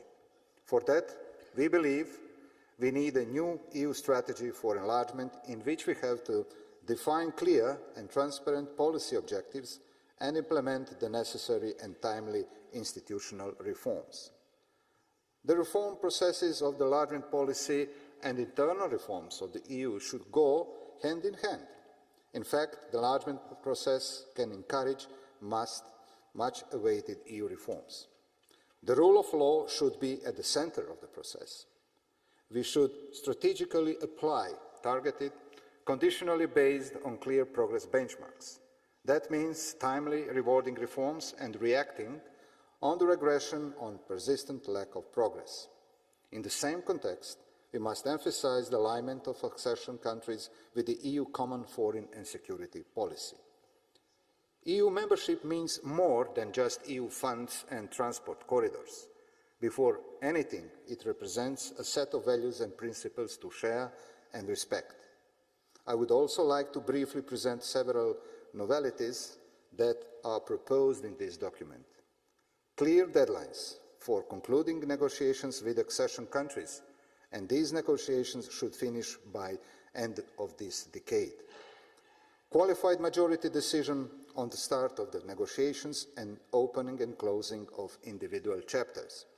The final decision would still be unanimous, but I believe this would be a leap of trust in the process that some issues can be solved through negotiating. We cannot lose time once again, like in the case of Northern Macedonia and Albania. Chief negotiator from the EU side for each country. This could benefit the transparency of the process, primarily when we communicate with the citizens of the candidate countries. Establishing a framework for effective cooperation between European Public Prosecutor's Office and the accession countries to facilitate close cooperation and the prosecution of the misuse of EU funds. A formal assessment of accession countries under the EU rule of law mechanism and report and the EU Justice Scoreboard, using the same indicators that apply to the Member States to prevent a persistent lack of progress, severe deficiencies and regression.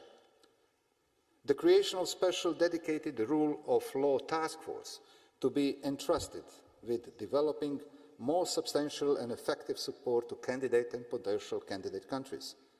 This goes along with the active involvement of the judges and prosecutors from the Member States. Phasing in of candidate countries into respective EU policies, initiatives and single market, including access to EU funds in respective areas. This will enable citizens to experience the benefits of accession throughout the process and not only upon its completion to reward sustainable progress. This House was always a prominent supporter of enlargement. With our joint work and by adopting solid recommendations of how the future enlargement policy should be implemented, we can once again set the tone and standards to enable the Union to grow and prosper. Thank you. You will have the floor again. Thank you, Mr. Pizzula. Now, for the Commission, Mr. Várhelyi has again the floor.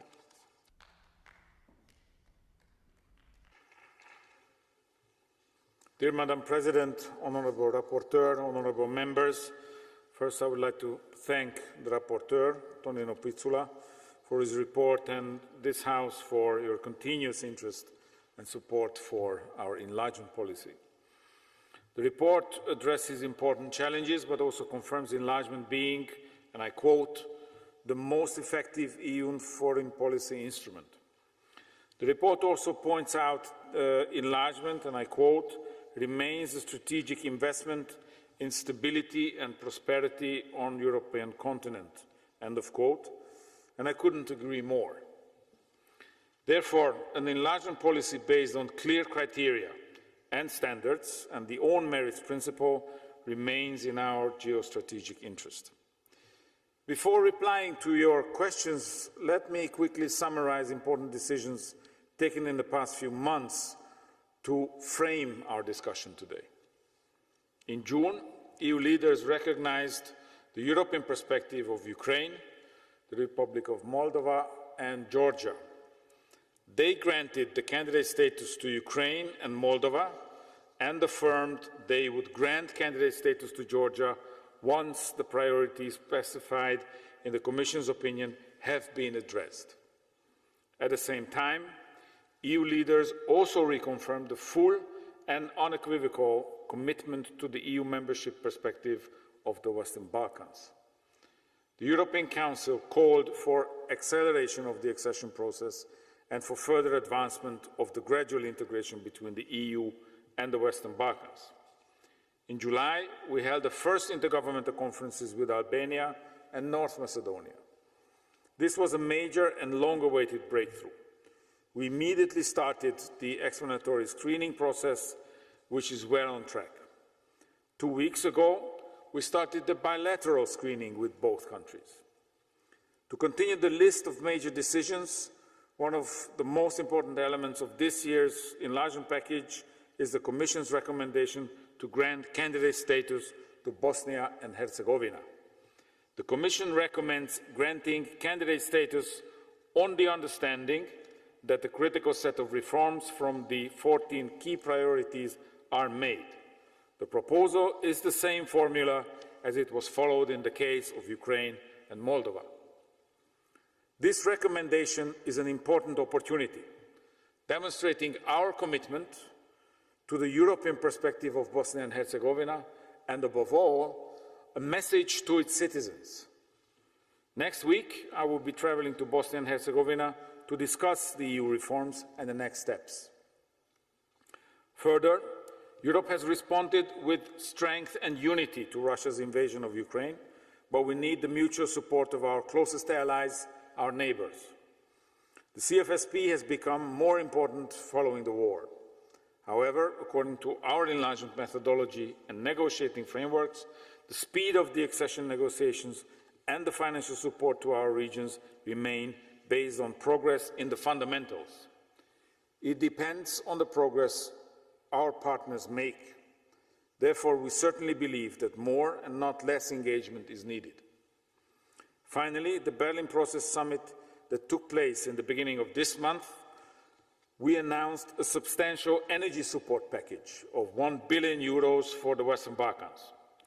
This will help the region to mitigate the increase of energy prices and their impact on the vulnerable households and SMEs over the immediate term. The package will support the energy transition and security in the Western Balkans over the short and medium term. We are convinced that together with the implementation of the €30 billion economic and investment plan, this package will help the Western Balkans in addressing the immediate consequences of the energy crisis and build resilience and independence. It is a clear proof of our dedicated support and unambiguous commitment in these difficult times and a confirmation of our alliance. Thank you for your attention.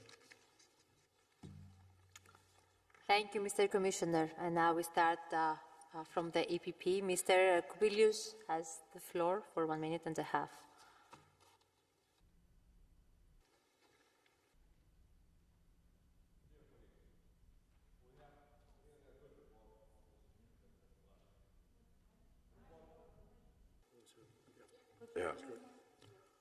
Dear colleagues, we have a good report on the significance of enlargement.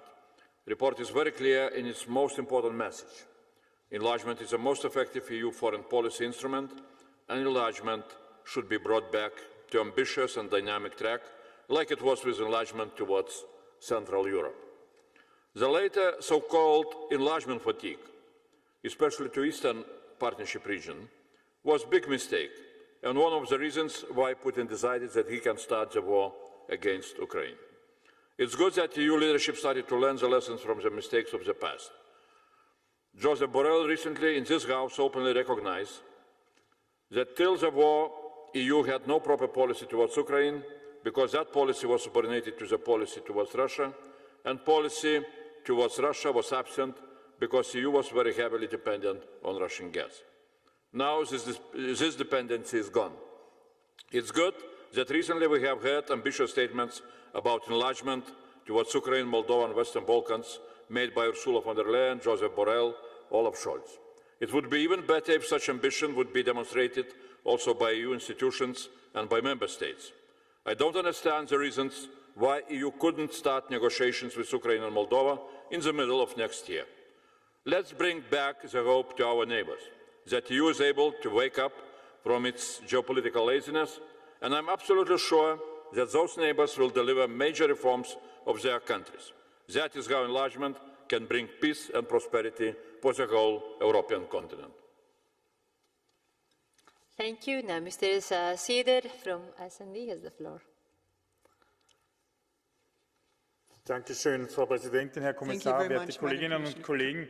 Ich möchte dem Kollegen Pizzula gratulieren zu diesem Text, denn es ist dringend notwendig und ein ganz wichtiger und guter Text. Wir müssen flexibler werden, wir müssen transparenter werden und vor allem wir müssen schneller werden im Erweiterungsprozess der Europäischen Union und vermutlich auch strenger bezüglich der Einhaltung unserer Werte, der Umsetzung der Reformen und der grundsätzlichen Orientierung der europäischen Außenpolitik. Der Balkan braucht ein klares Zeichen von der Europäischen Union. Die Bürger des Balkans und die Bürgerinnen des Balkans erwarten sich schon lange ein ganz klares Zeichen von der Europäischen Union. Und ich habe das schon oft hier gesagt und wir haben es auch schon oft hier im Europäischen Parlament diskutiert. Aber die jüngsten Ereignisse, auch die geopolitischen Ereignisse, zeigen einmal mehr, es ist höchste Zeit für einen dynamischen und starken Erweiterungsprozess. Thank you. Now, Mr. Ciolos from Renew has the floor. Thank you. Doamnă președintă, domnule comisar, extinderea este o parte a ADN-ului Uniunii Europene.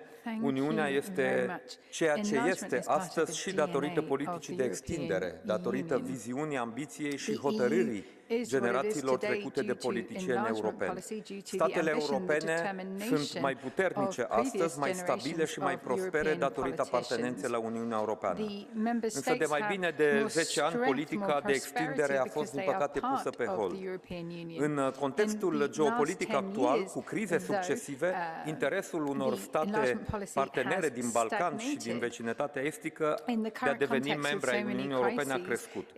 Uniunea trebuie să rămână un pol de stabilitate și pentru aceasta este nevoie de o viziune strategică, de o abordare clară, fără echivoc, față de statele interesate de proiectul european. Și raportul pe care îl dezbatem astăzi vine cu propuneri pragmatice, realiste, ambițioase, pentru a asigura succesul extinderii către țările din Balcanii de Vest și vecinătatea estică. Însă, în paralel cu așteptările noastre de reformă pentru țările candidate, este necesar ca și Uniunea Europeană să se pregătească din timp pentru a primi noi membri. Mulțumesc.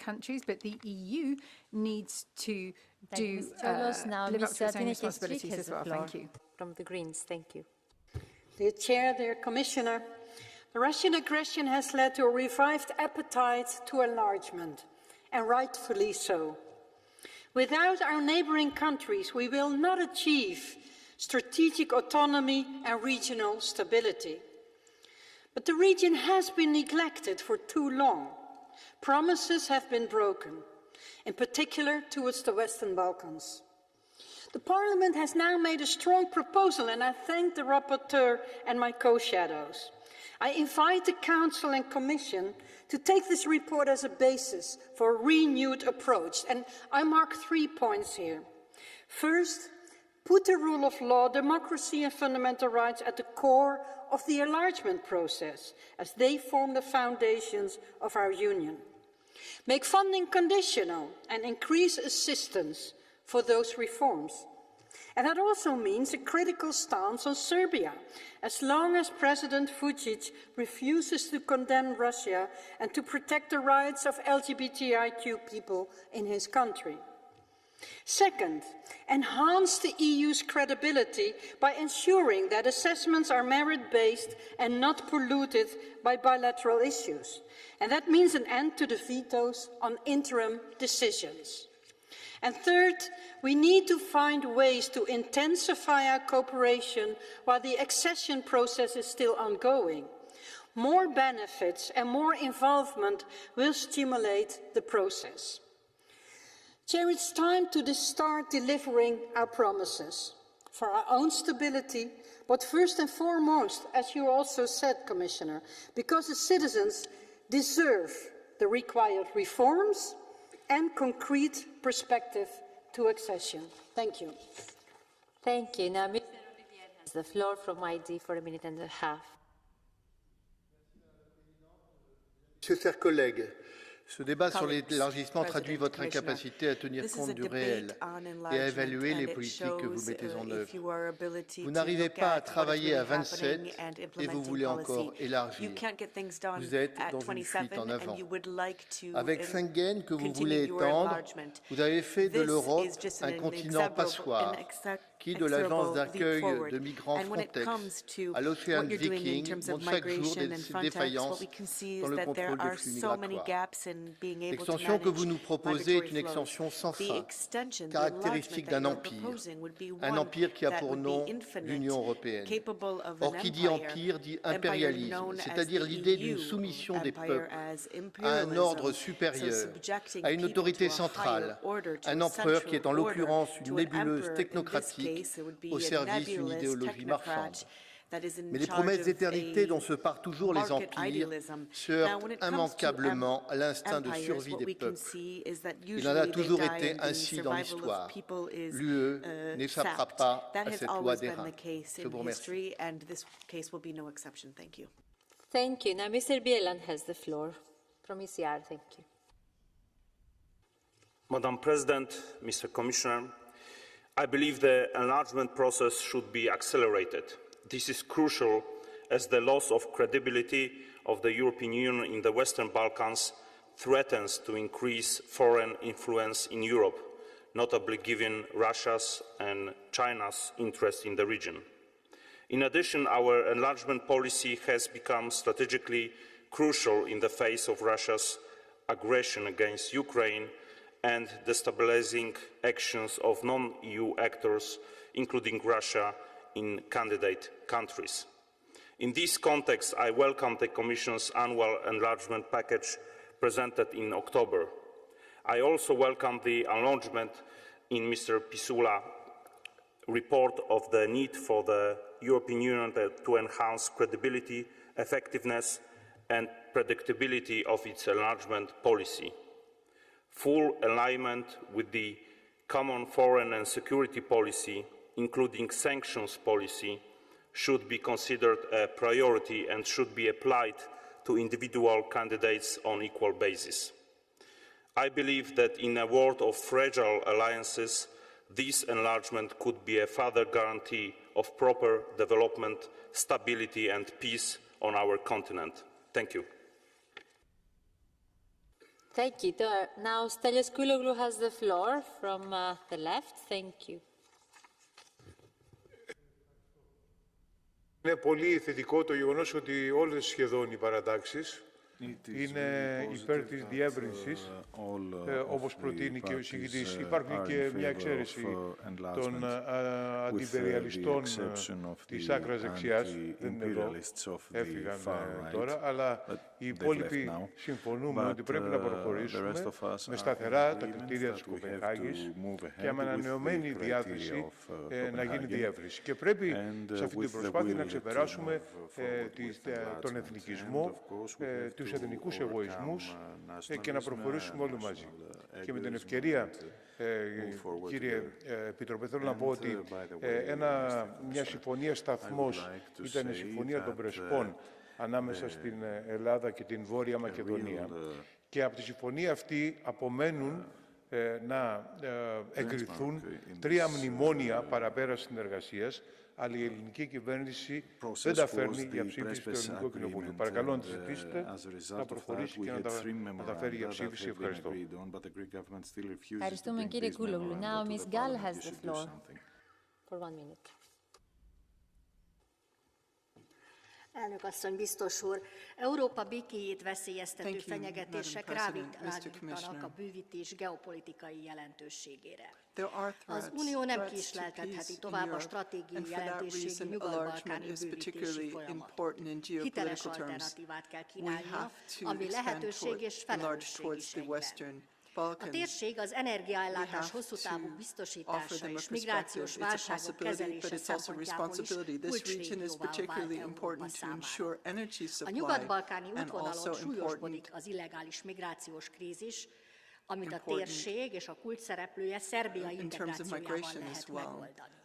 Ezért üdvözlendő a múlt héten Belgrádban kötött szerb-osztrák-magyar szándéknyilatkozat az illegális migránsok visszafordításáról a külső határokról. Ebben a jelentésben a feltételrendszer átpolitizált szigorítása rossz üzenet. Elbizonytalanítja például a csatlakozásra váró Szerbiát.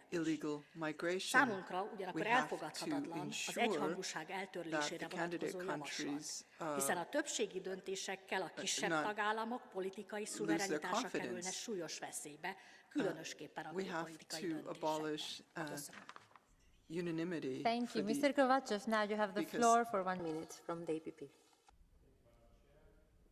Уважаеми колеги, Европейския съюз трябва да удвои или утрои своите усилия за присъединяването на страните от Западните Балкани, особено в сегашната геополитическа обстановка. Това трябва да е един от основните ни приоритети. Ще се спра обаче конкретно на Сърбия, защото нейната политика има влияние на много страни от бивша Югославия. В интерес както на сръбските граждани, така и на Европейския съюз тази страна да стане колкото се може по-бързо част от Европейския съюз, обаче като възприема всички елементи от политиката ни, включително и по отношение на Русия. За съжаление, в този момент Сърбия действа в подкрепа на руските интереси на Балканите и има много негативно влияние върху съседните страни. Тъжно е, че Северна Македония все още не предприема мерки по отношение на говора на омраза и дискриминацията срещу гражданите, които се идентифицират като българи. Срамният акт от преди няколко дни, когато беше нападнат култ на българската общност, трябва да бъде осъден от политическата класа на тази страна и тя трябва да положи усилия това да не се повтаря. Господин Пицула, колеги, това не е двустранен въпрос, а основна демократична ценност, която не е даденост, а трябва да се отстоява всеки ден, както в Европейския съюз, така и страните, които искат да се присъединят. Тук е един друг въпрос. Винаги съм отстоявал това, че по отношение на външната политика и политиката за отбрана, Европейския съюз трябва да има гъвкавост и бързо да се адаптира в геополитическата среда около нас. Затова там трябва да има квалифицирано мнозинство на взимане на решение. Но политиката по разширяване не е външна политика. Когато решаваме с кого да бъдем заедно в едно семейство, това не е външна политика и затова там трябва да остане единодушното взимане на решение. Благодаря ви. Ms. Kaluran now has the floor from the S&D.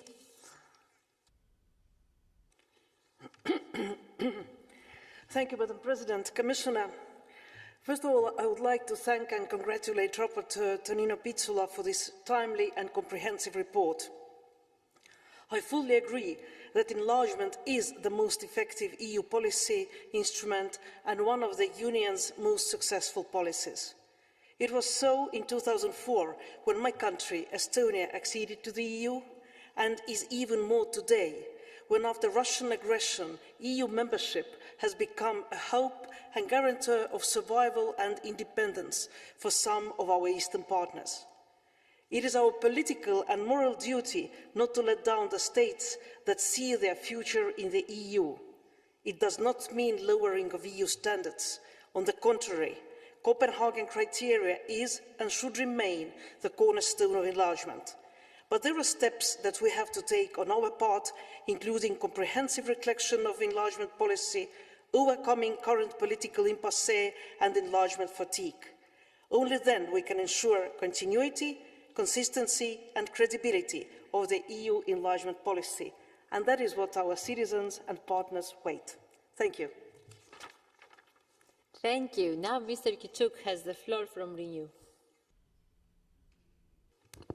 Благодаря, госпожо председател. Уважаеми господин комисар, уважаеми колеги, поздравления към господин Пицула, който прави един опит да усъвремени една много важна политика на Европейския съюз, а именно политиката по разширяване. Смятам, че тази политика има основание да бъде наричана най-успешната външна политика на Европейския съюз, но заедно с това трябва да бъде погледнат и много сериозно към нея и като подход и към отношение. Комисията прави правилните неща, давайки много категорични аргументи, че с новата методология процесът ще бъде много по-адекватен, той ще отговаря на очакванията най-вече на страните от Западните Балкани и заедно с това дава достатъчно гаранции за това, че страните, които са вече част от Европейския съюз, ще препознаят процеса като такъв. Много е важно в тази криза, както беше в кризата с пандемията, така и в кризата с енергийните ресурси, европейските граждани не да да бъдат ревниви към Западните Балкани, а наистина да направят необходимата подкрепа и като Европейски съюз в този процес, защото е изключително важно да почувстваме подкрепата. Ако искаме да живеем в един съюз, който е солидарен не само към собствените си граждани, но и към страните, които се устремили да бъдат част от него. Благодаря.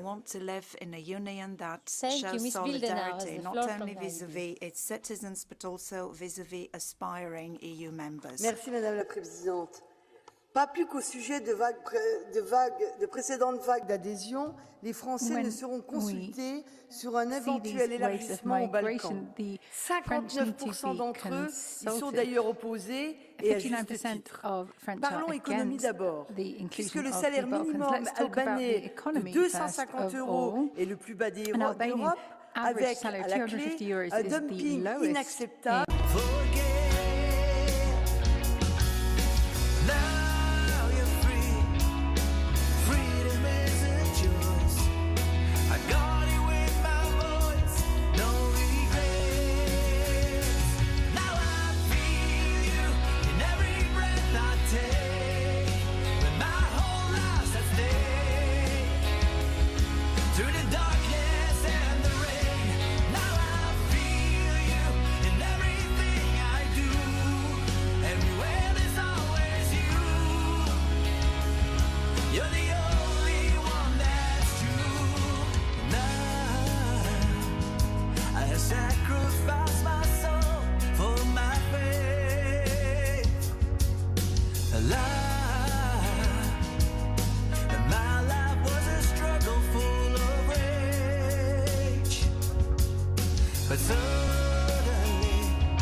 Non so aspettarti più di tanto, ogni minuto mi dà l'istinto di cucire il tempo e riportarti di qua.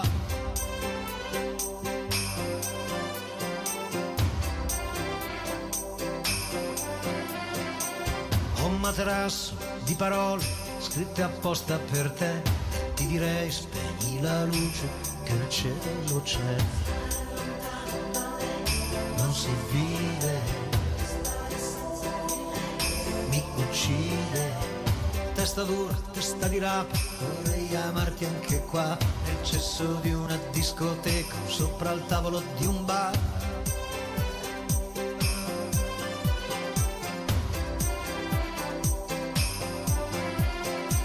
O stare nudi in mezzo a un campo, a sentirsi addosso al vento, non chiedo più di tanto, anche se muoio sono contento. Non si vive,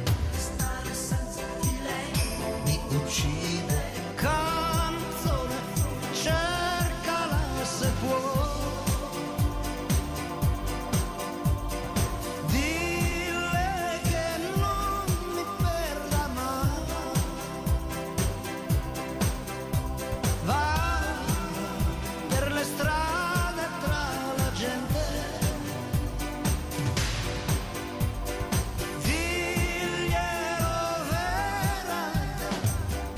Io i miei occhi dai tuoi occhi non li staccherei mai. Adesso anzi me li mangio, tanto tu non lo sai, lo sai.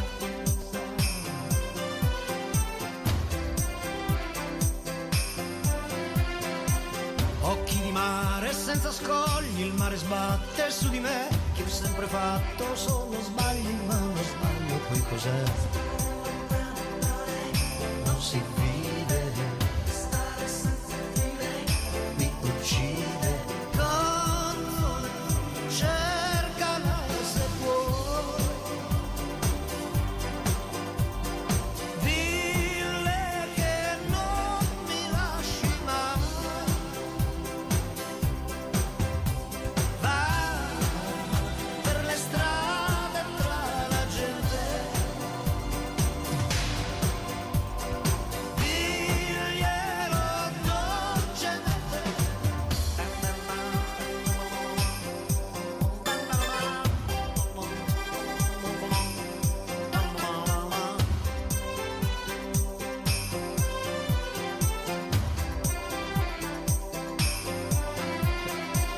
E come lacrime la pioggia mi ricorda la sua faccia.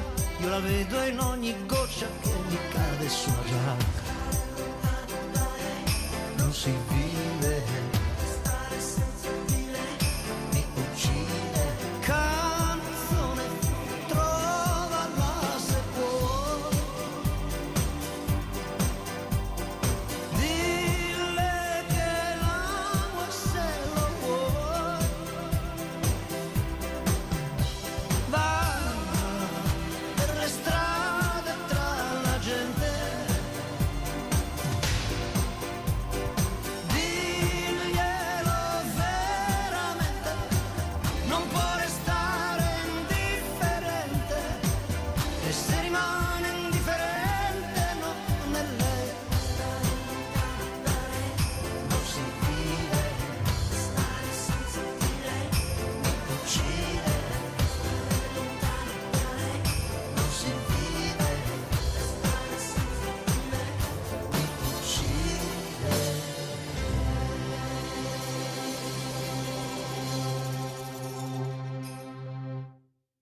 Radio Swiss Pop. Ein Musikprogramm der SRG SSR.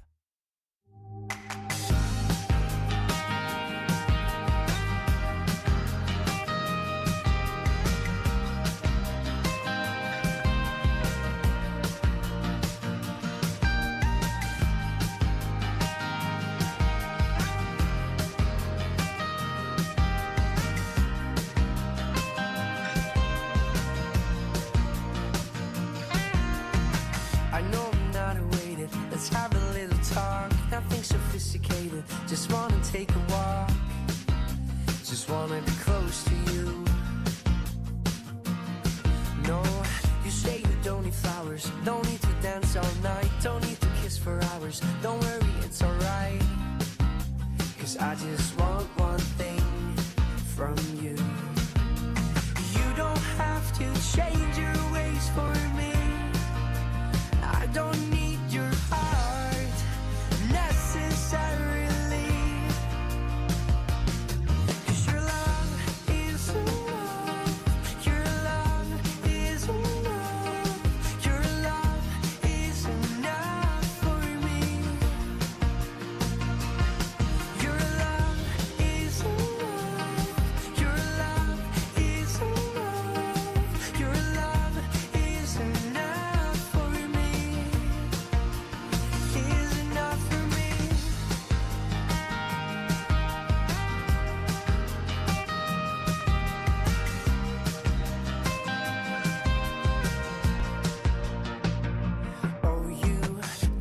smile all day. I love you anyway. Don't have to show you feelings, don't you worry, it's okay. You know I'll be there for you. Don't wanna talk about us, there's nothing more to say. I wanna love and focus, I knew it yesterday that all I